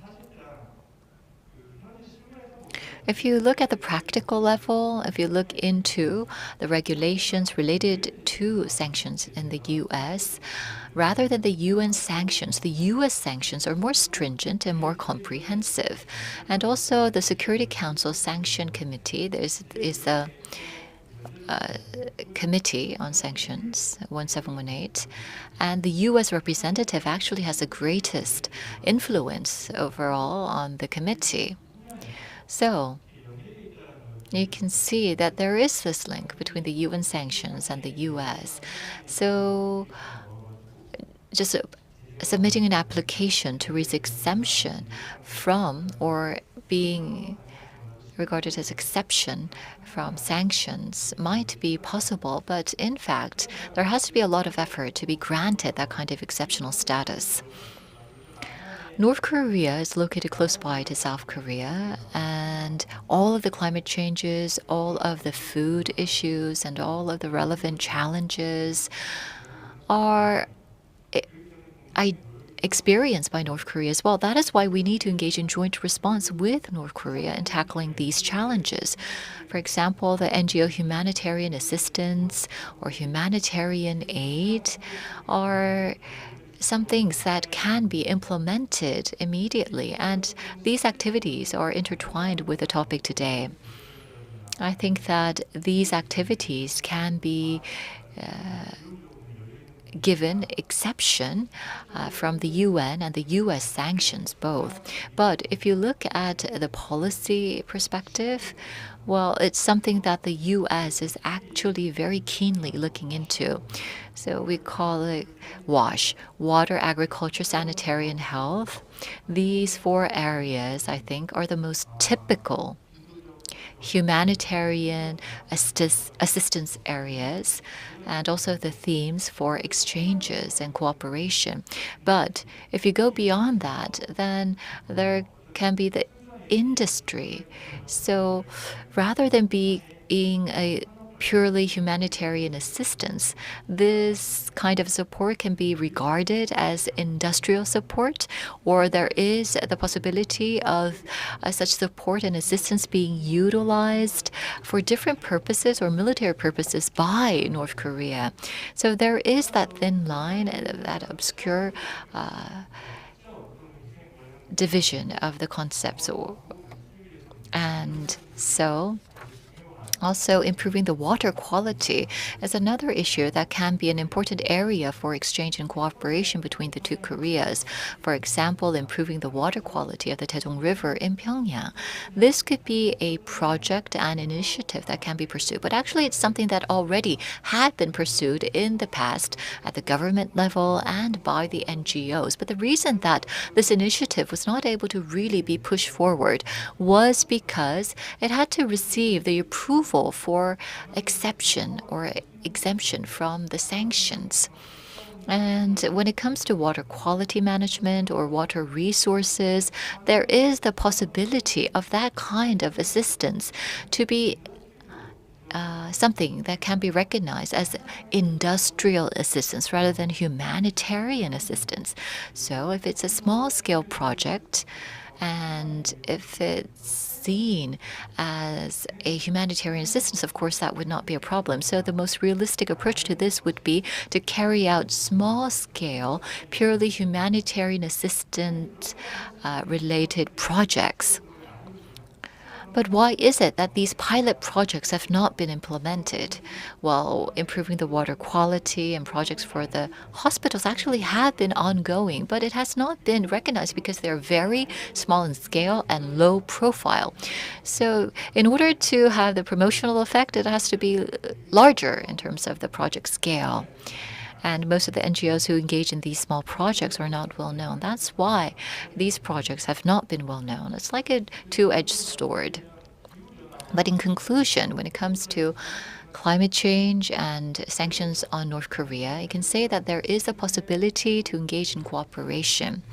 We have the sanctions against North Korea at this moment at the international level, but even within that framework, there is a possibility of working with North Korea. However, there is the possibility of humanitarian assistance or environmental protection efforts being acknowledged as assistance for industrial development by North Korea and utilization of such assistance for military purposes or as weapons. So that is why the U.S. and the UN Security Council is very keen on eyeing these types of approaches to ensure that that does not happen. So the experts and the working level people, in order to receive the exception, they have to be aware of this so that they can engage in true cooperation with North Korea despite the sanctions in place.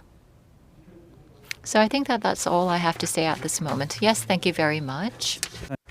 Yes, thank you. Mr. Kim has mentioned the aspect of U.S. and UN sanctions and how these sanctions play a very important role as being a entryway as we try to cooperate with North Korea in these areas, and that we need more effort and cooperation on this particular front. A question was posed to Dr. Kim Da-ol, and I think that Mr. Kim's answer responded to that question in some manner. If we have an opportunity later, we will hear from the speaker. Now let's move on to Mr. Choi Yong-ho from the Korea Rural Economic Institute. Yes, hello. I am Choi Yong-ho from KREI. I am a researcher of North Korean agriculture and North-South cooperation, so I'd like to take this opportunity to thank all of you. It's an honor to be here. And we are gathered in this session on climate change. It's a great learning opportunity, so thank you for this opportunity. I am here to discuss Dr. Moon's presentation. And during his presentation, he touched upon the current climate change situation, how this will affect our agriculture, how we are responding to it, and what implications it leaves on cooperation with North Korea. It was a very detailed presentation, so I do not have any objections to what he said. I agree fully with what he has shared with us. It was a great learning opportunity. I want to focus more on cooperation with North Korea with regards to agriculture. Now, from a national security standpoint,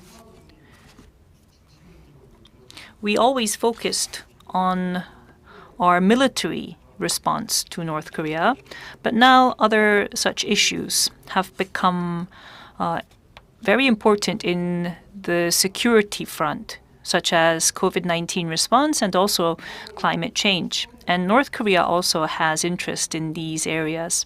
Now, from the perspective of climate change, we hear of El Nino and other such unusual or abnormal weather patterns and events. And this has led to poor yields in important crops.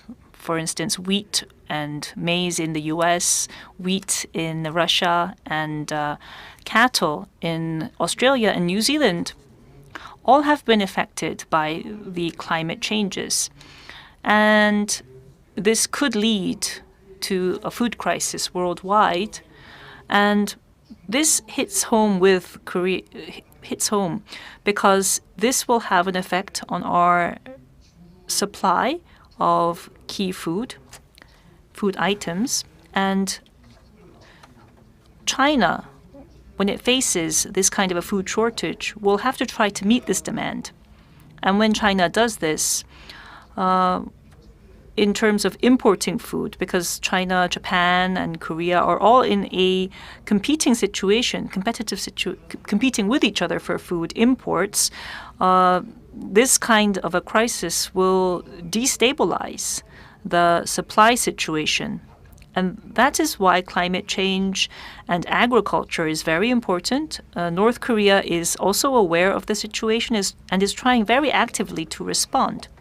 One example would be what was mentioned earlier, the VNR.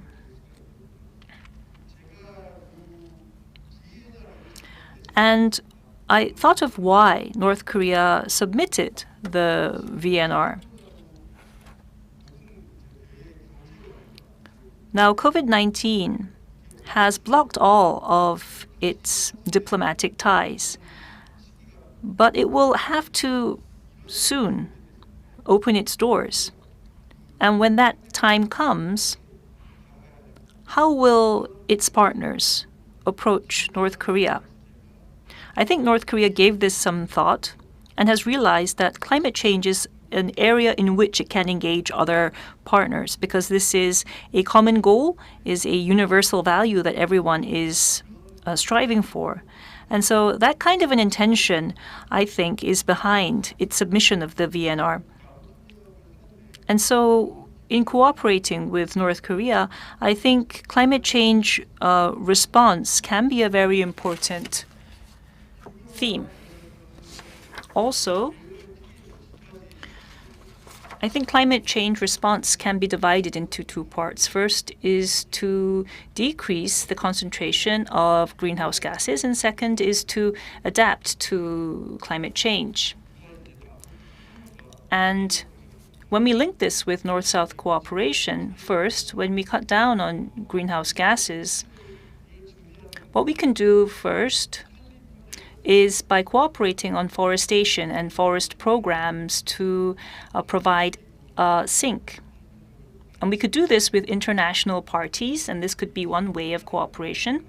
Also in energy and food, we could collaborate also. Also, we need to cut down on our emissions. As was mentioned earlier, cooperation in alternative energy sources is not only possible, but very important. In the agriculture side, from the agriculture side, I think it's very important to collaborate, because if we look into natural disasters, I think preemptive data sharing or information sharing would be very important. If I share a realistic example, it would be with regards to the various waterways that we have. For instance, Imjin River, which we share with North Korea. In the past, there were instances when North Korea would open a dam or throw wastewater into the upper streams without notifying us, so we could collaborate on these issues. Also, if there is a natural disaster, what we always need to do is to respond and make sure that there is restoration promptly afterwards by restoring the households or the devastated land and so forth. And so these rehabilitation projects are areas in which we can work together and collaborate for the stabilization of civilian living. So this is another area that we could think of. Secondly, because of the changes in agriculture and the land and areas in which crops can be grown, I think that we can work together. Like Mr. Moon said, the key crops are now being grown in more northern regions. For instance, the summer cabbages are no longer being harvested in most of our high-altitude mountainous ranges. And also our high-quality fruit is being grown in more northern areas of our country. And if we collaborate, then I think that both North and South will be able to see great interest and returns. So I think it would be very easy for us to grow a consensus if we were able to collaborate on these very specific issues. So if we design this very well, I think that it could work out. And if I may share with you one more thought. Like I said, the land in which we can cultivate crops is moving upwards, northwards. And so our crops will, in some time, be more adequate to be farmed in North Korea. And this will open up the opportunity for us to engage in farming cooperation. We have seeds and varieties and technology which we could transfer to North Korea for them to grow our varieties later on. And I think that that could be great opportunities. We could also work together to develop new varieties or also collaborate to respond to common pests and insects, or because there will be new varieties and new crops that will be grown, we could work together to develop that and also implement new technologies correspondingly. So North-South agricultural cooperation could take place in this kind of a manner. Now, currently, can we do this, is a question you may ask. Well, there are North Korean sanctions, and because of COVID-19, their borders are locked down. So right now, it is not possible. But as we are looking forward, and as we are making preparations for future cooperation, I am sure that these ideas could be developed more. We could look into the details and research the issues. Thank you very much. Yes, thank you very much. Now, you talked about the food crisis, which had not been mentioned before. If there is a climate crisis, then around the world, food production is hard hit, and in such case, you need to secure food. And food security goes beyond trade because it's a matter of existence, especially in the case that there is a food crisis in China. This could lead to a global black hole. So we talked about the risks. And it was not mentioned during the presentations, but forestry cooperation is another area for cooperation between the two Koreas. That was also added by our panel discussion. Last but not least, I would like to invite Dr. Na Yong-woo of KINU for his remarks. Yes. Good afternoon. As was just introduced, I'm Na Yong-woo from KINU, the Korea Institute for National Unification, and I would like to thank you for inviting me to this event, which deals with a very significant topic. It's an honor to be here, and I'm not sure whether I'm the right person to be here because Dr. No Dong-woon actually is a true expert in this field. So I don't think that I would raise questions or doubts about what he has said, but I would like to give my personal opinions on climate change and then ask him a number of questions. Now, in the presentation, he talked about the global trends going towards carbon neutrality. It was a very detailed presentation about carbon neutrality, and within a short period of time, he was able to explain a lot and provide a lot of information on this topic. Now, we have the 2050 plan for carbon neutrality, and to actually carry out this plan, there are a number of issues that we have to contemplate over, to think about, which was very well addressed by Dr. No, and also some of the issues that we have to think about as we try to address this matter through inter-Korean cooperation. And also policy-wise, I think that his research was quite significant as well. Now, the 2050 carbon neutrality goal, Korea has also announced its goal for carbon neutrality by 2050. And in order to meet this goal, you need to have the implementation plans and efforts. We have that plan in place. We need to carry them out in a very systematic manner. I think that that is a basic precondition for meeting the 2050 goal. But in terms of the South Korean 2050 goal, would it be possible to actually be carbon neutral by 2050 in Korea if we just strictly follow this plan and also achieve carbon neutrality throughout the Korean Peninsula? I don't think so. As it was mentioned before, South Korea and North Korea are geographically located very closely, and we are connected together. That is why, in terms of the location, we have to think together about tackling the issue of climate change. So having said that, South Korea, when it comes to climate change, I do believe have to think about the following 2 points. First of all, the moderator mentioned this, and there was a question on this as well, but we have to think about whether North Korea has the capacity or the commitment to actually deal with the issue of climate change. I personally believe that North Korea does have the commitment, but the capacity is not yet there. The reason that I say so is because, as it was mentioned by Dr. No Dong-woon repeatedly, if you look at the COP meetings, and also the international forums for dealing with environmental issues, North Korea has not always participated, but when it comes to the meetings for climate change, North Korea participated. Of course, the Glasgow issue, well, North Korea did not send a direct envoy, but the ambassador of North Korea to the UK participated. So you can see that there is active participation when it comes to the international forums concerning climate change. And also, if you look at the second NDC report, there has been a strong commitment expressed by North Korea. The only issue is that North Korea has limited capacity. So in order to improve its capacity and resources, it will need outside assistance. And having said that, if there is non-voluntary support, then there can be a 52% goal met. So the outside assistance would include South Korea and the cooperation with the international community. And North Korea knows this very well. So when it comes to inter-Korean cooperation, we really have to think about this matter.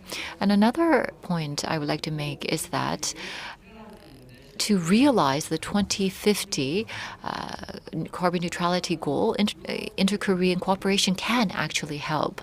Also, if you look at the trends toward carbon neutrality and the trends in Europe, you can see that there has been joint response initiatives throughout Europe. I think that that might be an approach that the South Korean government would like to take on in tackling the issue of climate change. As it was mentioned by Dr. No Dong-un, when it comes to the issue of climate change, well, we can indeed work with North Korea, especially when we have stalemates in inter-Korean relations. I do believe that this is an area that we can start working with North Korea, and both sides can truly benefit. So this can be actually a breakthrough area for restarting inter-Korean exchanges and cooperation. The questions that I would like to ask Dr. Noel is related to ITMO. You talked about that, and you also talked about Article 6.2 and about establishing a joint committee. You gave us very specific details for the way forward. But do you think that this kind of a committee is required for ITMO, or is it because we have a unique situation on the Korean Peninsula and that is why we need a joint committee? And also, when it comes to greenhouse gas emission reductions, well, you said that the right direction to take is to drive North Korea towards a transformation towards low carbon systems. I do agree, but I think that ODAs should you mentioned that ODA should be implemented for infrastructure.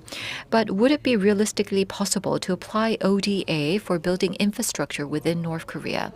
Last but not least, including greenhouse gas emissions reductions, there are various areas for the two Koreas to work together, as it was mentioned by Dr. No. And Mr. Kim Se-jin also mentioned this. There was mentioning of the sanctions against North Korea. With the ongoing sanctions, for inter-Korean cooperation to take place, what would be the realistic areas and projects that we can try to take on first? With that, I would like to conclude my remarks. Thank you very much. Yes, thank you very much. We are stressed for time. We are behind schedule. I should have better managed time. I apologize for this delay.